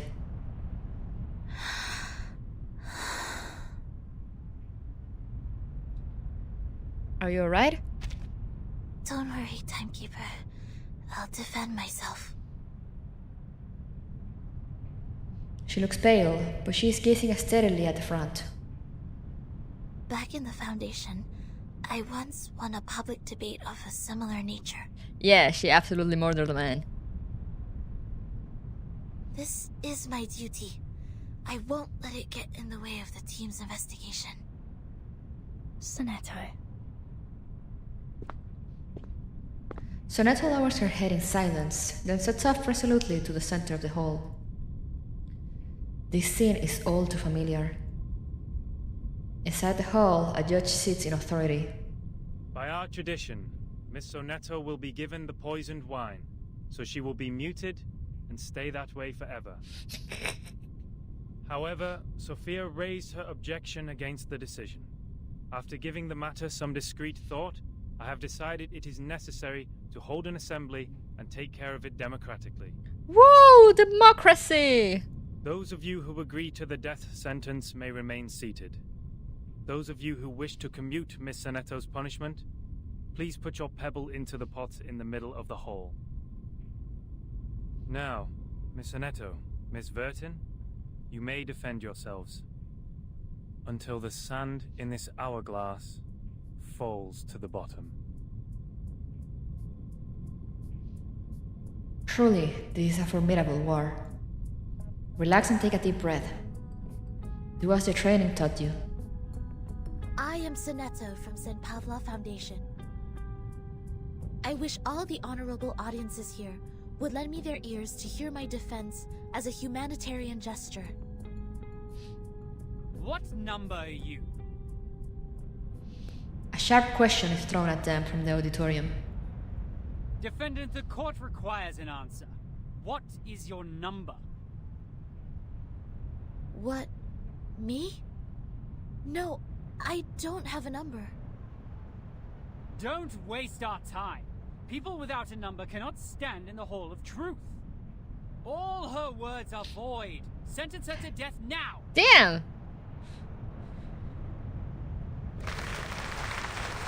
The crowd mumbles approval. The judge knocks at the stone bell. 42's argument is valid. Defenders, what do you wish to contend? What? It's valid? Of course it's valid. They're insane, Bertin. Sonero's face has gone pale. What she has prepared, formal justice, procedural justice, or the training she had, simply has no effect here. This is a new territory. Objection! A petite figure stands up from the auditorium. According to the record, the last time we inflicted severe punishment was in 1980 to a visitor who ate beans. He ate a carbuncle that feeds on beans. Then he was sentenced to death according to the set theory. In our scripture, eating beans is the most evil sin, which undoubtedly fits the most severe punishment. But if we are now executing people for breaking the silence at the assembly, how would it reflect our attitude towards the consumption of beans? Has the latter become less sinful? Damn! I suggest Sonetto's punishment to be commuted. The crowd starts to clamor. A good argument. 37's argument is deemed valid. The debate will continue. My head is thrilling. It's insane. 37 sits down, feeling satisfied. Then a tall man languidly stands up. Objection. Shut up, yaoi man. The punishment for eating beans is to throw the offenders into the Gorgon current, while the punishment for the silence breaker is to drink poisoned wine. Oh yeah, those are clearly different outputs, different ends. Among all the punishments we have, there's no other punishment more dreadful than being thrown into the Gorgon current. Because eternity and infinity are the two things we have the least knowledge of, which makes them the most ghastly punishments among all. Giving her the poisoned wine doesn't make the consumption of beans less sinful. Her argument is invalid. He did the thing with pressing his finger against his forehead. The objection comes quicker than the knock on the stone bell. Objection! Both of the crimes would fall into the same category if we are taking the punishment as a frame of reference, which is death. Objection! The two crimes in question are not commensurable, which makes your comparison invalid.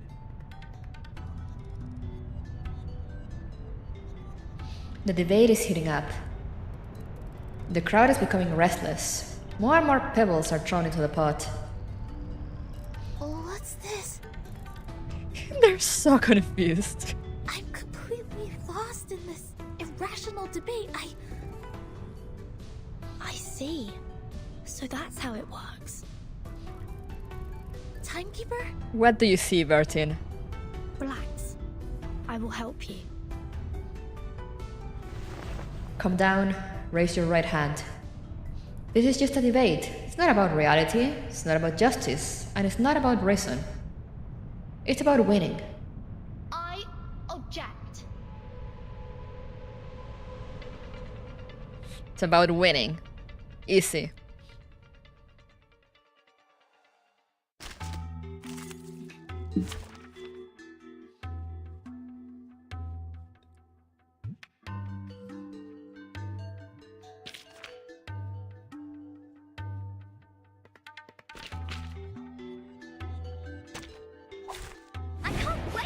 more. Sophistry I'd like Olympics. to start by quoting 42's first argument.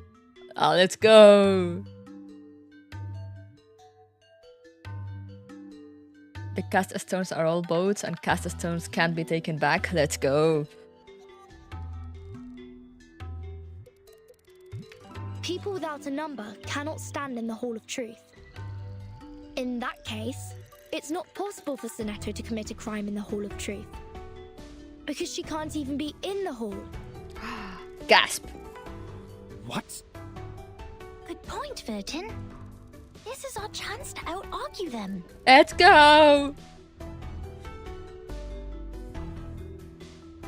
They're just little gets. Start me up. Lights! Rock, rock, rock! Change the world!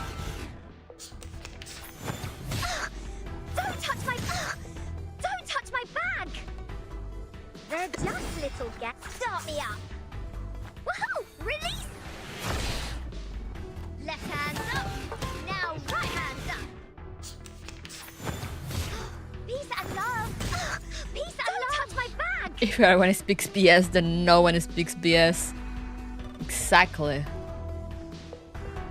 They're just start me up. Woohoo! Release! Rock, rock, rock! Change the world! These are merely clumsy sophists. We've all seen her break the maxim. Objection! What you see cannot be submitted to the court as a transcendental fact. I see.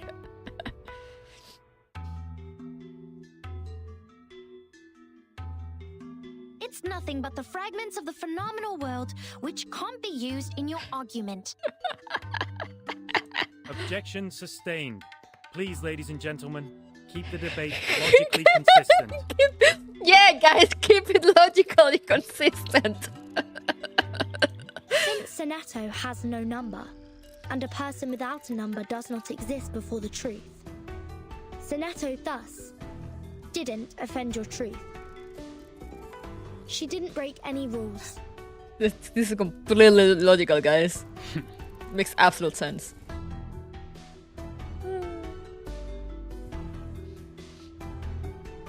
They're just... Are you ready to be blinded? Rock, rock, rock! Change the world!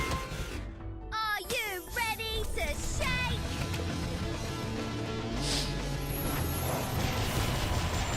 Woohoo! Release!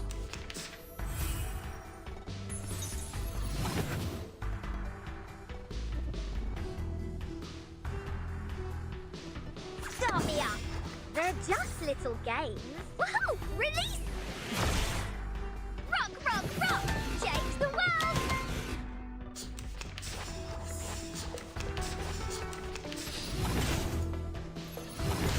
Peace and love!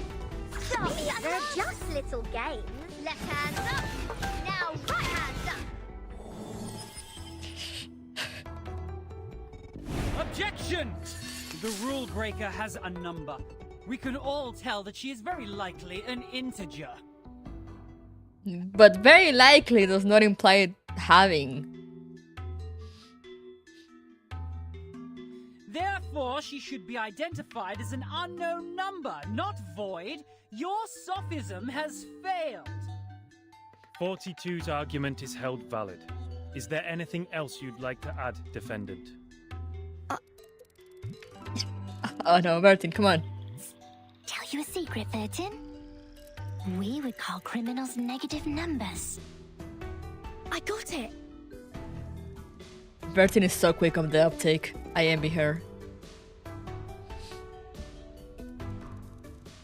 Everybody, are you ready to be blinded? Are you ready to shake?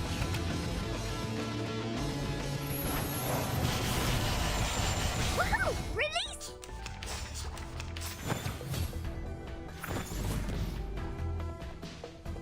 They're just little games. Start me up. Lights! Left hand up.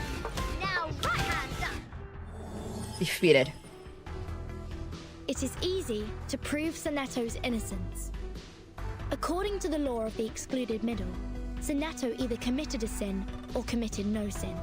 The two statements cannot be both false at the same time.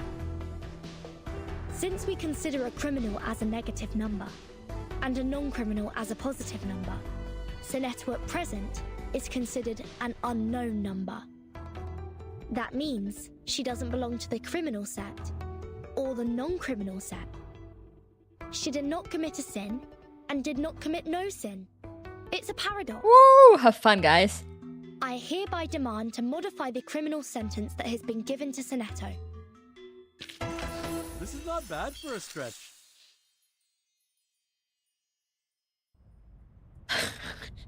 That was something. The law of excluded middle. A good sophism. Good for you to create a paradox from one sentence of my argument. But pitifully, you've made a fatal mistake. You've taken my argument as the basis of your defense.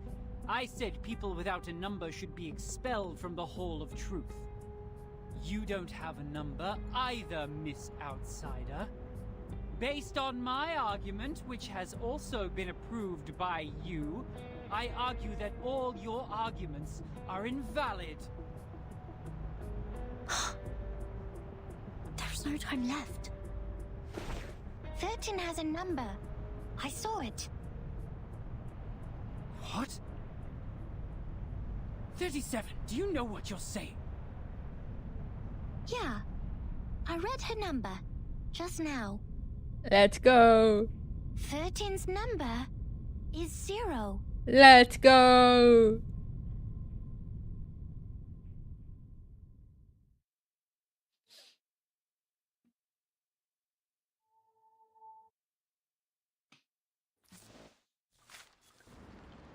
Objection, he's cheating.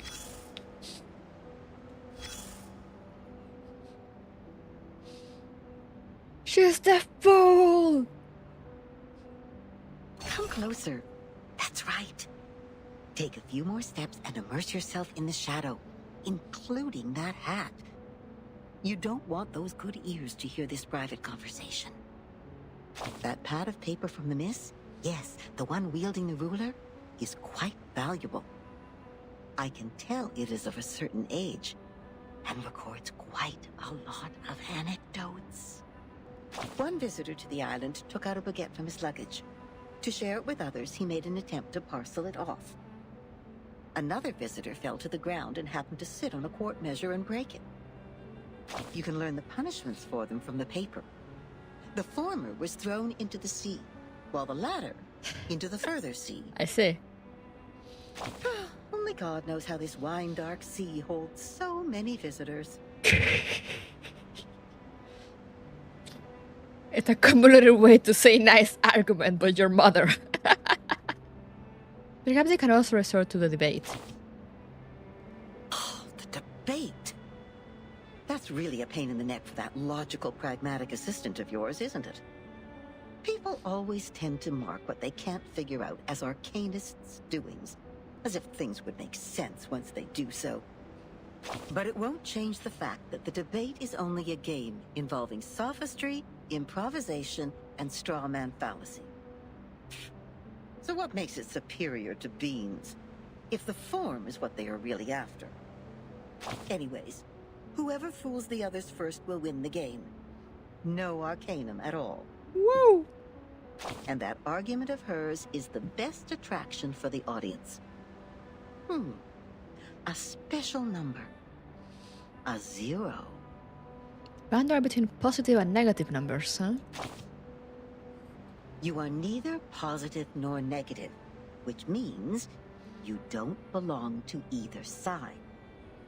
Now, imagine one side as an orderly line and the other as those wandering around. The wanderers can smell the abnormality in you, and of course, no one in that line sees you as one of them. In a restaurant, fruits are served without the seeds, but in a farm, the seeds are retained for the next harvest. Is there any value in the seeds? It depends on what you see when you look at them. The moment you realize that, you have come to the crossroad of fate. Now, back to the number we just talked about. Oh my! It's the prediction of your whole life. Can you believe that? You owe that spirited little genius a thank you. By the way, what do you see in her number?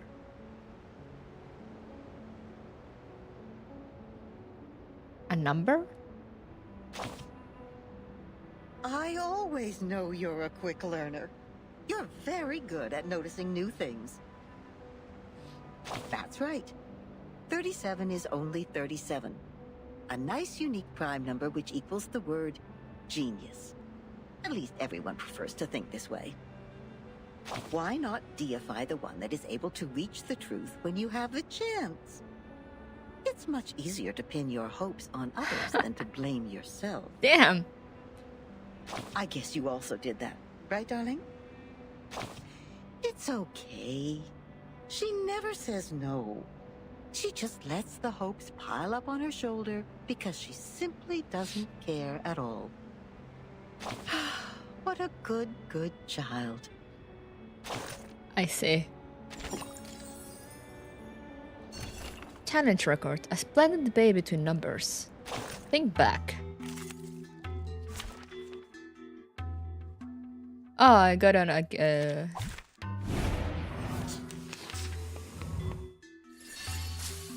Which one is the mass attack? Time to check my calculation. Intersect and divide.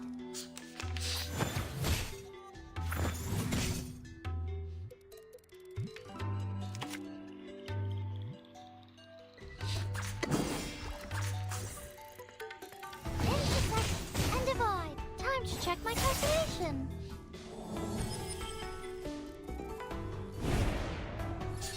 Another one.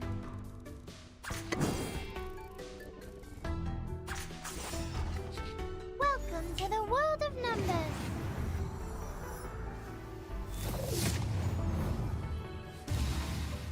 Huh. Time to check my calculation.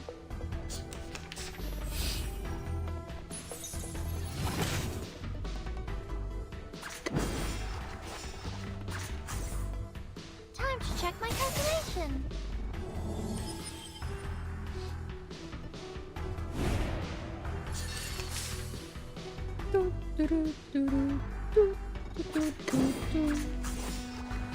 Welcome to the world of numbers.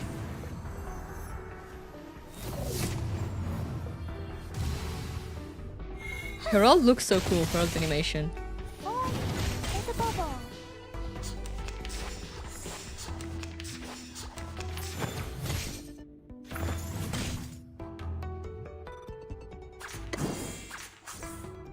Are you irrational numbers? Dead. Yes, the Sheriff Victor.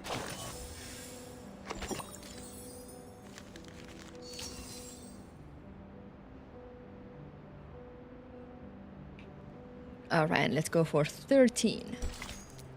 The middle of the axis. Neither biased nor neutral, neither positive nor negative, neither excessive nor deficient.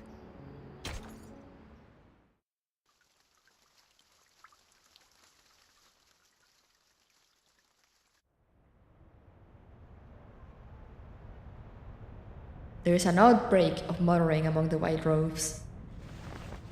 Even the solemn judge stands up. 37. You just said Vertin's number is 0. Do you know what it means? I don't. Could you explain? Very clearly. Would you be able to submit proof to Apeiron? No problem. Half of you in this hall have put in the pebbles. If 37's argument is found to be true, every argument Vertin has spoken in Sonetto's defense will be deemed valid. Sonetto will be exempt from the punishment. I will announce the result once 37's proof has been validated by Apeiron. Thank you for your time. Huh. One after another, the Apeiron followers leave the hall. The Hall of Truth returns to tranquility.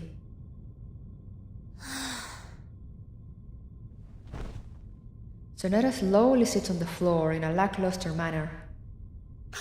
Stiletto!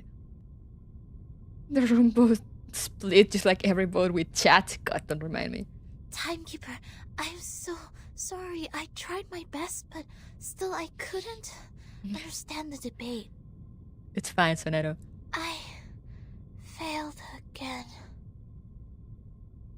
Her face becomes abnormally pink, and her breathing becomes fast and shallow. Oh no, what's happening to her? What happened to her? Come here, little girl. We need to move her outside. Thank you, Yoey man. Lie her down on the ground and wipe her palm and feet with dew and peppermint oil. That would be okay. Her physical signs are becoming more and more stable. Thank you. You're welcome. The distinguished number 0. Yoey man isn't so bad, see?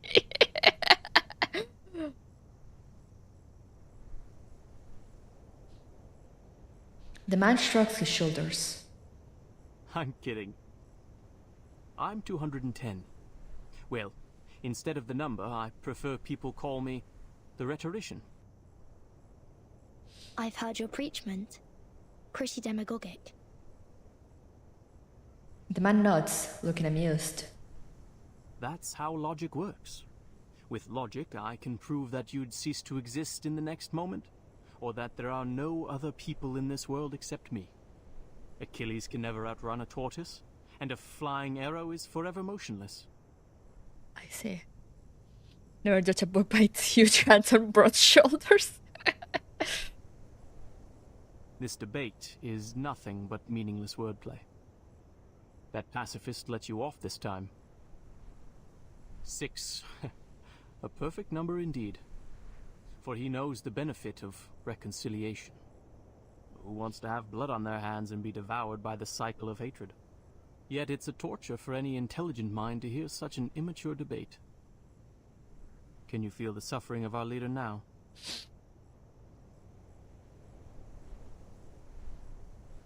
I'm sorry. 210 gives her a triumphant smile. No apology needed, Miss Outsider. I also feel sorry for your pain, given that 37 has revealed your number. What do you mean? 37. Our evil little genius. The most cunning star of Hermes. She's been having fun revealing others' numbers for a long time. Our numbers are our essence. And it's also the most important proof we get once in our lifetime. But she enjoys taking that opportunity away from you. Just because her talent allows her to do so. So she likes to flex. She did that to her friend, too. She found out Sophia's number. Damn. But without casting an eye on that paper with her number on it, Sophia threw it into the sea.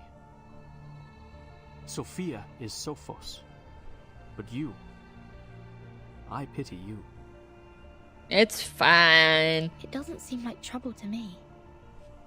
Alas, poor little Vertin. You still don't understand. The number of our souls suggests our fate. It might be changed through algorithms temporarily, swirling, shifting, or transforming alongside other changes occurring on the coordinate axis. But in the end, we can only be ourselves. 1 is thought. 2 is opinion. 3 is wisdom. 4 is strength. 5, enthusiasm. 6, harmony. 7, order. 8, philanthropy. 9 is restraint, while 10 is completion. And what about all the other numbers? 0, however, is in the middle of the axis, the origin of the frame of reference. It's neither positive nor negative, neither prime nor composite. Things are ever changing, but you stay the same. Your loneliness also lasts forever. Ooh, ever changing, but you stay the same, like how she's not affected by the storm? This is your fate. Being exposed in full view of the crowd, yet you know nothing about it. 37 was acting on impulse. Yet she opened Pandora's box. She leisurely reveals your fate. That carefree behavior makes no difference to picking up a shell on a beach. How could I not pity you? The man waves his hand and walks away. The earth is still. Only the sound of waves comes from afar. Miss Vertin. The leader stands in the dark. 37's proof has passed the review. Your friend will now be exempt from the punishment for violating the rules. However, she has to take some catch-up lessons on the scripture. Now. Please, meet me at the hall tomorrow at noon. I would have words with you. I guess the rest are combinations with the basic meanings. Yeah, that's what I was thinking as well.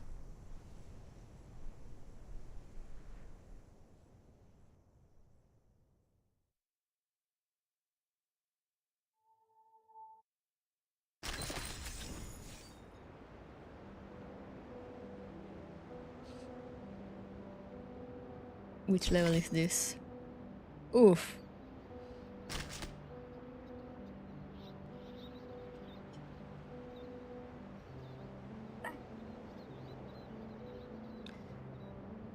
Okay, I think I'm gonna get up to here. I feel like I need to level up a little more before going in onto the second half of everything. But yeah, so let's get back here.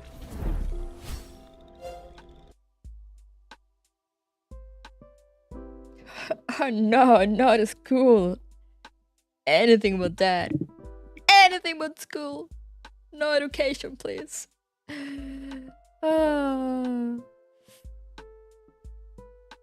yeah, damn, that has been.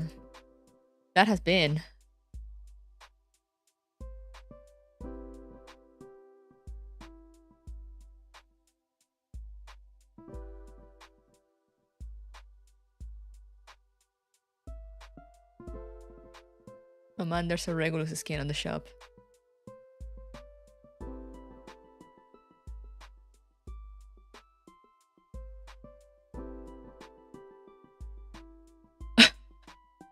It was a ride. Other than the mine is a good ride so far. That was one of the trails of all time.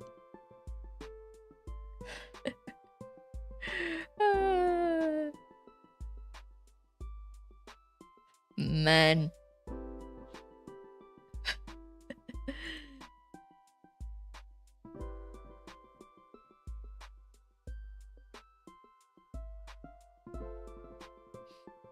It's been.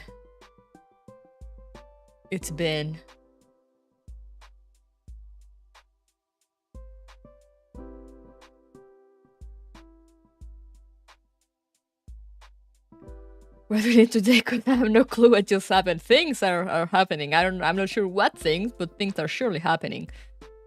I wonder if they are good at baking pie. Things are occurring.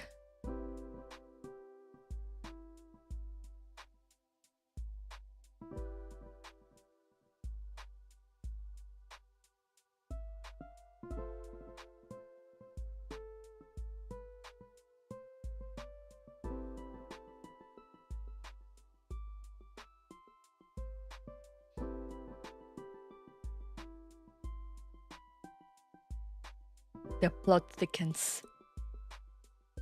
I feel like I'm slowly starting to get it and I low-key hate that. Oh, someone please get me off this ride. No, there's no escaping. There's no escaping this ride.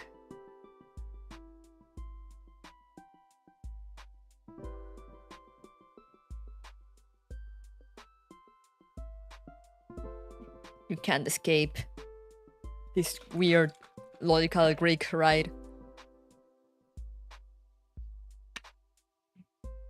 It's been interesting so far though, it's been fun.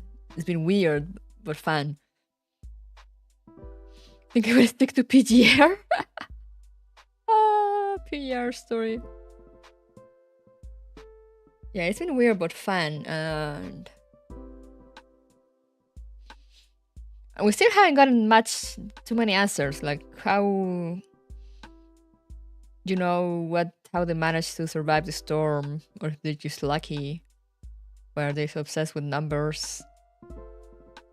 What do they know that we don't? We haven't gotten like too deep on like everything else. We're just kind of trying to deal with the weirdness of it all. And then there was Regulus with the weird planet thingy, and like Lilia went to get her out, and I wonder what they're doing right now. The numbers, Mason. What do they mean? You're close to get some answers?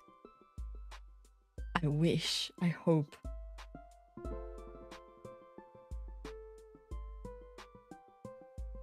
Why has there been so many people walking in front of my door? Oh yeah, because they're selling one of the apartments here, probably. I'm guessing there's people visiting, question mark?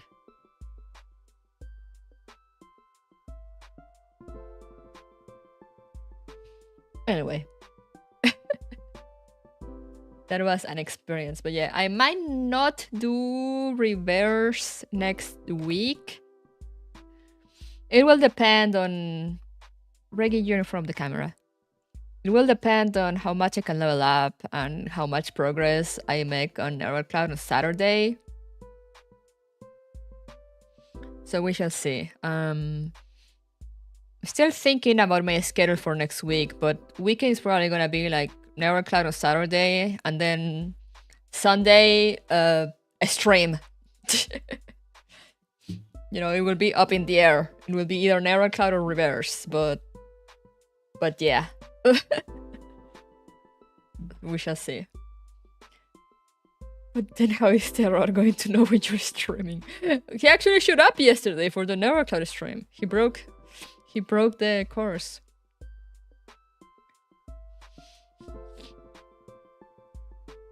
Membership?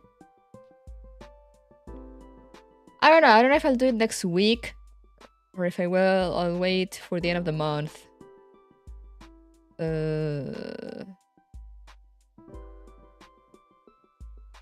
Because I want to play more Honkai as well.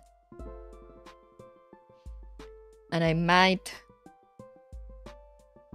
might finish the Horizon epilogue, and if there's time, like maybe I do some Genshin after.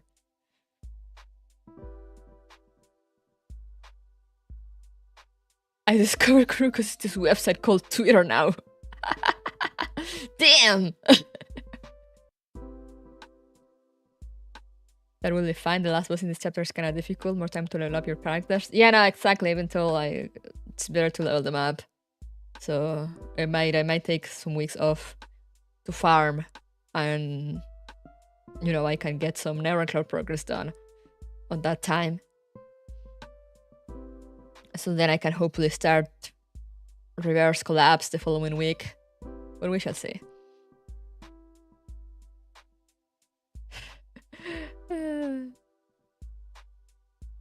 I'm not convinced it was really him.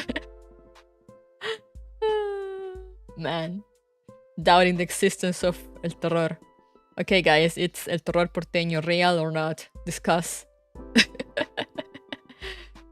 Reverse Collapse 1999. Yeah, we're just gonna mix everything.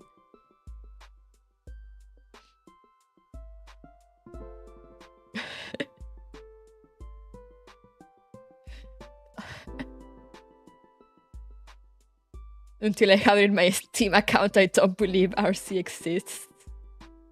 Soon, guys, soon. I top up on gacha, therefore I exist. You're so real for that.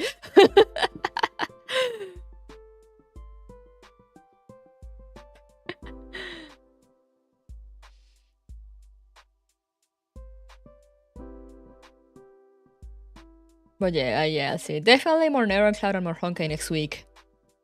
Other games, other stuff. Up for debate. Oh, and we're back to 999 with Coco as well. But other streams, we shall see. I'll need to think about it. Consider, think, see all the options.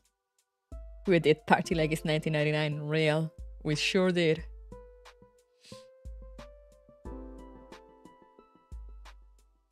I do not want to hang out with my sanctifier friends. I want to know what's going on. Why am I being gaslit into being a sanctifier? I need answers. Mika, please.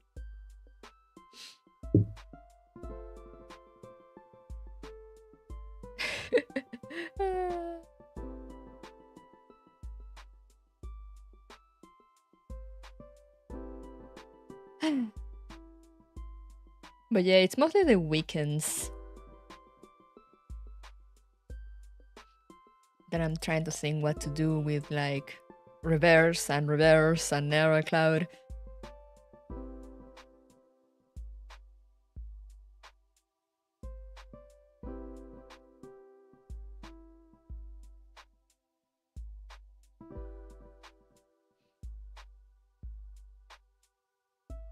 But yeah, I'm hoping to do the membership stream on a Friday. So it'll probably be either next week on the 15th or the 29th. But I say I have to think about it because I don't want to do Tuesday, Wednesday, Thursday, Friday. Also, I mean, I kind of want to make it on a Friday, but also I'm sure of making it on a Friday because I'm usually so tired on Fridays. But I mean, it's a membership stream, so she'll be fine. Maybe I do it next week. I'll see. And I take a break on Tuesday.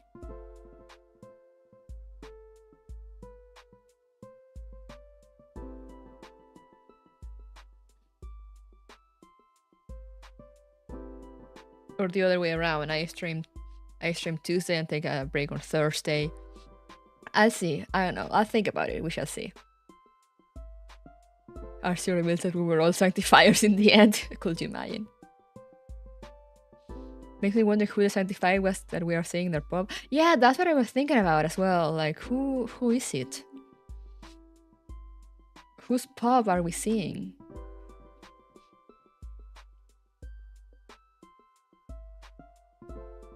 Can't believe she's a sancti and a zero. No, I'm not.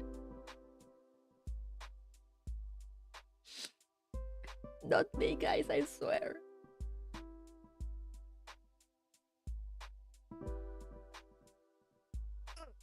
But yeah. Is your pub POV anti-foxer? No. But yeah, stay tuned. Anyway, stay tuned for the schedule. I'm not trying to divert the conversation. Stay tuned for the schedule later today or probably tomorrow as I weigh my options. For now, I need to go get some cleaning done and get ready to go pick up my sister. I have no idea what to sanctify, but I do know that you're one. No.